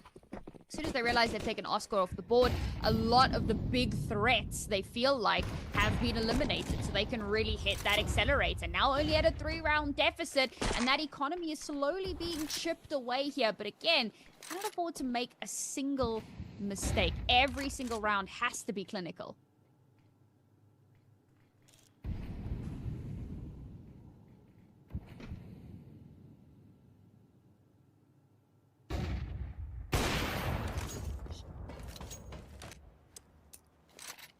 Great opening by Oscar. Now ScarX can't afford to collapse under the weight of that opening frag, and Krypton will certainly fight for space. They look refocused, redoubled their efforts after some losses in this second half. ScarX make it a 4-on-4. That will certainly be heard by TR1, but he's dropped by Krypton, who is fighting tooth and nail to keep his squad in this. 18 frags for him now.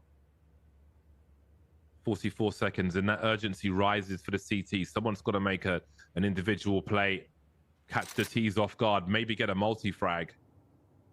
Absolutely necessary here. If Nako could get more than one somehow, then maybe there's a chance to close this out for the CTs here. Heading towards the 20-second mark, as ScarX carefully clean out this bomb site. Coming from the site itself, and Nako can do nothing. The run and gun with these AKs is bagging round after round, and that money for the CT side has disappeared. Soren needs to think about saving. No longer can he go and try to make it expensive for the T's. They don't have the money anymore. He needs to fall back.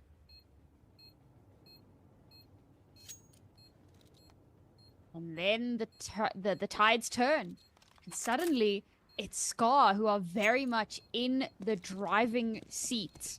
A few key rounds, and you mentioned the run and gun, and that has been a big proponent in a lot of these rounds that they have come out on top of, where you have these like crazy Ferrari swings that net them really solid results. And a lot of that is like, it feels like there's less of that support for the CTs, for Power Mix, than what we saw previously on Inferno, for example. Now it feels like there's a lot of kind of isolated battles, and that's what I was waiting for on Inferno. I was waiting for ScarX to start kind of isolating these rules and then taking advantage of those, but so consistently they weren't able to do that. Now finally they found that recipe, they're making it work, but still there is a buy here for Power Mix. They're not giving up just yet, but this will be that last solid buy for them, and a win here takes us that much closer to that overtime.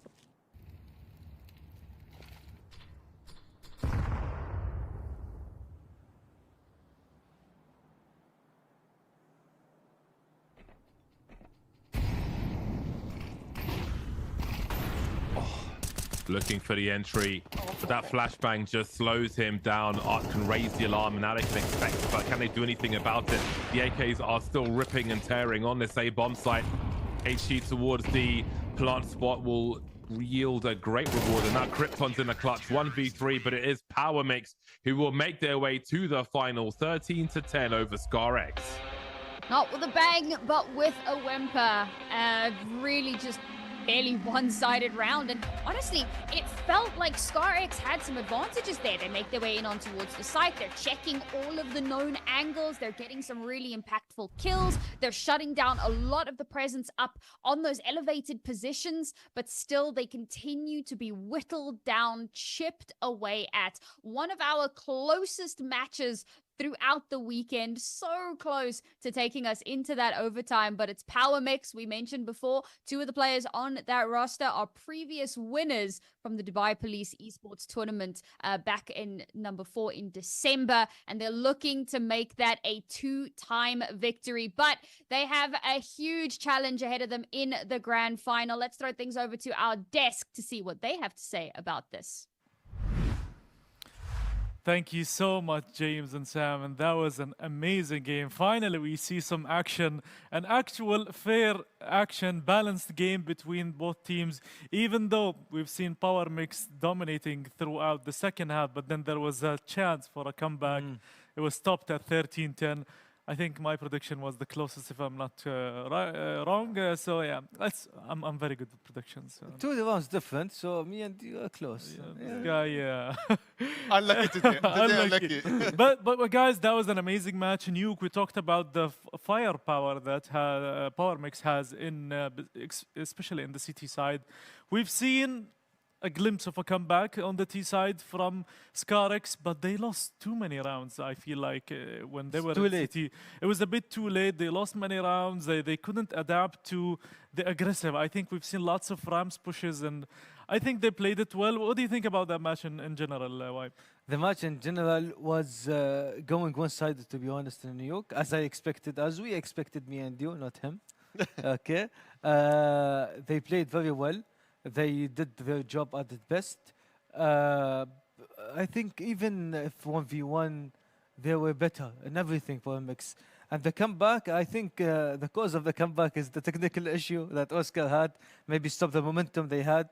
Maybe that's what made them come back. But overall, they both played good, but MX dominated. What do you think, Finalist? Honestly, I think the dark horse you were talking about, here we go. We found them. So there was an upset. We're talking about the most two teams, Scarex and AB Gaming. Like, we're going to see them in the final. And I think we got a surprise here. The dark horse arises. And yeah, a good game.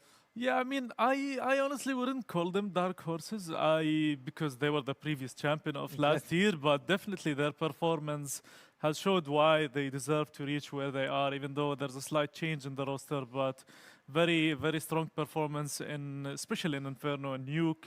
Obviously, we've seen almost the comeback, but so consistent. Some of the players played really well. Almost lots of amazing clutches we've seen, and almost aces, so near miss.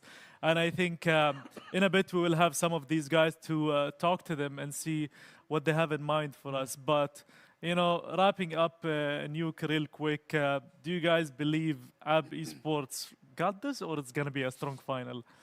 I think they didn't see. They were plenty on the V-Byte. I think they didn't see what Power Mix did. But I think it will be a strong final. I trust Power Mix, they can do it, even though the ABB are, let's say, the champion. But still, Power Mix can do it easily, inshallah. It's going to be a good game, Talks, to be honest. Sorry. And I think... What happened to you, bro? Are you okay? Apologies. I think I lost my voice Yeah, because I'm too excited. Yeah.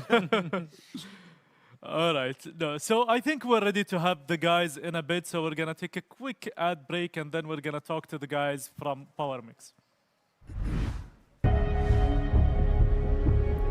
هي فعلا فرصة ذهبية، بس مو بلك، للمحتال، يغريك بالسعر القليل والمبلغ البسيط فقط لتأكيد الحجز. إذا دفعت بتنتهي مهمة المحتال وبتبدأ مشكلتك أنت.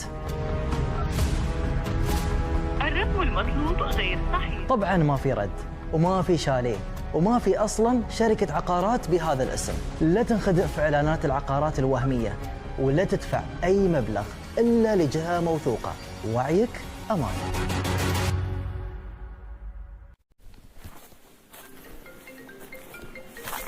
Hello, this is Stephen. I'm calling from the bank. What's your first and last name as shown? هذه مكالمة ممكن تسمع فيها كلام يطمنك. مبروك، ربحت جايزة. عطنا رقم بطاقتك البنكية. نحتاج تحديث بياناتك. طرشنا لك رابط لدفع الفاتورة. هذا إجراء أمني ضروري نتحقق من بياناتك الشخصية. في مشكلة في حسابك البنكي. عطنا رقم بطاقتك البنكية عشان نساعدك. بس الحقيقة هذه مو بمكالمة عادية، هذه عملية احتيال. اتأكد من المكالمة والرسائل والرابط. لا تشارك بياناتك وبلغ عن أي محاولة احتيال. كن واعي واحمي نفسك.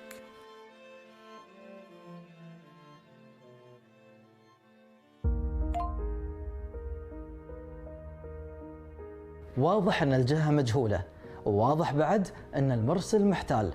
ينتظر منك ضغطة واحدة على الرابط. بمجرد ما تفتح الرابط كأنك فتحت خزانة أسرارك، صورك، محادثاتك، حساباتك البنكية، وكل شيء يخصك بيصير في يد المحتال.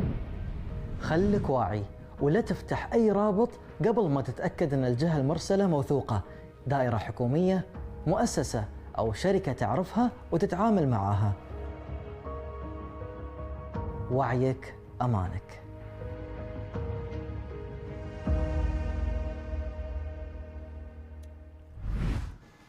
And we are back. This time I have Art and I have Oscar, maybe the MVP. تعال شوي ليش خجلاني? Come a bit closer. Okay. We have Art and Oscar, obviously from Team Power Mix. They had an amazing performance in Inferno and Nuke. We're gonna talk to them, ask them a few questions about their match and what to expect in the next game. I'll ask you, Art, in the beginning. Inferno, you had a very, I would say, one-sided game. Then you went to Nuke. It was a bit tough, but tell me, how did you feel after you won Inferno? Did you feel like خلاص easy 2-0? Of course not. We cannot underestimate. They are like not a mix. They are a team. They practice together. They boot camp. They do everything to perform good. They do everything to perform good. So they are not a mix. We don't underestimate them at all. So we just played our game. We play also together daily on Falcons Pro League. Yeah. You just played our game and that's it. No, nothing special. And we hit our shots. Nice. And Oscar, going back to Nuke, it was almost comeback in the second half. 13, they got 7, 8, 9, almost 10, and they were making a comeback, and then you stopped them. What happened there? What was going on your mind? Like what we do in Inferno before Nuke, I tell the people, I know we have advantage, we have more score than him. But I tell him just play like what you play like last round. And don't throw, don't do anything stupid push or something. Just focus to the game and play same what we do before. Don't change anything. So we don't give him chance because the Iran squad are too good team and are doing practice a lot of time and we know this. So we need full focus to him and try hard to win against him. With no throw. Wipe. The op setup حقك. In Inferno especially, not in Nuke, Inferno, let's say Inferno. What do you think before changing your position, maybe from holding A long, maybe going back to B? What do you see before changing position? Yeah, I try like, I read the game. I read what the another team, what they are doing, and I talk to my teammate. I tell him I will change my position, come watch long for me. I go B, like this, we're talking together.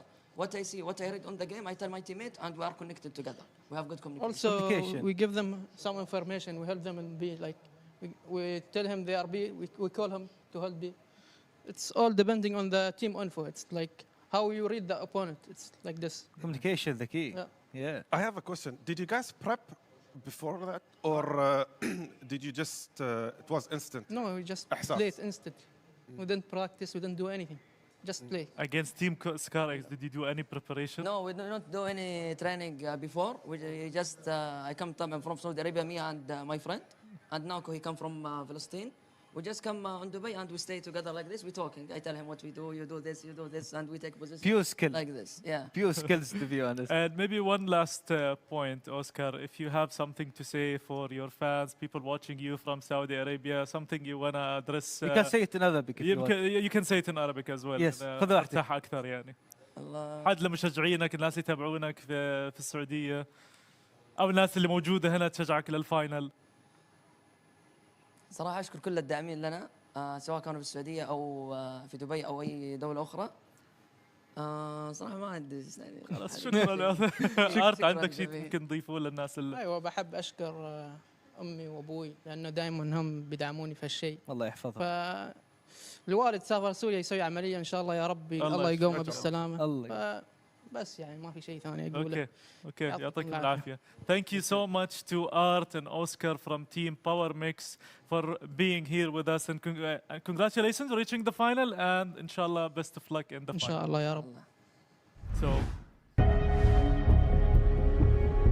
هي فعلا فرصة ذهبية بس مو بلك، للمحتال يغريك بالسعر القليل والمبلغ البسيط فقط لتأكيد الحجز. إذا دفعت بتنتهي مهمة المحتال وبتبدأ مشكلتك أنت.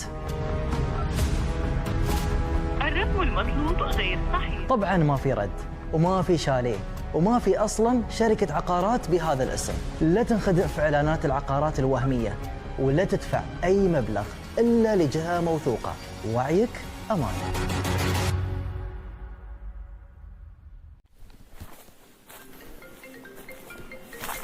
Hello, this is Stephen. I'm calling from the bank.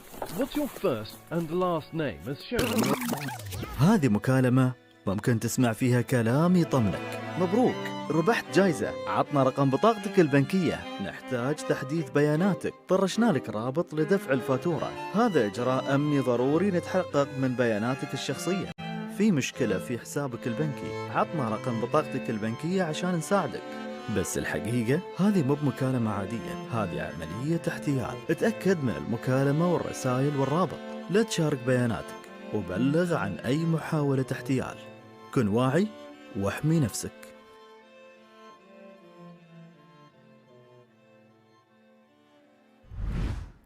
And we're back. This time we have ScarX who joined us from Iran as well. Unfortunately couldn't make it to the final, losing against Power Mix in the semi-final.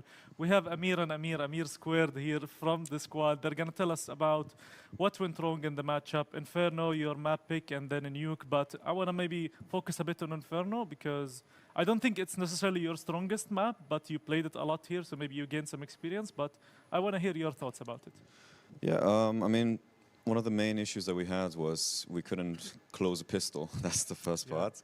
And then moving on to the T side is that we kept giving the Power Mix guys entries without any refrag potential. It's weird. It's as if the guys were in a different state than they were before, because we practiced Inferno. We've played it multiple times. We played it for ISF. We played it for Dust to India. We played many tournaments. So the guys were fully aware of all the situations. It's just this game, they were out of it, and they were not in the server. And to also not help the fact is that we couldn't close a single pistol, both CT and T side. So those important rounds we couldn't close out at all. Why do you wanna answer? I have. Why do you keep on picking Inferno? Why did you pick Inferno? I think, in my opinion, you have a better map than Inferno. I think you're better in another map. Yeah, the better map is trained. They know. I knew it. I knew it. Yeah, they know. That's the thing, because the guys at Power Mix, we know each other very well. The boys, they play against them in FPL. They're very close. They've previously played in teams together, many tournaments and online qualifiers. So both sides know each other like the back of their hands. And they know what we would pick. They've seen our games. We have many games on demo and available for them to see. And one more advantage, well, both sides had, was we had multiple tournaments coming into this, so we were warm, but also at the same time they had many demos to look at and be able to see what we have. But all in all, it was a good game from them, and they really deserved it today for sure. So I have a question for Ziran. Do you have anything to say to your fans? Yeah, obviously. We came here to win the whole tournament, but we performed really bad. I think we got lost in the chaos. The same things were happening again and again on Nuke, especially like the radio flank from behind on ramp. It kept happening, and yeah, we were just lost in the chaos. I just wanna say sorry to our fans who supported us. As I said, we performed way below our expectations, and yeah, it was a good experience. And maybe what's next for ScarX? Like, what is the plan for your team next? I mean, you obviously are gonna play for the third and fourth spot now, but after that, like, is there a plan to continue? Is there tournaments to compete? Yeah. Well, obviously after the third match, once the guys get back to Iran, we will have we'll get back to the server again, because we want to be able to play as many tournaments as we can, and the boys have been working hard, so they definitely do deserve a break, but not for now. The next time you guys will see us will hopefully be in Dust to India. Okay. And many more tournaments after that. Okay, best of luck to you guys, and we're very happy that you guys came to Dubai and participated in our competition. And we had hoped to see you in the grand final, and hopefully we can see you in more tournaments in the future. So thank you guys so much. And yeah, it's been a pleasure to have you. Likewise. Thank you guys for having us. Thank you guys, and hard luck. Thank you. Can I just say a few words in Persian? Yeah, please. All right, thank you. Maybe you can translate after. فقط میخوام ازتون تشکر کنم بچه‌ها، شرمنده نشد اون هدفی که داشتیم. ما برای اولی اومده بودیم، حتی اصلا به دوم سومی فکرم نمی‌کردیم، ولی خب متاسفانه خیلی پایین‌تر از اون چیزی که فکرشو می‌کردیم عمل کردیم و فکر می‌کنم که جو مسابقات تاثیر گذاشت و نتونستیم یه سری چیزا رو تو ذهنمون رندر کنیم خیلی از راندا. خیلی عذر میخوام ولی قول میدم که این تهش نیست و بهتر از این قراره بیاد در آینده. Translate? Also, I just want to thank the whole production and the organizers. Dubai was they welcomed us very well, and it was a good experience. So he's basically saying to the fans, we're really sorry about how it turned out. We weren't even thinking about second or third. We came to win the whole tournament.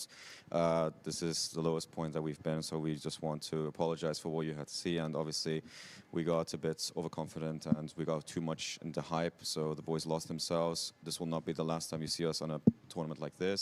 There's many more to come for sure. And we hope you guys can keep your spirits up for us as well. Thank you guys so much, and it's been a pleasure, like we said, and Likewise. hopefully we see you next time, inshallah, and even if not here, hopefully we see you top performance outside representing all of us. Inshallah. Thank you, inshallah. thank you Thank so you. much. From our Thank side, you, thank we're gonna take a quick break and then we'll get back to you.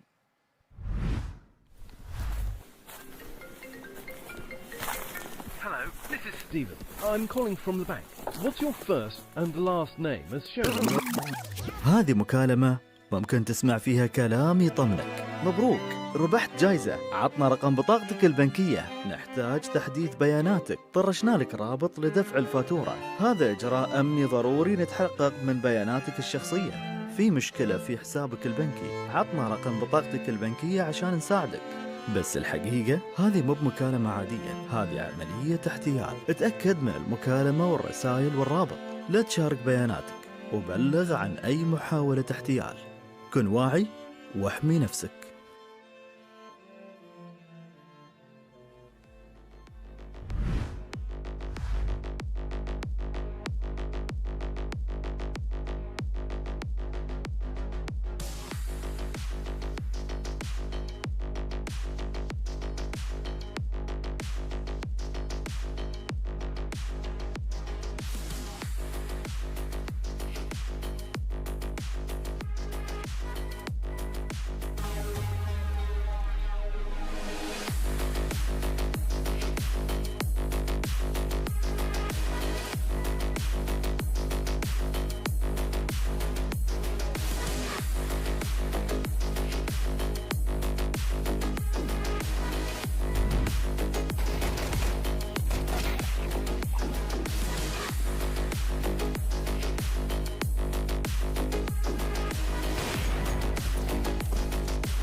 هي فعلا فرصة ذهبية، بس مو بلك، للمحتال يغريك بالسعر القليل والمبلغ البسيط فقط لتأكيد الحجز.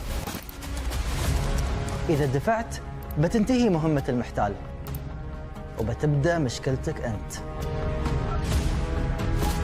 الرقم المطلوب غير صحيح. طبعا ما في رد وما في شاليه وما في أصلا شركة عقارات بهذا الاسم. لا تنخدع في إعلانات العقارات الوهمية ولا تدفع أي مبلغ إلا لجهة موثوقة. وعيك أمان. And we are back for the final time this weekend. I mean, I'm saying it with full sadness because it's been an amazing tournament so far. Thank you, Dubai Police Esports, for this competition, and hopefully we see more and more of this. We united so many countries. We got so many nationalities in this competition. We raised awareness about e-crime.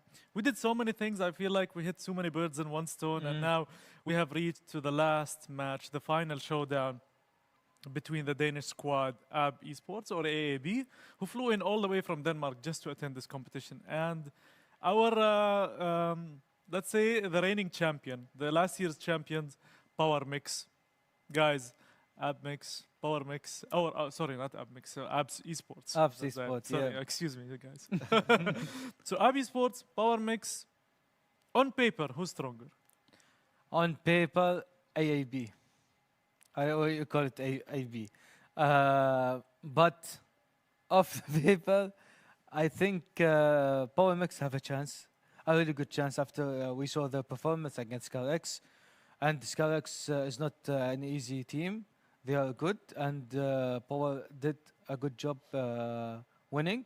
So I hope so they do the same performance or even better performance because they're playing against top 75 or 76 on the world. Faceless, what do you think the key to beating AB Esports for Team Power Mix? To be honest, Power Mix have made some nice upsets today. Like we were talking about, again, the two teams that we always talk about, Scar and AAB Gaming. So to be honest, we never spoke much about them.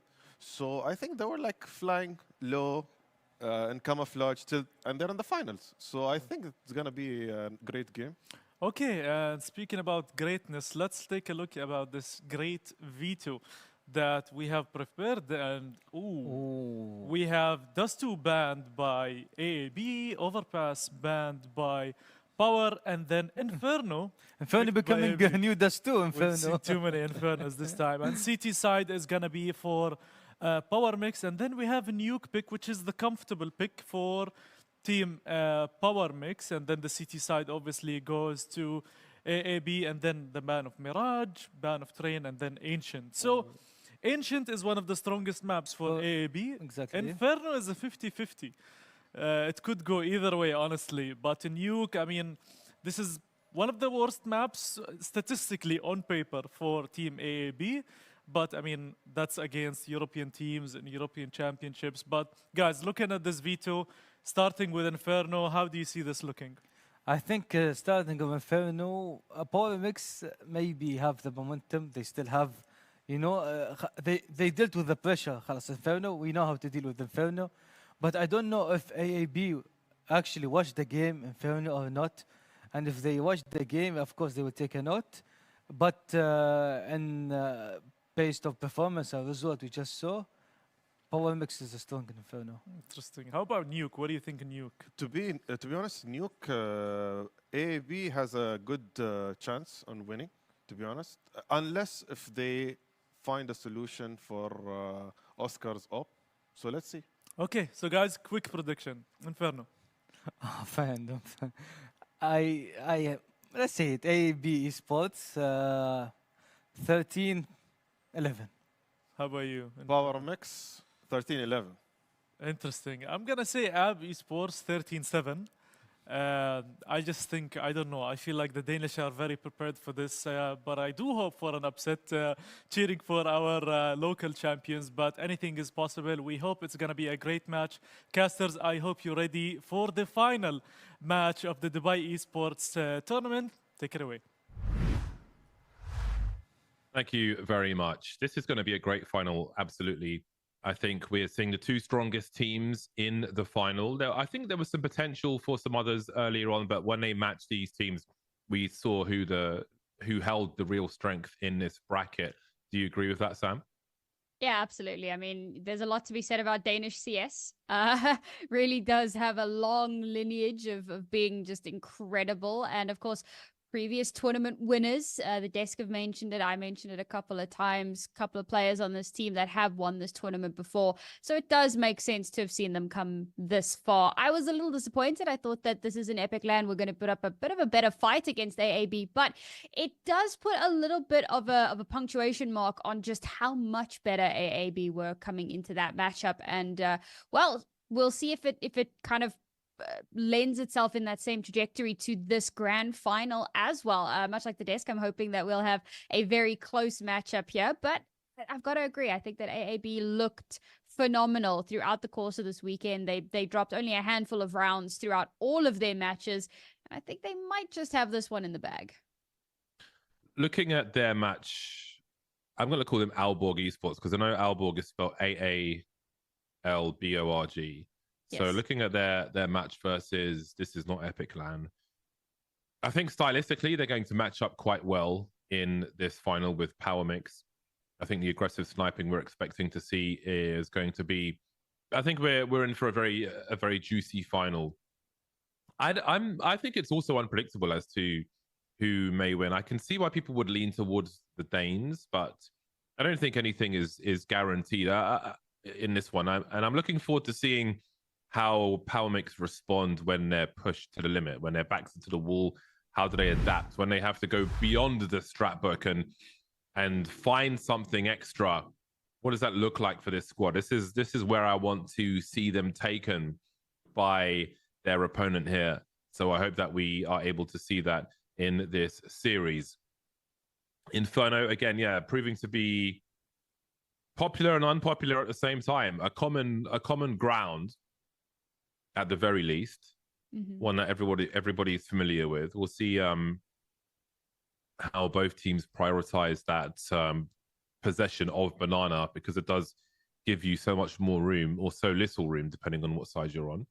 So we'll see that when we get there. But the Danes look focused and ready to go. Yeah, certainly locked in. It's an interesting pick as well. You know, the desk were mentioning, did they watch that last game? And you've got to think that if you want to come through a winner, you want to secure all of the accolades that come with winning this tournament, then surely you would have done a little bit of watching and prepping. And so picking into this map and allowing Power Mix to start on that CT side, knowing what a dominant performance they had previously, but also, I suppose, realizing how much of that came down to Nako and Oscar playing in tandem over towards that B site. And I think that if you can continue to just kind of keep that in the back of your mind, like, all right, this is what we need to be aware of. You know, the A site, a little bit easier for us to potentially get some control on, to gather some ground on. But if we are going to be taking the other side, then we need to be that little bit more careful. So I suppose if you come into it feeling like you have that information and that preparation, then that does alleviate somewhat of the pressure. But again, Power Mix getting to start on the CT side, and we've seen just how dominant it can be. This is the perfect opportunity for them to start building that little bit of early momentum. And of course, it'll be a confidence booster if they can keep stringing those rounds together. They've already come through a dominant first map in the previous series, a much closer second map, but ultimately they did win it. So they're going to be feeling pretty good, and we'll see if they can kind of ride that wave all the way to victory here. Yeah, they're quite clearly an established team. You can just see they've got vehicle logos on the sides of their jerseys and so on. So they're out there putting in work. And I think the travel proves that to some degree as well. While we have some time before you get into the match, I was just going to say that QR code, which will appear on the screen again, there it is, can lead you to the e-crime hub and some education on awareness of being safe online. So definitely check that out. That is the important message here from the Dubai police squad.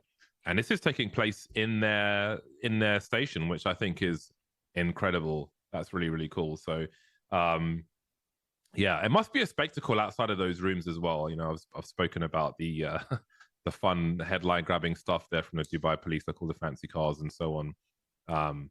But yes, you can find out plenty of information about the campaign with that QR code. So scan it while you have time before we get into the series. Mm-hmm.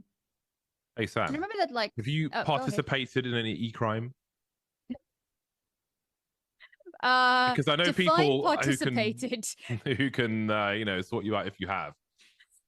That's fair. That's fair. Yeah. You know what? Attempts have been made. I often get text messages that are like, "You've won the lottery," or "I am lawyer so and so from the estate of your long lost uncle, and you have inherited all of this money. Please contact us."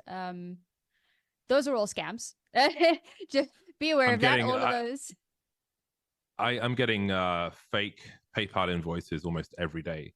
Actually, from people trying. So you do have to be careful online. More information about things like that on the QR code. We're going to go to a short break before we start this final. So stay tuned, drink water, and we'll see you back here shortly.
هي فعلا فرصة ذهبية، بس مو بلك، للمحتال، يغريك بالسعر القليل والمبلغ البسيط فقط لتأكيد الحجز. إذا دفعت بتنتهي مهمة المحتال وبتبدأ مشكلتك أنت. الرقم المطلوب غير صحيح. طبعا ما في رد وما في شاليه وما في أصلا شركة عقارات بهذا الاسم. لا تنخدع في إعلانات العقارات الوهمية ولا تدفع أي مبلغ إلا لجهة موثوقة. وعيك أمانة.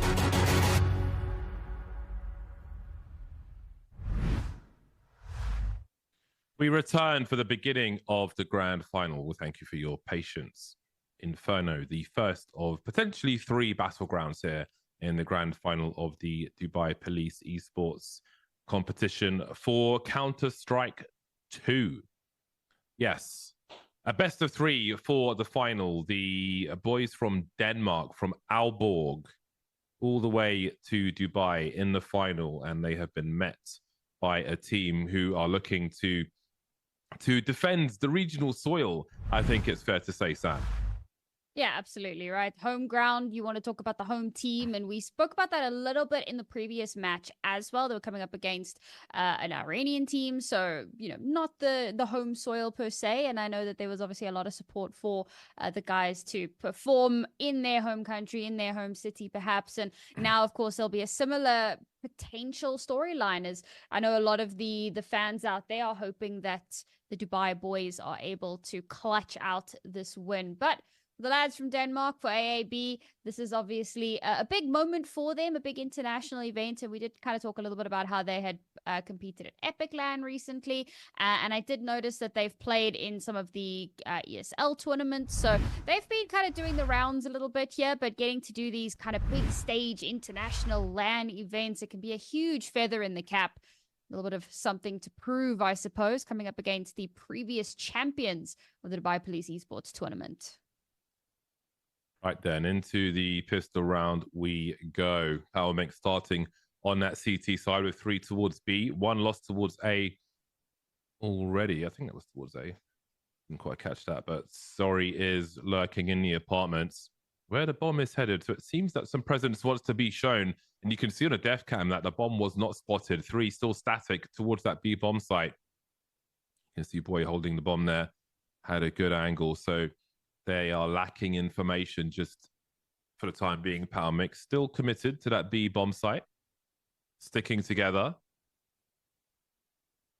It seems there will be some fishing from QX then to understand where the remainder are, or at least keep them here. He will be dealt with. And that, I'm sure, is the green light for the A-bomb site, being very careful indeed. And I do like to see this early.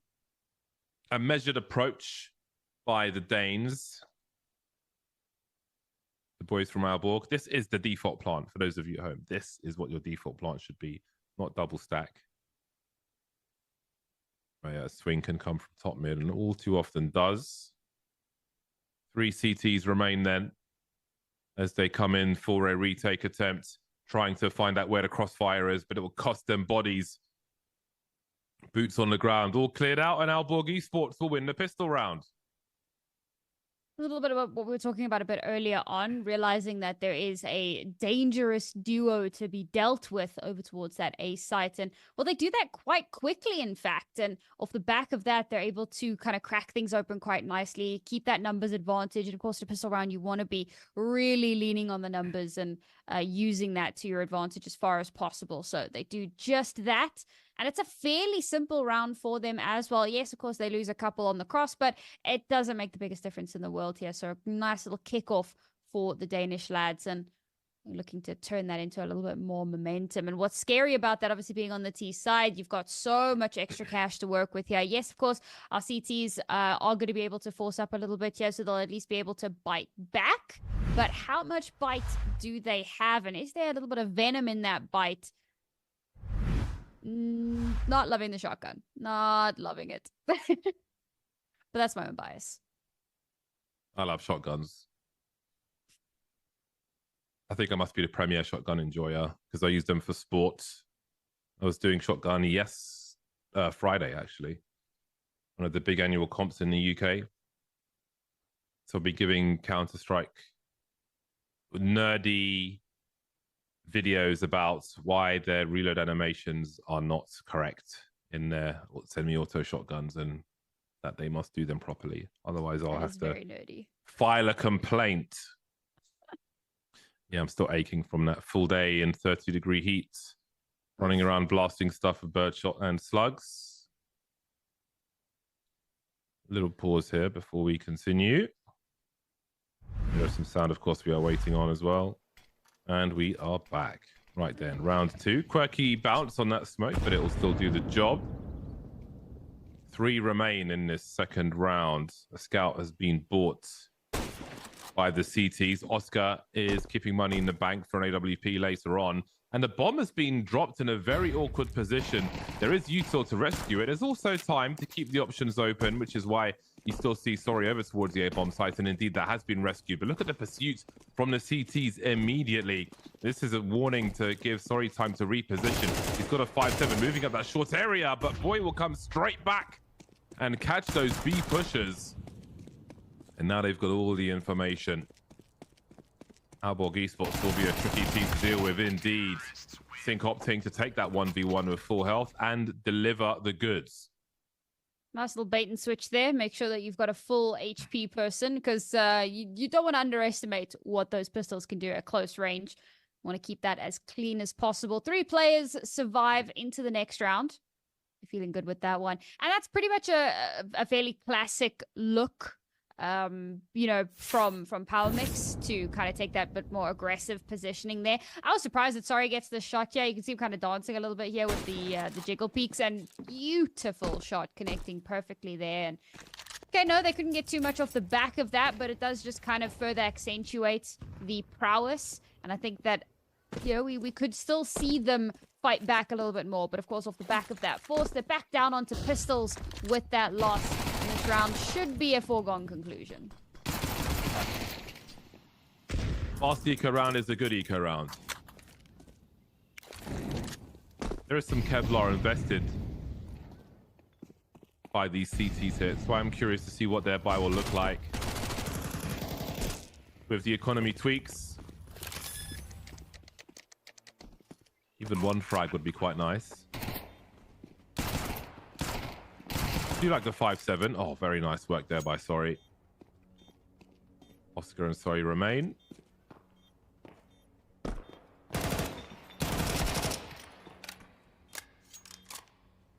And then there was one. Oh, well, the head says Sorry, but it did say, oh, okay, let's see what's going on. Nice. That's really good, especially for the investment. Ooh. Oh, wow, that's even more. He's done way more than he should have there, which is great. That's exactly what they need. Keep those T's spending. He finishes the round with 5,100 in the bank, as well as an AK-47. That is fantastic. And yeah, it definitely will help with pressure, monetary pressure, that is, later on. And indeed, Oscar will have the AWP now.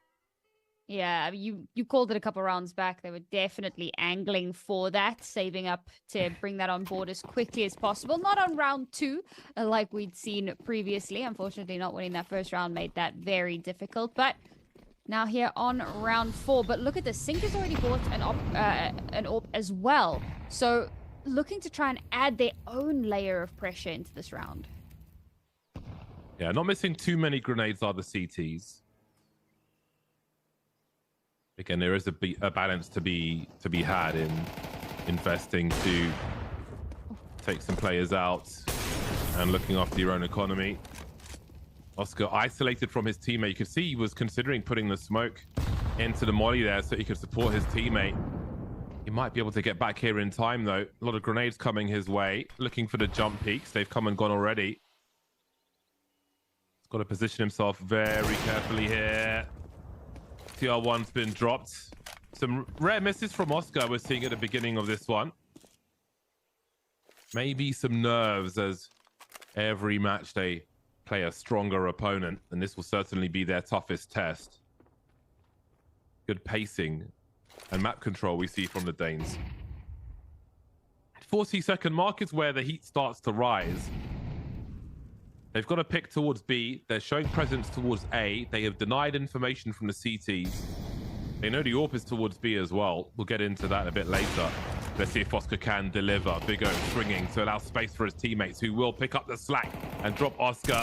Art still holding an off angle, instantly traded by Boyd. Heading towards the 15-second mark. That could be a really key frag. Bomb will get planted, though, as Sorry comes in from the back. Does Stesso take the 1v1 here? He does. That is nasty work. You think he would fall back and play the 2v1, but pure confidence from the man with that frag. Well, the fact that he managed to make it into their back line so easily, like completely uncontested, says a lot already. I mean, oh man, it was a ships in the night situation as well. Just, again, slip the net and managing to garner space that he had no right to take. And that really does help them to just secure that round. And I think it's a bit, maybe not devastating just yet. We're only 4 rounds in, but these rounds have been so incredibly close. And I think for Power Mix, that you got to kind of hold on to that for dear life, knowing that you can do this. You just got to get it over that finish line. And a nice opener here from Oscar might just be what they need to make that happen. It's a perfect storm late round for the teaser as well, knowing the AWP is towards the B bomb site. Oscar's not going to let us talk about that because he is busy back to his normal work. And this is a very key round for Oscar to be on the rotation, surprising the teas and finding those frags because of how little they had at the beginning of this round in terms of utility, in terms of the usual expectations. But he has somewhat crippled the teas in many ways. I mean, Danes do like to abuse the numbers game, especially towards that B bomb site. But with only 3 of them, that is a lot more difficult than it otherwise might be. You just don't have those bodies to take a bullet for the president and create space, create a vacuum for the remainder to fill, as we saw Vigo do in the last round towards B. Him dying gave the space for the T's to move in, hold different angles, pop the AWP and trade. Different scenario here, though. Oscar's on the rotation. He's the only one who can offer a flash. So if there is to be a push here, if they hide behind the boxes, he's in that well position now. Flash is being deployed. Here comes the swing. Exactly how you want it to go, at least as far as Art's concerned. The clock is ticking, though. They've got bomb plant pressure. They're pretty much going to die or win this round. And there is the FAMAS with a great transfer. And I'm sure Tier 1 will get a solid upgrade as well.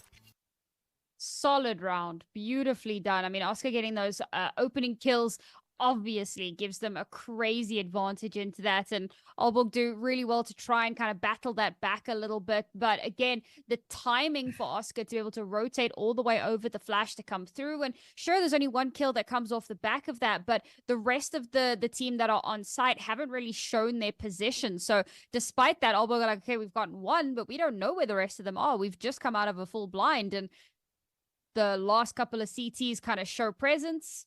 And at that point, it all just kind of falls to the wayside. Good return serve coming through here from Power Mix to bring things back into a little bit more of a hotly contested scenario. And that's kind of what I was saying. Like, those rounds had been so close. It wasn't like it was looking super dominant. And Power Mix just needed to find that opening and that opportunity for themselves. And you mentioned Oscar having a couple of uncharacteristic missed shots. Definitely activated more in that round. And he has been a huge proponent for the roster throughout their matches this weekend. It looks like that's going to just continue to be a theme here. For Aalborg, they isolated where the AWP was. They went to the opposite site. They did all the things correctly, and timing was a huge issue on that front and lack of utility. So couldn't really turn that into a round win at the end of the day. Yeah, that was nicely done by Oscar. Exactly what the team needed. Proving to be a great asset, able to deliver in a nature like that. But again, the pacing that we see from Aalborg is good, is classic good level Counter-Strike. That ran previously where they got the pick towards B, shows the presence towards A. They're just doing the fundamentals well, forcing the CTs back from top mid so they don't have any intel on where the ultimate intentions are of that T side. And they knew that Oscar was towards the B bomb sites as well. You'll often see a sniper on the CT side creep up short later on in the round, as it can be very advantageous to find information that way and get a pick or fall back if necessary. But obviously he wasn't in a position to do that. Something to look out for later on.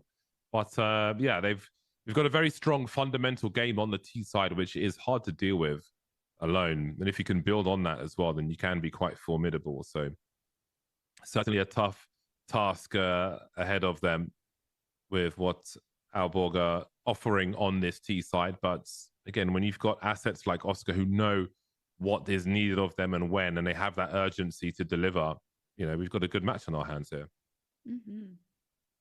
Hopefully that can continue to be the case. It looks like we're just getting through another quick pause here. So hopefully we can dive in quick as you like. I think everybody is just as excited as we are to see how this matchup does end up going. You know, it's been 2 days of build-up, of excitement, of getting to this grand final. We want to see that action. We want to see what these two teams are capable of. So we'll dive back into things here. And for Aalborg, yep, money becoming an issue. In this round, they'll still be able to at least string something together. But it's not pretty by any measure. And of course, losing this round will break that economy. So a very important potential swing round for Power Mix.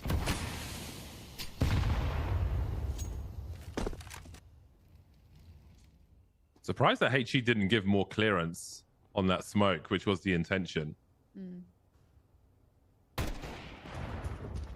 So the Tech 9 will draw the crosshairs away, and then the AKs will fill the gap and try to, well, I think that was the plan.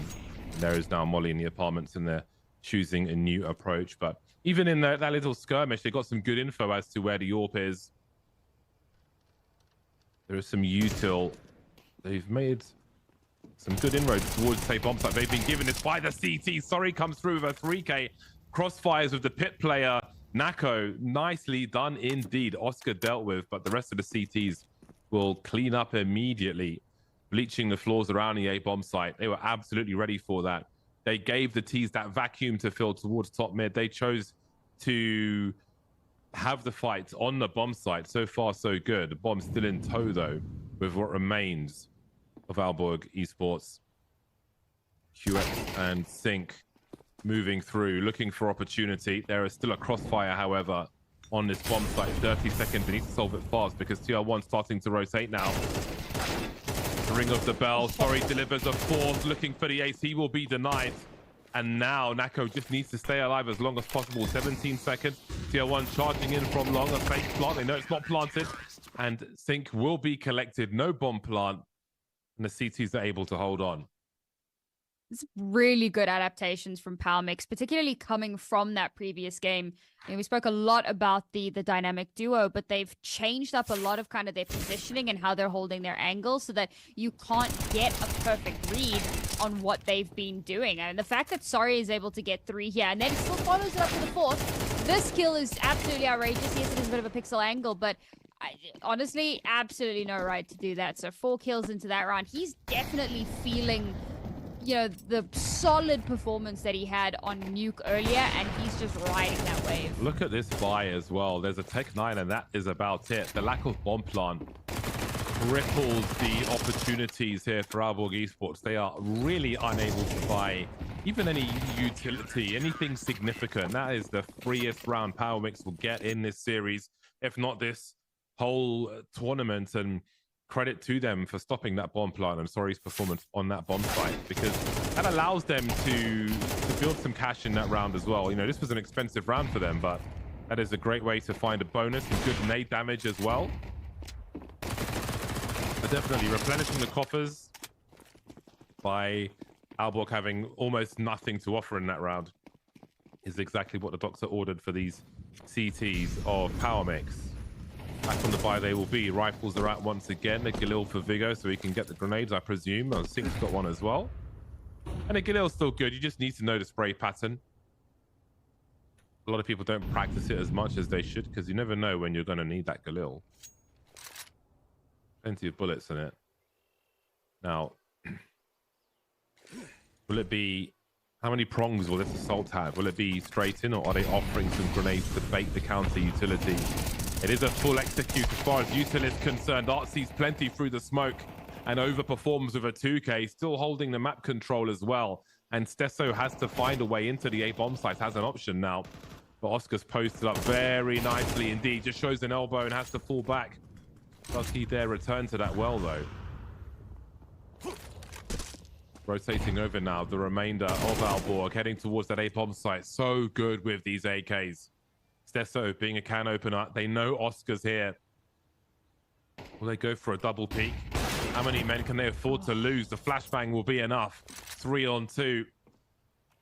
Now, sorry, a great clutcher on this bomb site, spotted by the apartments, trying to find an angle. His teammate is miles away. Very nice off angle by Sync. He can patiently wait. Sync fires, and I'm sure the peak will come from the apartments as well. So this is going to be a very hard problem to solve. So they end up rescuing the AWP and trying to fall back. They're so close, though, with Sorry in this position. They have kits as well, but how do they find all 3 kills there? The first one has been solved. The HE looks promising, but Sync and Stesso will do the rest. 5-3 for Alborg. That's a gorgeous round from Alborg, just across the board, right? Putting a lot of pressure up towards that B site and really trying to pull a lot of the attention away. Despite that, you've still got a heavy stack over towards A. They had that kind of deep apartments push, and when the reinforcements rotate over towards B, there's only 2 left on the site. That forces them, and we'd seen them do this in the previous matchup as well, where they take that aggressive position. But then Oscar has perfect sight lines. But this time around, he doesn't have that same opportunity. A beautiful flash, great coordination, swinging off of one another. And this time around, PowerMix not going to be able to get that same kind of value. It's a beautiful read, and now the deficit comes back up to 2. He's so quick, is Oscar. He is so fast, and it's really painful to find out where he is. Dodges the util. And there's no answer to that. Alborg have had to concede that position. And look at the response from the CT, streaming over towards A again. Nako will be able to switch rifles. This should be a crippling one. Sync in battle sniper mode. QX is here as well. Forced back by the util. Good defense thus far by PowerMix. Absolutely shot down that banana position. How he's found that, I don't know. But Oscar continues to impress.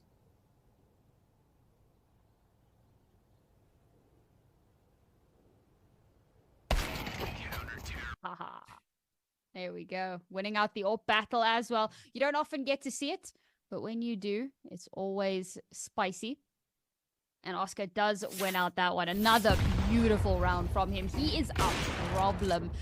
I mean, as well as Sorry is doing, and let's face it, I mean, he is doing so much work on this map. Oscar just continues to be super flashy.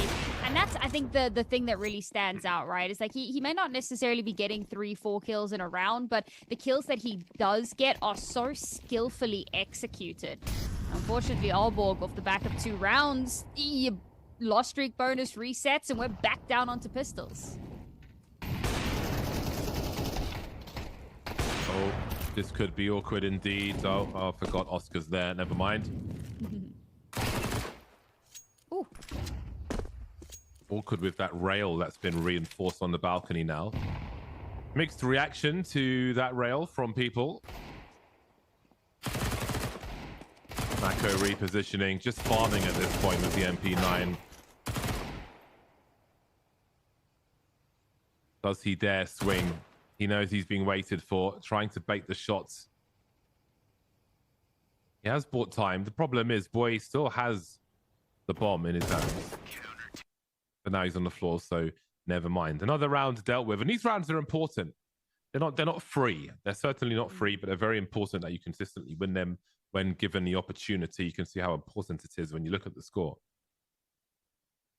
Certainly want to get a little bit more of a buffer for themselves for that second half, but so far so good, evening out the scoreline once more, and of course farming up so much money. It's actually a little bit nasty how much value they get out of this MP9 in this round.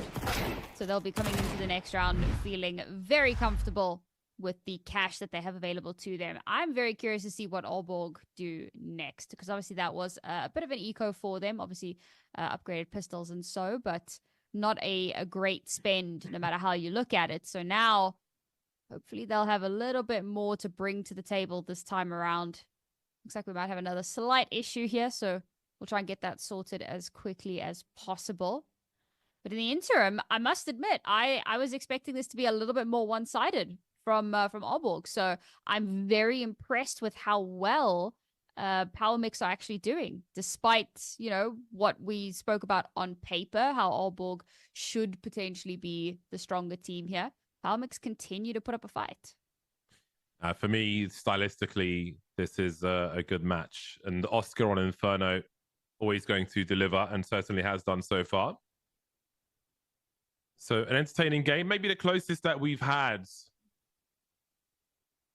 Hopefully it continues that way. Everybody in good spirits. I think once we go into the deeper maps, there'll be maybe less smiles, more focus. As all 10 want to be on top, but only 5 can. People are wondering what that hook is on the back of the monitor. That is to hang your headphones. Some believe it or not have no idea what it's for. I mean, I didn't when I got one like that, but there you go. A place to put your headphones. I think I broke mine. Nice, nice. I I tend to do put that. my headphones on the table because I'm a heathen. Table / floor for me. Depends on what, you know, where it is when I come back to the table. Okay, floor is chaotic evil. Not on purpose, but yeah, I'm just clumsy. Anyway, 5-5. Both squads with a bye. The fight. Look at all the mollies on Banana. Really important that Aalborg can establish some early presence there. Otherwise, the goals of the round become so much more difficult. Both teams falling back for a little while. Of course, the CTs have got a long round to play. They can only dump so many grenades before it gets too much. And once again, they're not really going to contest towards top mid, the CTs.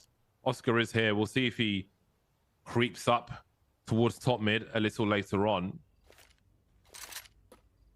Stesso once again has been left in situ to have presence, to give them options as well. I mean, they could throw a bunch of grenades towards B, but if he catches the right person rotating, maybe there's still an option towards that A bomb site.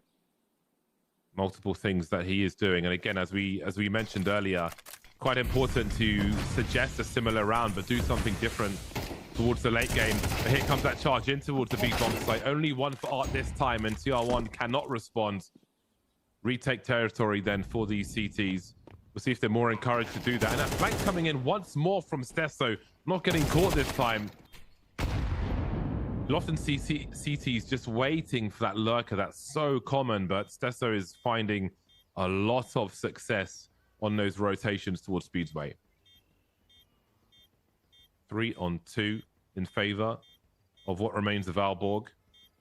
Now, there are kits for these CTs. Are they expecting a very late one? 1v1, Vigo at the back. Oh, he's willing to hide long enough. And I think it'll be too late for Oscar to find the round now. Won't find his head either. That's a big one for Aalborg. Keeping it close, at least, continuing to chip at that economy, and with how back and forth it's been, obviously that does make a big difference. You can see, I mean, like 3 of their players had already bought down to $0. So yes, they did win the round, and yes, they are still feeling comfortable. I suppose with it being that close to the end of the half, 1 round left now, it's not really going to make the hugest difference. Generally speaking, you want to try. Oh, it does, in fact. Okay, Stessel's on a Mac 10. Not ideal. Oh, we've got double orb. Oh, I'm sorry. He's pretty snappy with it as well when he wants to be.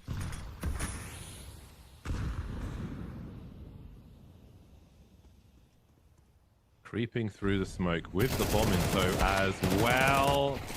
Will the trades be there? Overwhelming numbers on the A bomb site. They catch 3 towards B. They've got to go for this. Well.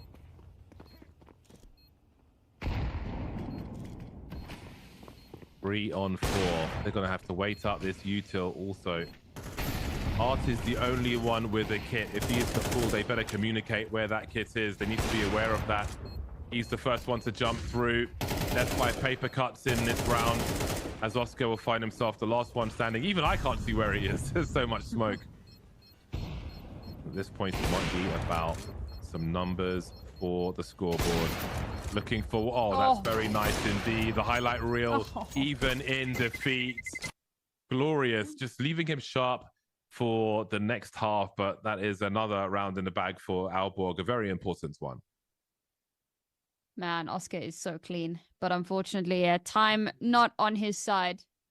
That does kind of fall to the wayside. Still, a fairly even first half. And I think that it's not terrible no matter how you look at it. So second half is really going to be the interesting one. We haven't really had much of an opportunity to see a T-side out of Power Mix because obviously in that previous matchup, it went very one-sided. They didn't have too many rounds to have to play through. This time around, we're going to get to see that a little bit more. And it must be said, Oscar's been a little bit quieter with T-side AWP on both maps, in fact. So not sure how much more they're going to be able to do here. They might have to lean that little bit more on Sari, who was a huge part of both Nuke and, of course, the first half of this map. But here we go, the second half. Power Mix at a 2-round deficit. 3 sets of dualies. I love it.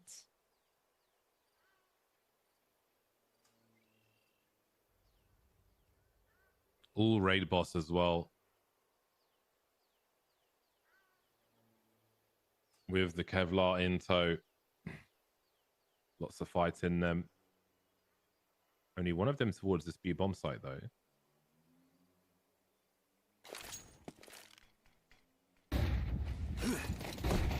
All right, then here come the flashes. Will they come fast enough? These CT flashes. QX will eat one, it seems. Boy, looking to do what he can. There's so much trouble coming their way. Vigo, though, is delivering very nice pops indeed. Almost all of them. What a performance from Vigo. That was huge. That's kind of nasty. Was not expecting that many kills to come through. Definitely was expecting more of it to be on the back of the dualies. But you know what? The USP, clean headshots. Realistically, that's all you need to keep yourselves in contention, start to finish here. Trades not where they needed to be. And Aalborg will take that to the bank every single day of the week, yeah. And that's a solid start from them because no bomb plant means that Power Mix are in some serious trouble at the moment. 2 rounds away from double digits, a much needed, well, maybe not much needed. I mean, it's only the second round of the second half, so perhaps a little bit early to be trying to read patterns, but maybe whatever happened in that first round was just so tilting. You kind of have to slam that timeout button, take a breather, like, all right, guys, that didn't go the way we wanted it to. Let's clean it up, and hopefully we'll see some better performances from them in the coming rounds. Yes, we're starting to see some of that stress now rising on the Power Mix side. Very nice focus from Vigo there, especially at that 4th frag he got, where a lot of people maybe their brain would make them shoot between the 2 people he saw, but very calm and focused. Head pops there, very nice indeed.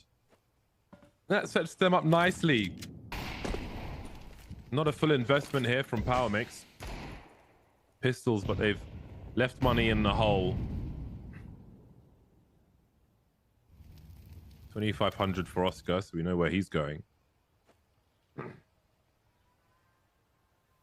And Aalborg Esports will patiently wait for the T's to make their play, trying to use range as best they can. Think if he's lucky, he'll be able to fall back. Oh, changing their 2-man setup there. So QX says to, oh, okay. Very nice deagle work by Sori. That makes 2, and they can try to race over towards the bomb site, but Stesso denies. I don't even know if they broke ground, those 3. I thought surely the bomb plant's guaranteed at the very least, but he was very quick indeed. Yeah, they were just making their way out of the apartment's balcony. And then it was just cleanup. Stesso's been pretty important as well, playing the lurker role on the T side. Boom. Okay, we don't have to do him like that, buddy. That's quite WrestleMania out here. Oof, from the top ropes. Yeah, been impressed with Stesso so far. See if he can continue on that trajectory. Not a great round, however, for Power Mix. Losing that conversion means, yes, they can still reinvest, but losing this round is going to put them in taking control of Banana. We've spoken already about how strong this can be. You need, for a T side, you need to have the threat of going to either bomb site so you can pull the CTs from pillar to post. If you don't have that, then it really limits what you're able to do.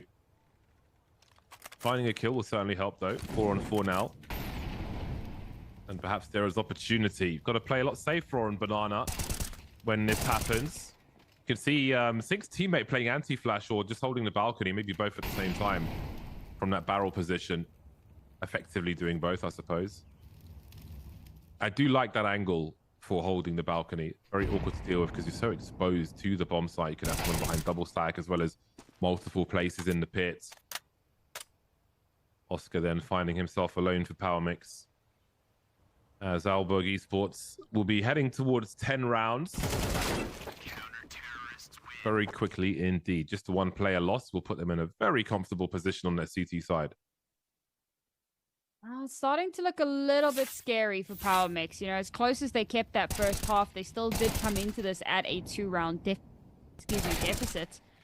And so having capitulated so many rounds here, double digits, not only that, but double the score line. They come into this with no money available to them.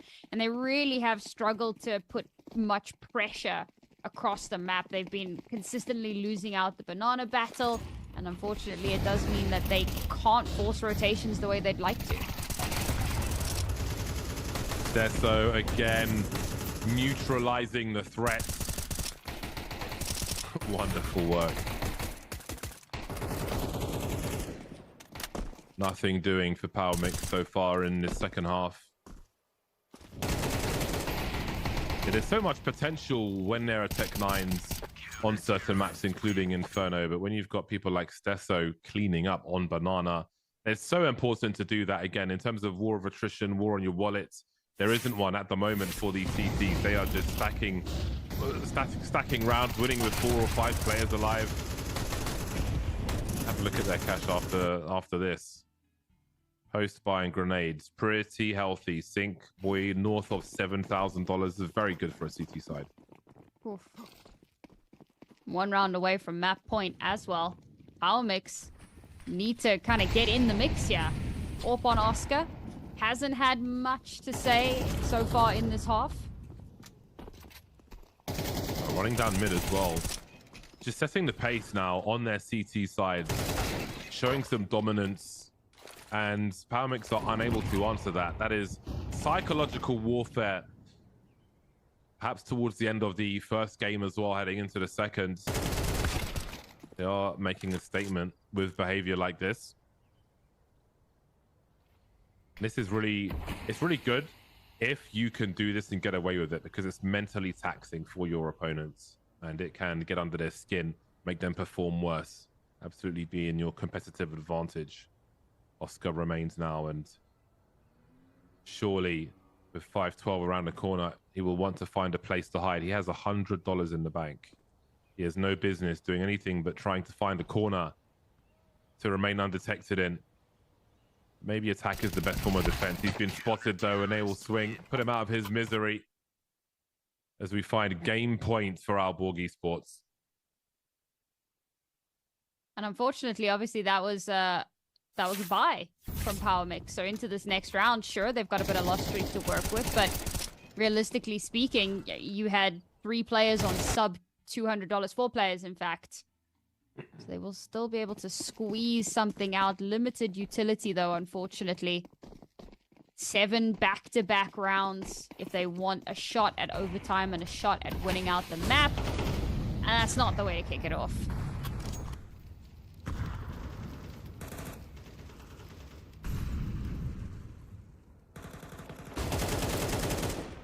Aalborg took the fight to Power Mix and have taken the game away from them. They continue to stack now, 5-on-3, 500 HP. And then there were 2. The dominoes are falling for Power Mix in the first map of this grand final.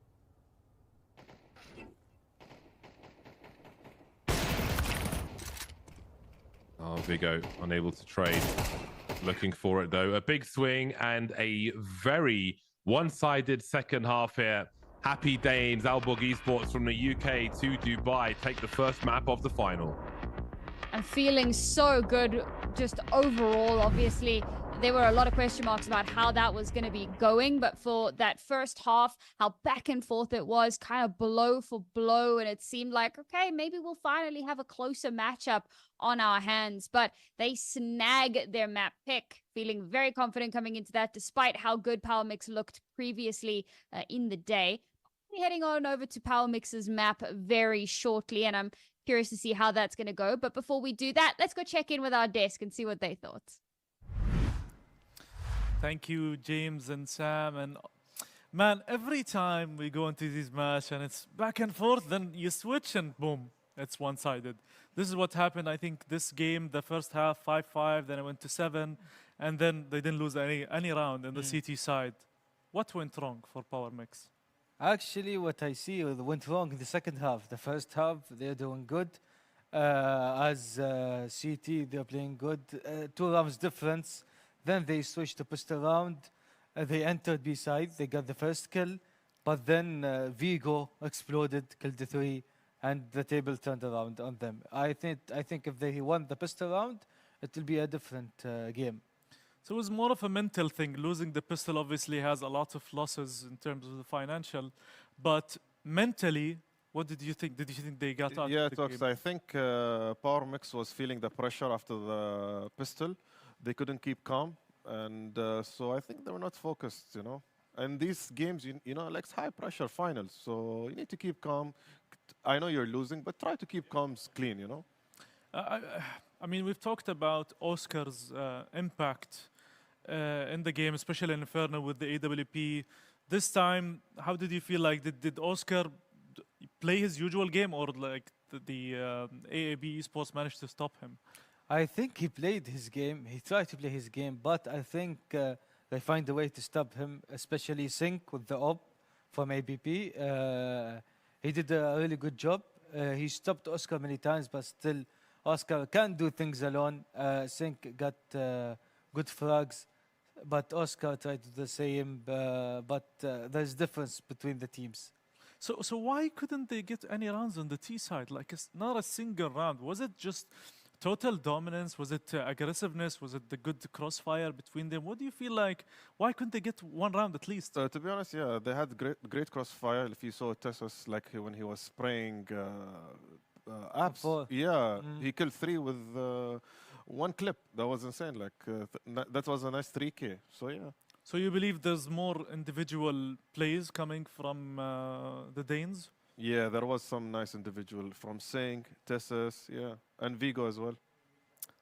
Here's the problem. The problem is it's not, let's say, Sing kills 1, Steso kills 1. No, it's 1 guy kills 3. 3, yeah. It's happened many rounds. That's the problem. There is no trade kill. So if there was trade kill, I don't think Steso will get 3 kills.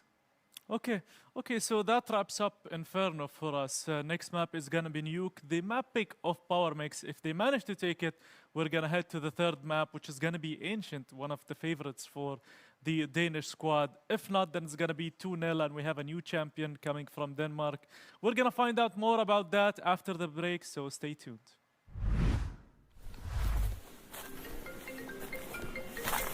Hello, this is Stephen. I'm calling from the bank.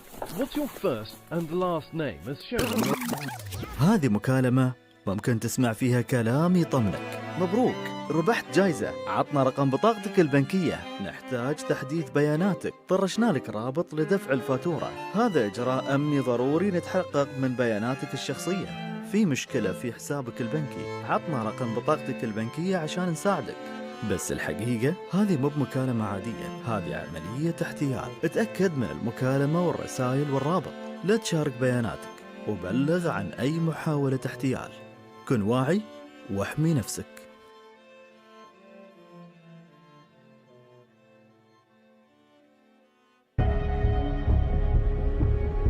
هي فعلا فرصة ذهبية، بس مو بلك، للمحتال. يغريك بالسعر القليل والمبلغ البسيط فقط لتأكيد الحجز. إذا دفعت بتنتهي مهمة المحتال. وبتبدأ مشكلتك أنت. الرقم المطلوب غير صحيح. طبعا ما في رد وما في شاليه وما في أصلا شركة عقارات بهذا الاسم. لا تنخدع في إعلانات العقارات الوهمية ولا تدفع أي مبلغ إلا لجهة موثوقة. وعيك أمانة.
هي فعلا فرصة ذهبية، بس مو بلك، للمحتال يغريك بالسعر القليل والمبلغ البسيط فقط لتأكيد الحجز. إذا دفعت بتنتهي مهمة المحتال وبتبدأ مشكلتك أنت.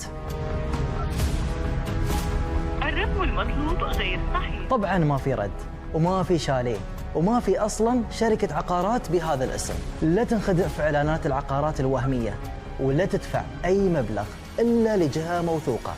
وعيك أمانة.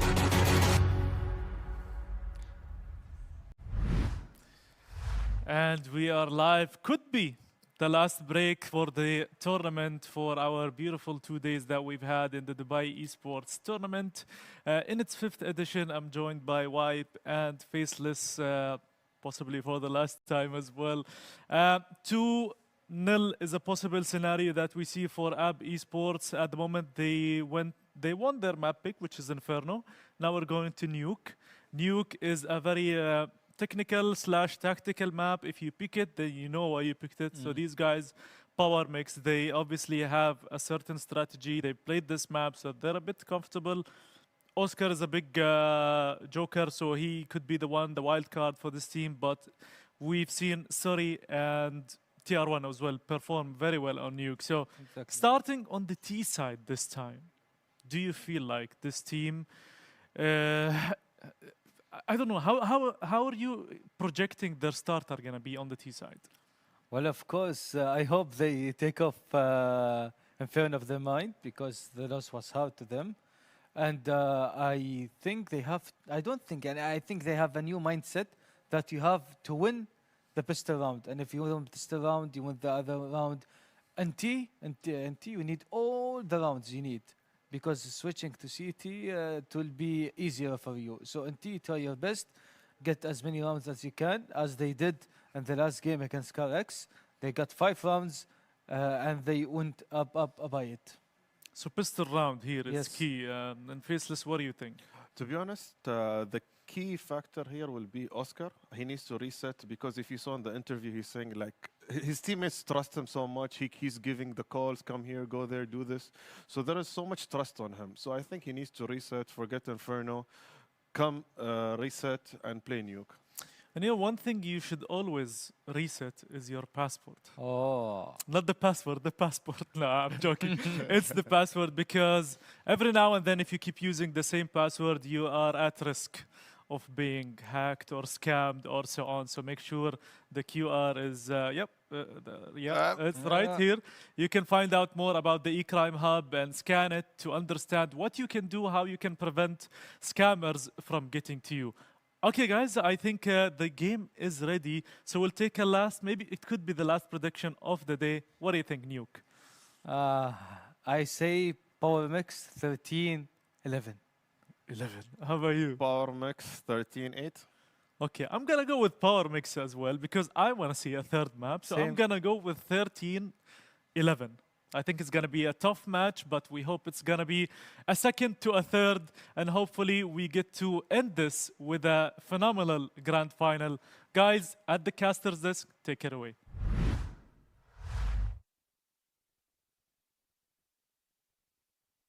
James, you are muted. Oh, excuse me. Thank you, gentlemen. I was saying Power Mix across the board at the desk. Sam, what are your expectations for this second map? Or what do you want to see in the second map of this series?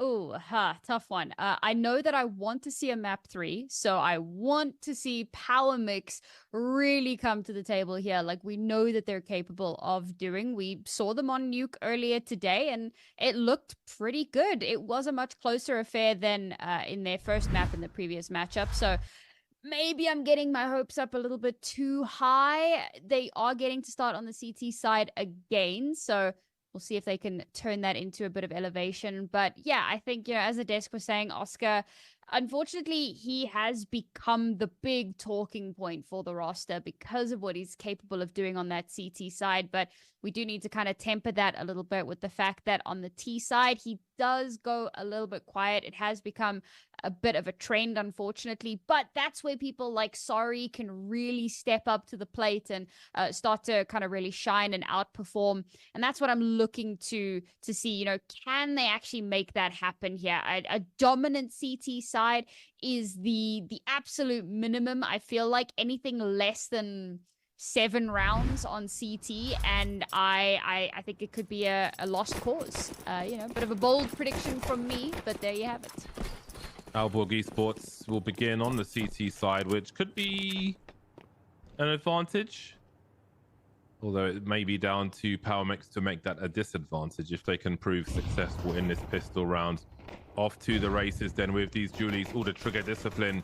Which way will he go though? Pre-fire onto TR1 and no one has realized just yet, but Oscar's able to turn around in time. Will he expect a second as Boy's on the way? Oscar deals with him as well. Even before the primary firearms are out with saying Oscar's name, Bigo finds himself in a 1 versus 2. Oh, did he crater? No. Did he just fall off the ladder and die? Could be. Oh, yes, dear. we've had it confirmed. Not like this, bro. He tried the fast. So some people will try to fall and then grab the ladder at the last moment to kind of silent drop, but he just cratered, as Quake players used to call it. That is very unfortunate. We had a spicy 1v2 on our hands, but it turned into more of a Korma than a Jalfrezi. But I tell you, he'll be happy with that power mix. Already off to a solid start here.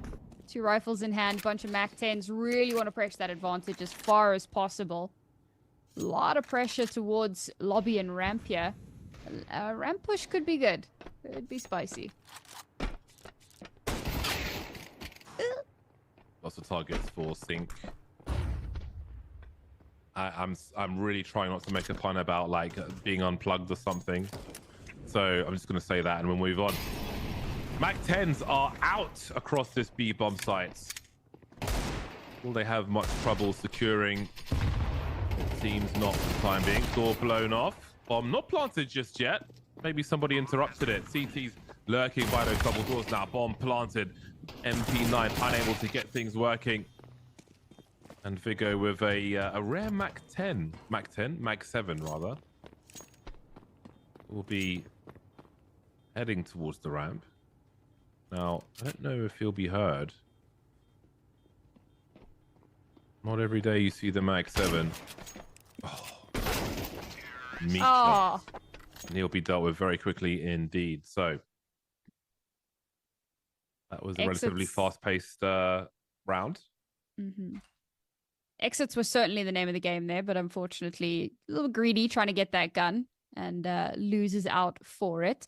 Somewhat expensive round though, and I think that Aalborg can be feeling good about that, at least having to force that reinvest to come through. Only 1 AK into the next round, so there's that little bit of a silver lining, but unfortunately for Aalborg there was a force, and they're back down onto pistols now, so how much more can they get done?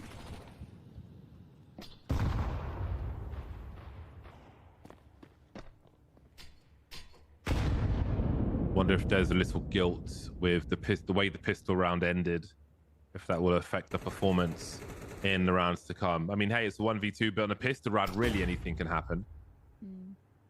But now it's a disastrous start on the CT side. They need to find kills if they can. CT side, that is. PowerMix are certainly doing that as the A-bomb site is seized. Still farming money with these SMGs as well. And I do wonder if they stay alive in the high numbers. Now, do they just play this as a bonus round and maybe go for a fast day play? Perhaps predictable with how many SMGs they have on the table, or do they upgrade to the rifles? Because it would be throwing money away. I mean, I don't think there's a bad decision per se, but you could I don't know, try and send it towards ramp or so on to cause chaos with these SMGs and keep your rifle money for a future round, or go straight for the rifles depending on what you think is necessary. And I think there is my answer for the most part.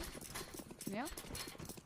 unsurprising to see the AWP bought into as well. They did have to reinvest because some players did lose some weapons, and so if you're going to reinvest anyway, you're going to go for the rifles. So accentuating the MAC-10 and the MP9 with a decent slew of weaponry, but that does keep things on a slightly more even kilter here. Sync's got an AWP in hand as well. Positioning. I don't love that AWP's position. I know it's like really popular and like a lot of like which one? It happens.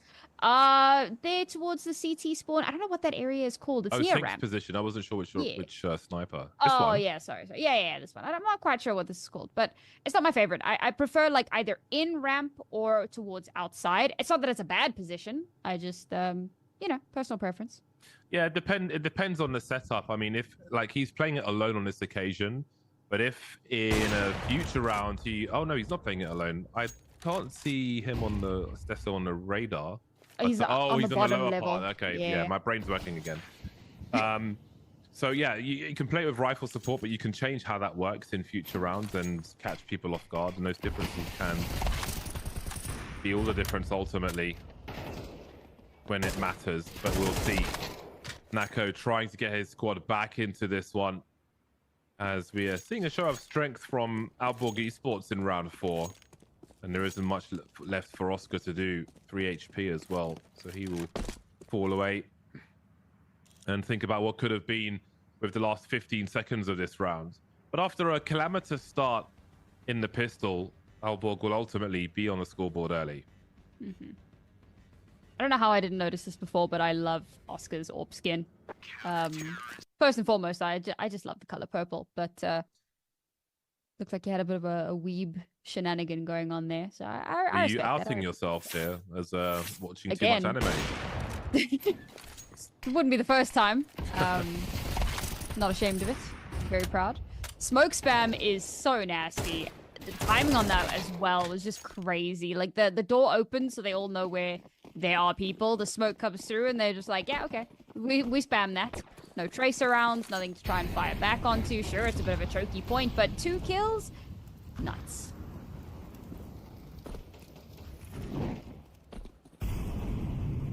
So Aalborg or Aalborg, I think in Arabic means the tower.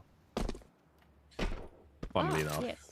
And yeah, and we can see Aalborg trying to build something. That's why they pay me the big bucks. Let's go. I'm so good. Yeah, we'll see if they can build something in this game of Nuke now that they've found themselves on the scoreboard. Early 5-on-4 shows promise. Make it 3. Tier 1, not allowed to harass that A bomb site.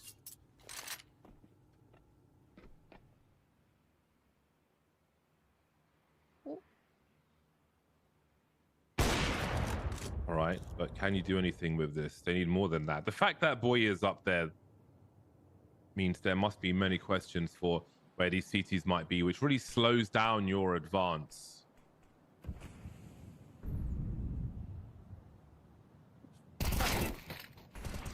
Nice angle from QX, and again, it's going to be an expensive one. The money has been depleted for Power Mix, and you start to wonder if Aalborg continue in this fashion in this first half, it may turn out that these initial rounds were very crucial in this half for Power Mix, but we'll see how things continue. Yeah, it's quite rough because so they lose a lot of players early on, but Aalborg are doing to them what they did to Scar X, right? Just playing that kind of more aggressive game, really getting in their faces, taking a lot of space away. And as a T side, like one of your primary objectives is getting that map control because the CTs kind of just have it inherently. So you have to be able to take that back. They lose so much of it early on, and at that point, it's the paranoia game all over again. And unfortunately, okay. Right then. Frustration in the Power Mix camp turned into action on the server as they find themselves in an early 5-on-3. And it's so hard when you've got these numbers flooding into a bomb site to deal with them, although we've seen the likes of Stesso get many a multi-frag. It will certainly be necessary if Aalborg are to stabilize the ship in these rough waters. Minutes on the clock as Palmix search for info. Everybody cuts noise now. Very nervous territory for a CT side with 2 members missing.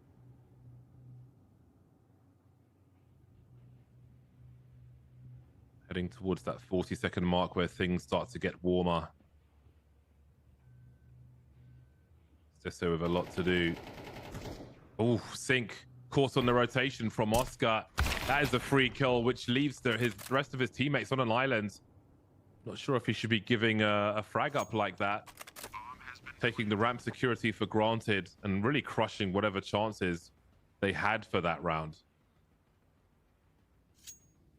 It's kind of nuts how many of these like low buy-esque rounds are the ones where Power Mix gets so much value. I mean, you start to wonder, like, okay, part of the reason that ecos happen is because very often when you have an inferior buy, you have to do something kind of crazy. You have to like lean into what you do have and the strength of whatever weapon you were able to buy. So like Tech9s, for example, you want to get up close and personal. You want to get super aggressive. You want to deny sightlines. You want to like close the space as far as possible. And so a lot of these rounds become difficult to predict for the opposing team. And that clearly seems to be what is being leaned into here in a round like that. But I think what's crazy to me is how much value is garnered, particularly towards the outside, because that's such a open area. There's so many long-range battles, and that so many of those opening kills come through by the lesser buy.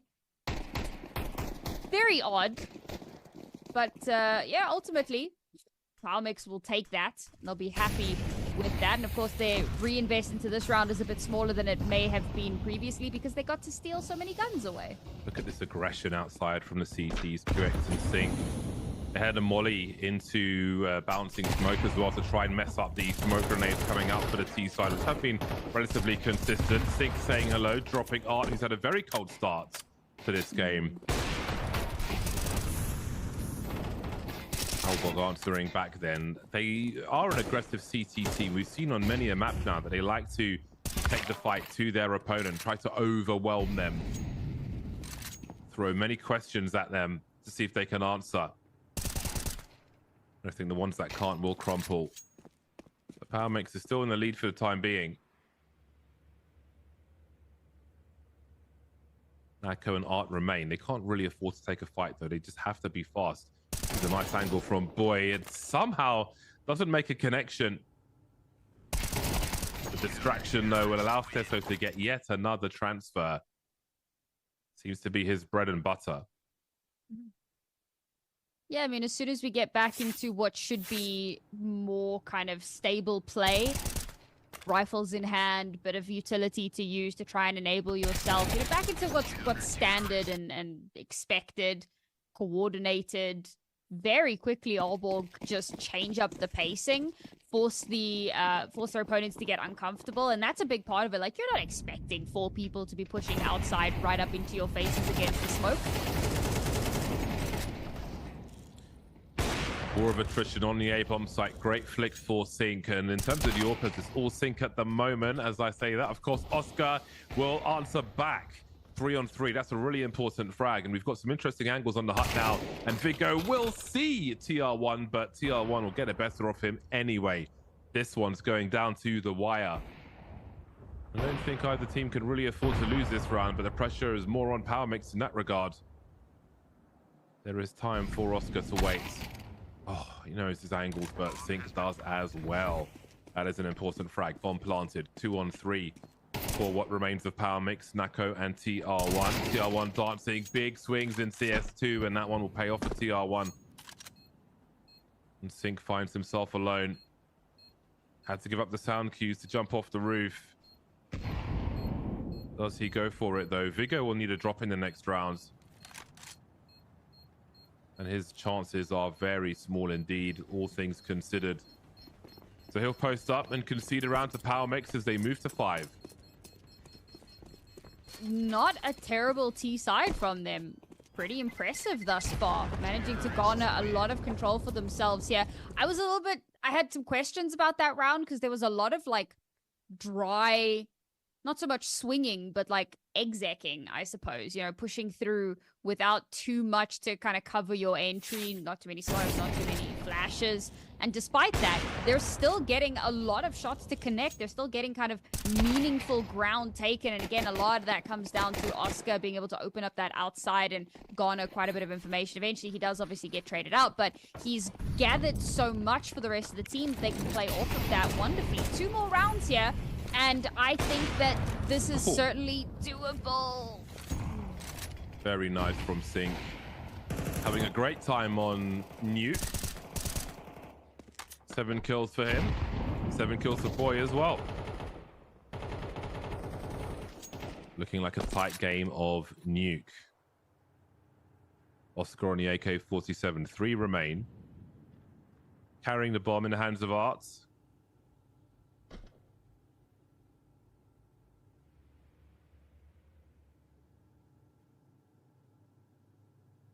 Again, a 2-man setup. Odd peek this time from the M4. QX will be the one to trade rather than his teammate Stesso, who is dropped by Arts. And there were 2, Nako and Oscar. What remains of Oscar, 25 HP, looking for a quick bomb plant on the B bomb site. As Aalborg Esports will post up for the retake. All the way from Denmark, they've been on the road for a while.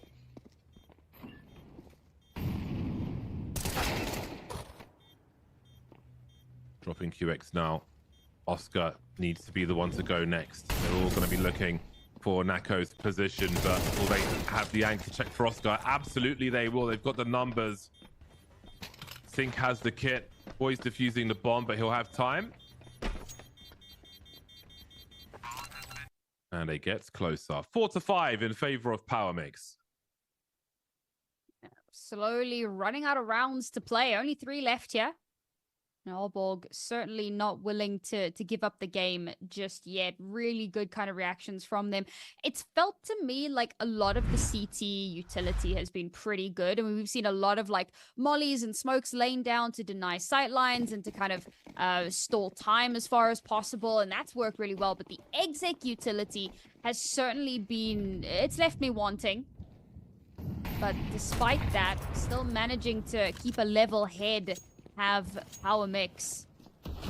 But only a 1-round deficit now, back down onto pistols, and not a great start to this 10th round. You have to wonder, Power Mix have got a good bag of rounds on this T side already. Does this give them the advantage going into the second half? There's still a few to fight for. This one, of course, is unlikely, but we will make no assumptions. Close range Tech 9s, always capable. 2 AKs on the CT side must be nice. Stesso and Sync are able to deliver. I wouldn't be surprised if Stesso had the most multi-frags in this, multi-frag rounds in this entire tournament. I feel like I never see him get 1 frag. It's always at least 2. Yeah. Yeah, no, I mean, I was talking about it a little bit just after we swapped sides on Inferno, but has definitely been a huge proponent for this Aalborg roster. Great to see him continuing to be such an issue for enemy squads. And it's really cool to see how they've been playing off of one another as well, making sure that they've got 2 people watching certain angles just to kind of hit that final nail in that coffin. And speaking of 2 rounds left, that last nail is slowly inching its way in. We see a resurgence here. Will Aalborg be the ones to get those last 2 and get that advantage into the second? Some good info. Oof. Well, there's a lot of info. The CTs have a good idea of where many of these Ts are, but what can they do about it? Not much when the trade frags come in like that. Boy and Stesso remain now. Setting up some util. Indeed he is, but he hasn't seen Sorry. His gun model might have been blocking his view there. Sometimes it's worth switching from right hand to left hand. I don't see why else he would not have seen him unless he ate some of the flashbang, but for Aalborg Esports, that was unfortunate. For Power Mix, though, they'll take it. Seems that Stesso is going to go for it. He's got some money for a full buy. The whole team has, actually. He has a kit as well. Heard by Oscar on the flank. Nako delaying, entertaining. He's got the plates out. The sparkling water. No, not the knife. No, not really. Not again. Really? Oh! Okay, Nako saved him. That was getting very awkward indeed. I wanted to close my eyes, but I'm not allowed to. That was hard to watch. Oh, I closed my eyes, I'll be honest. And it very nearly went awry there. Thankfully, Nako was available. You can see the Palmix guys all laughing, all smiles. They know how close that got to being a disaster of a knife attempt. Whoa. Oh, the slow-mo. It's like me going for a knife. Oof. So relatable. Last round now, both teams have money, guns in hand. Come on, give us an even kilter here. Give us something to get excited about. Sink and Nako both top fragging with 10 apiece. God, that knife looks so nice. Especially with the stock gloves. QX falling back as best he can. Being very careful with those engagements. That's not easy to do, playing with fire like that. Deso now waves the multi-frag, catches the third and the bomb. 5-star performance from him. Nako and Art in a 2 versus 3 with bomb retrieval to do. Deso looking to add more to his tally.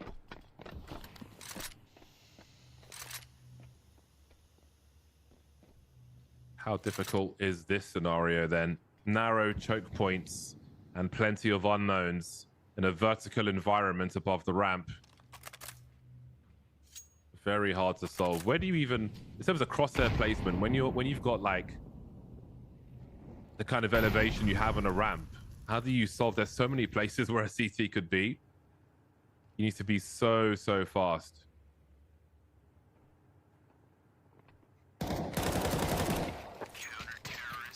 A 2K from Boy, and it will be the CTs to get the last one. Bomb lost on the ramp thanks to Stesso and never recovered. 6-6. Okay, so my prediction was they needed at least 7 on this T side to, you know, have something, or rather on the CT side, right? So 6 rounds is not bad, but I don't know. It's wide open for me. I think it's wide open, basically, and we just need to bear witness. I mean, they seem to be well matched. I think there's, with the scoreline as it is, there is space for both teams to achieve something. I mean, bearing in mind how Aalborg started, that they, with that pistol round, that they got 6 rounds from this, it could have maybe been a lot more on a different day. So let's see now who will take the advantage with the second pistol. USP firing off, plenty of people seen in secret, and Stesso popping Oscar in hell.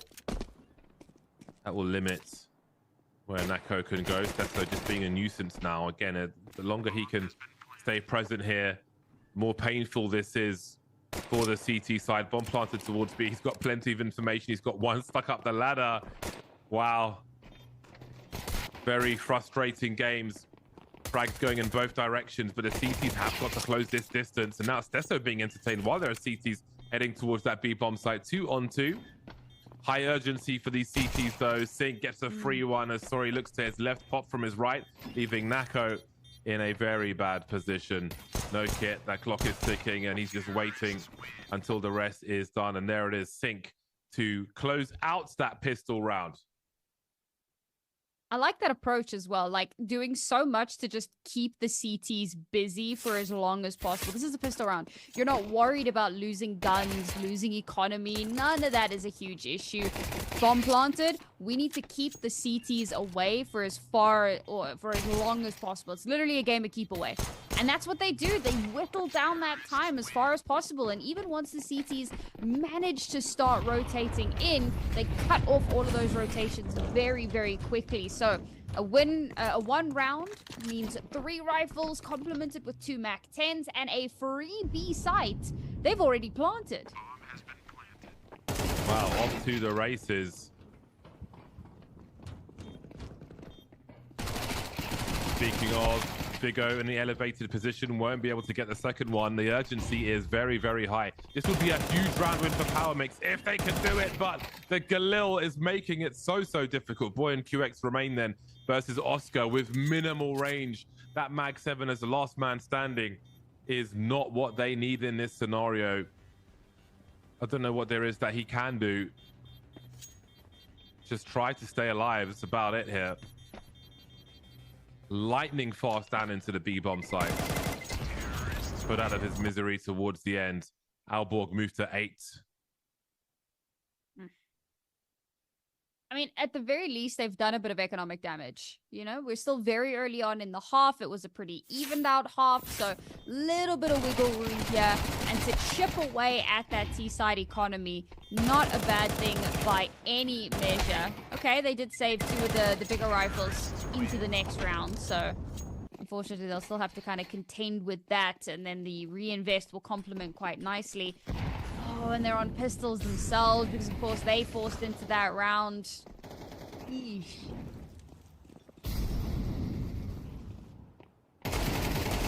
Well, the potential with that lurk smoke, but he's got to find the headshots. Oh, man. It's like you've got so much info, but you just don't have a rifle. Nako's picked one up, though, although Nako doesn't have anything else going for him because all his teammates are gone. He'll be the last one to fall. Aalborg Esports, frictionless rounds, it seems, at the moment. They're just gliding through towards double figures here. Surprisingly strong T-sides. And, I mean, this kind of comes back to what I was saying a little bit earlier on about the exec util. You know, the CT side util had been looking so good, but a lot of the T-side util hadn't been phenomenal, and that's when Power Mix were on the T-side, and their T-side is... not even arguably, it's quite clearly their weaker side. Now that they're on the CT side, you expect them to be doing a bit better, but Aalborg's exec util is much better. Definitely a lot more like, there's a lot more purpose. To that flash, absolutely perfect lineup, although yeah, still in the fight here. 3-on-3, Oscar looking to reposition. Smoked out on the other side. Oh, risks have to be taken now by these CTs. They don't have a flash. They've got a decoy they could use as a fake flash if there's an opportunity for it. But with that player lost, how much more is there for them in this one? Sync looking to cause problems once again. And if they're successful here, then it might be their opponent swirling around the drain, but the bomb's not planted just yet. Stesso still lurking on this A bomb site, making a highlight reel for himself with a 4K. Very nice work with those final frags. Is there anything left for Power Mix, you wonder? It's on 22-10 at the moment. Like, Stesso has just been unreal today. I know we keep kind of mentioning it, but this is one of the better performances I think we've seen all weekend. And it's consistent as well. It hasn't been kind of flip-floppy. One map is good, one map is kind of struggling a little bit. It's been very consistently Stesso being a problem. Double digits now for Aalborg. Power Mix, 4 rounds to try to catch up. A broken bye into this one. And all that CT strength we saw before has been chipped through by clear intended utility.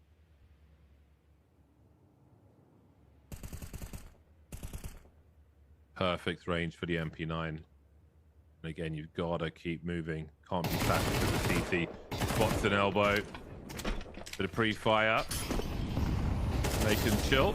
No util left here for these CTs though. It's all about the guns for them, but look at the numbers come through for Aalborg Esports, charging in, overwhelming, and surely moving to an 11th round. This has been an unstoppable half for Aalborg Esports as they charge towards the opportunity to take the whole tournament here. You have to wonder what Power Mix have left, because they have been smoked in this second half. I mean, even with the kind of pacing dynamism that we're seeing from Aalborg, Powermix are just struggling to find a read, and it's a really interesting change from what we saw in the previous matchup, where it felt like they knew exactly what ScarX were going to be doing round after round. This time around, they just cannot get that read. Even though they'd so heavily reinforced the A site in that round, the utility is positioned so perfectly that they can isolate all of these duels. They bait out every single piece of utility from Powermix, and Aalborg just start to run away with this second half. Cheeky back 10 from Vigo. Okay. It's a little bit of a BM play there as far as I'm concerned, but if it works, it works. Another fast-paced round. Doesn't feel like Powermix have been able to deal with just the sheer pace that we've seen from Aalborg. Overwhelming, overrunning, not giving them the time, the space, the opportunity to communicate, to make decisions. Just having to respond immediately. Some jump peeking from Vigo.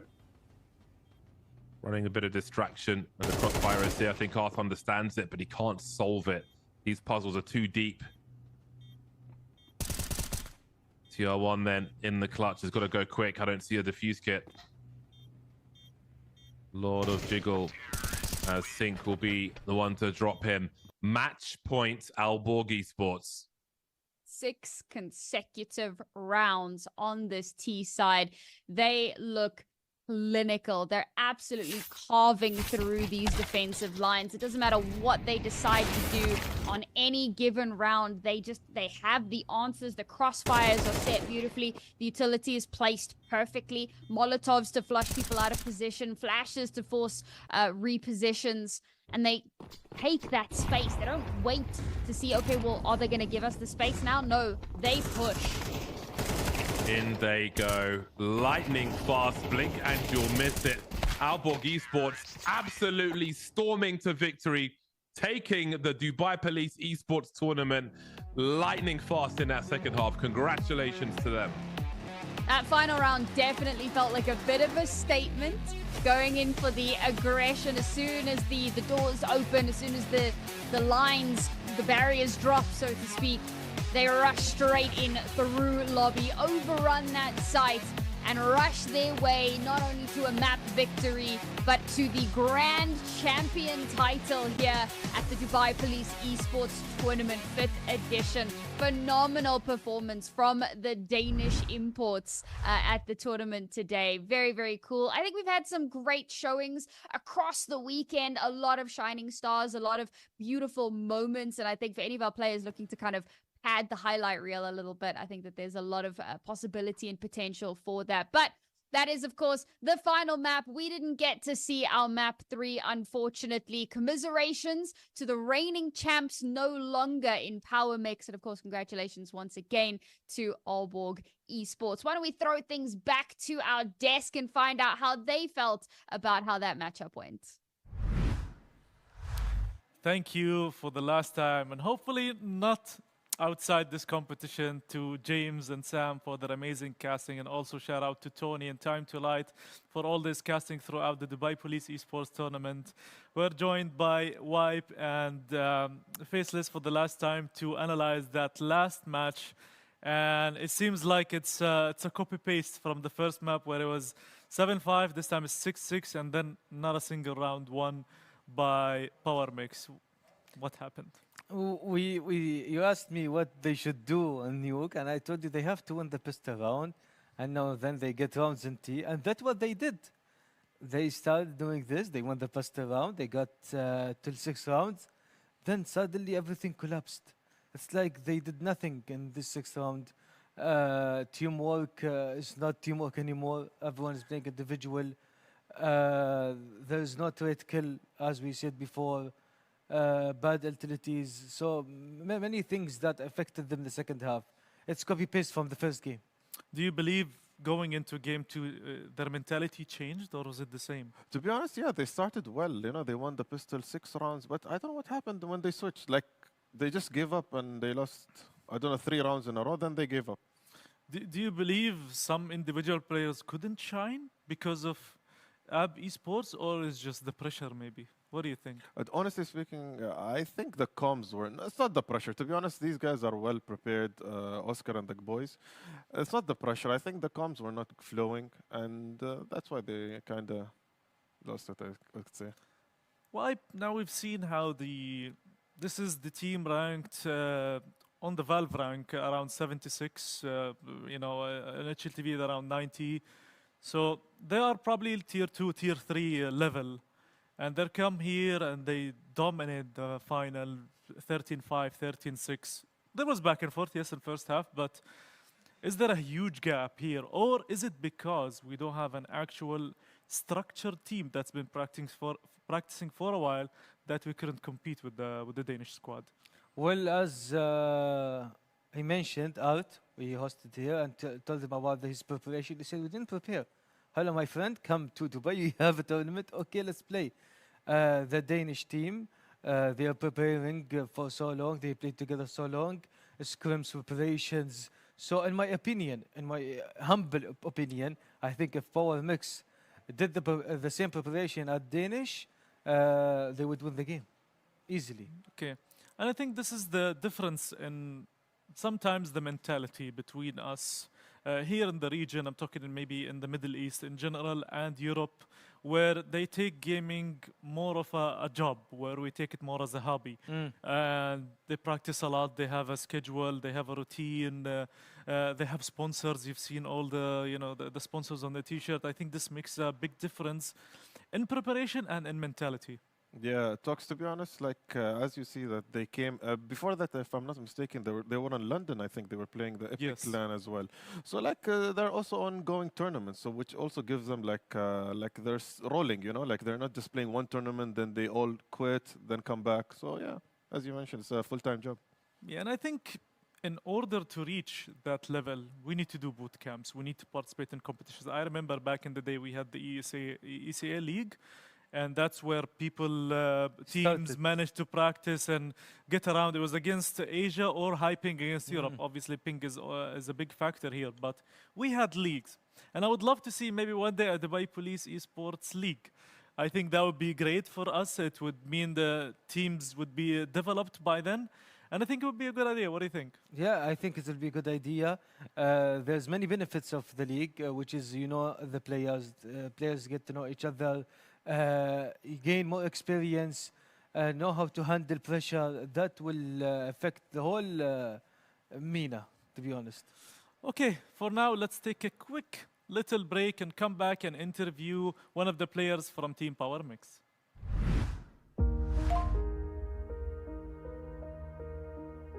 واضح أن الجهة مجهولة، وواضح بعد أن المرسل محتال. ينتظر منك ضغطة واحدة على الرابط.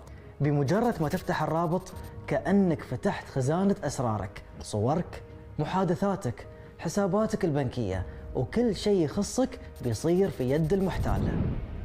خلك واعي ولا تفتح أي رابط قبل ما تتأكد أن الجهة المرسلة موثوقة، دائرة حكومية، مؤسسة أو شركة تعرفها وتتعامل معها. وعيك أمانك.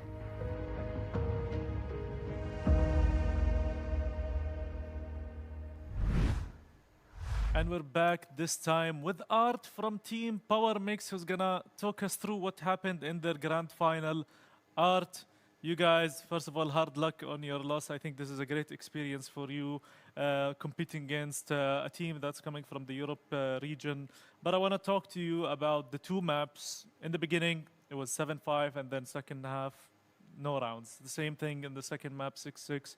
And then something happens second half. So tell me, what was going on? Oh, so in the first mob, we didn't change our play style a lot. So we were a bit passive in Banana. So they were also they saw our game against CarX. So they knew exactly what we were gonna do. We didn't change our style. We just stick to the same plan as game against StarX, and we just didn't click for us, and we lost the map. But the second half also, we are just a mix. We have no default. We don't practice. We don't know small micro, and just crumble, and we lost the. Same thing in Nuke. Yeah, same thing in Nuke. You just everybody is calling, everybody is giving ideas. Just didn't click well that. So miscommunication maybe, and you can say that. Misalignment. I have a question, Art. What if you did the same preparation as the Danish team? Will you beat them?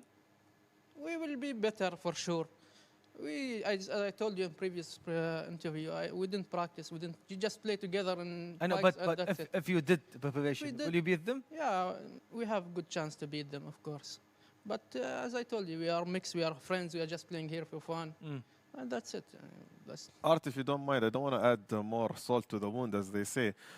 Do you guys have similar roles in the team, therefore that maybe added to the loss? Yes. Sorry is Opar, I am Opar, and Oscar is Opar. And we managed to organize that. Obviously, Oscar is experienced and he won, he have a lot of achievements. We gave him the role because we all know that he is the main Opar. Yeah.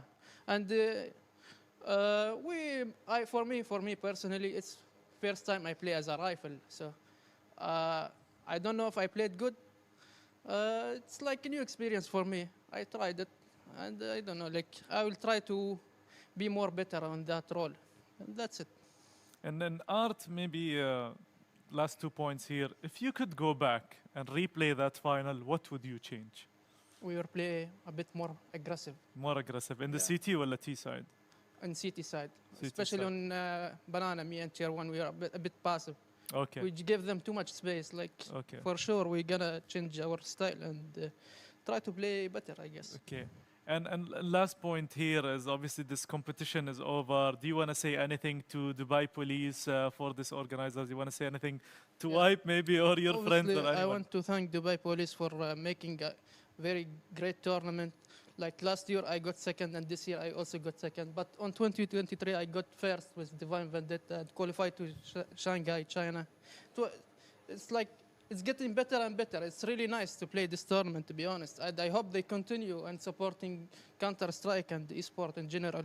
Because I love that game. I'm now 25. I've been playing for 15 years. This is Counter-Strike. It's my life. I like CS a lot. And I hope it will grow more and more. Inshallah. Thank you so much, Art from Team Power Mix. Hard luck for your loss. And we hope to see more of Art in more Dubai Police Esports tournament, who knows. But for that, we're going to take a quick break and then we're going to interview the winners.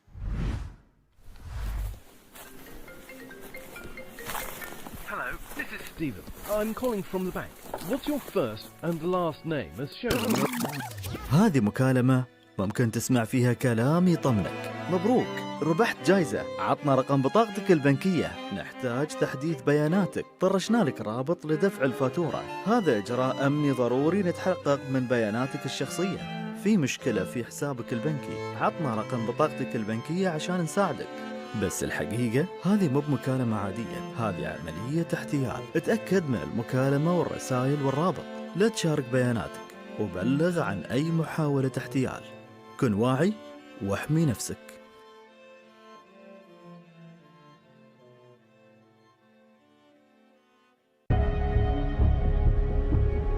هي فعلا فرصة ذهبية، بس مو بلك، للمحتال. يغريك بالسعر القليل والمبلغ البسيط فقط لتأكيد الحجز.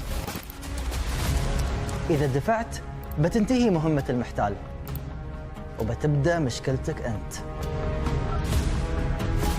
الرقم المطلوب غير صحيح. طبعا ما في رد وما في شاليه وما في أصلا شركة عقارات بهذا الاسم. لا تنخدع في إعلانات العقارات الوهمية ولا تدفع أي مبلغ إلا لجهة موثوقة. وعيك أمانة.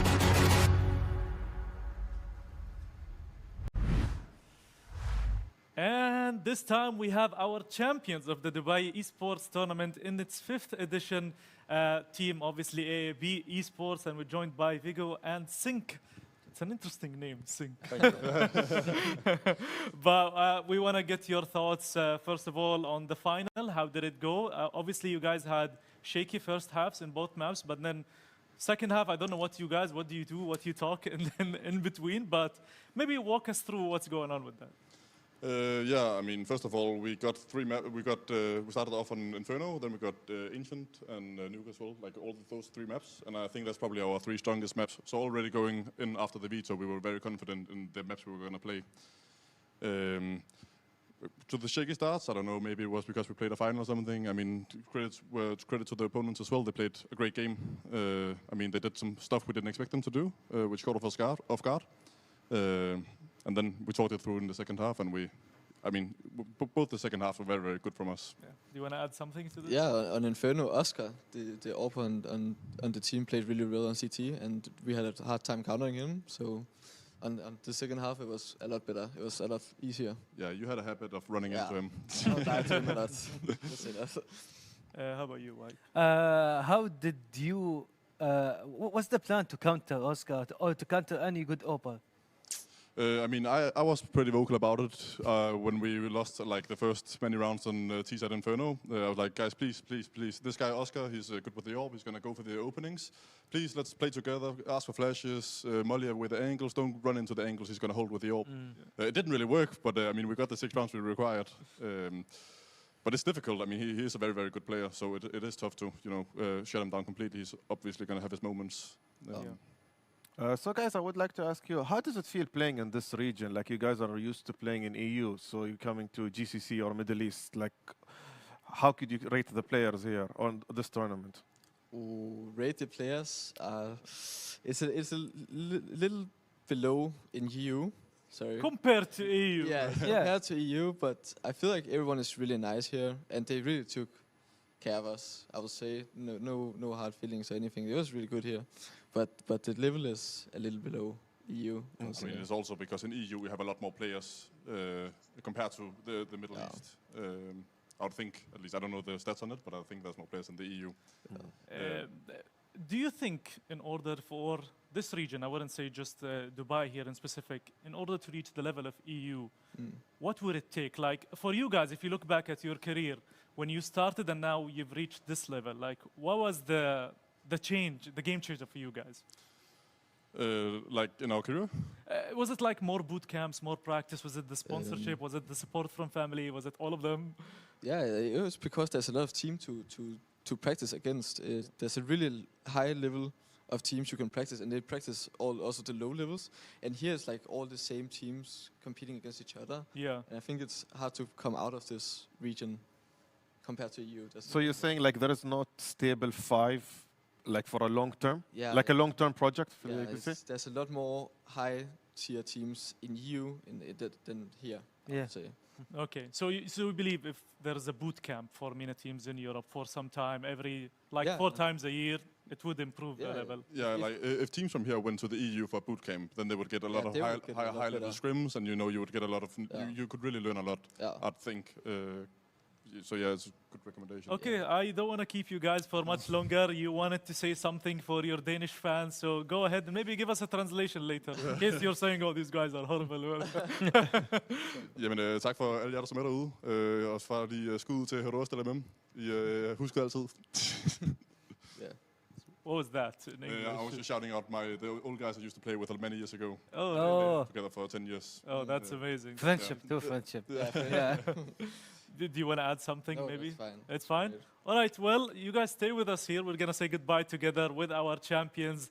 This is it from myself, Abdullah Talks, and Wipe, and Faceless. It was a pleasure having you guys. Congratulations once again, guys. Hopefully we can see you once again. If not here, then in an international scale, maybe winning tier 1 competition for us. You know, I would be happy that you guys were here and now you're making it as champions. So thank you so much again. Thank you to all the fans. Thank you to Dubai Police for sponsoring and hosting this event, and 404 obviously for the production.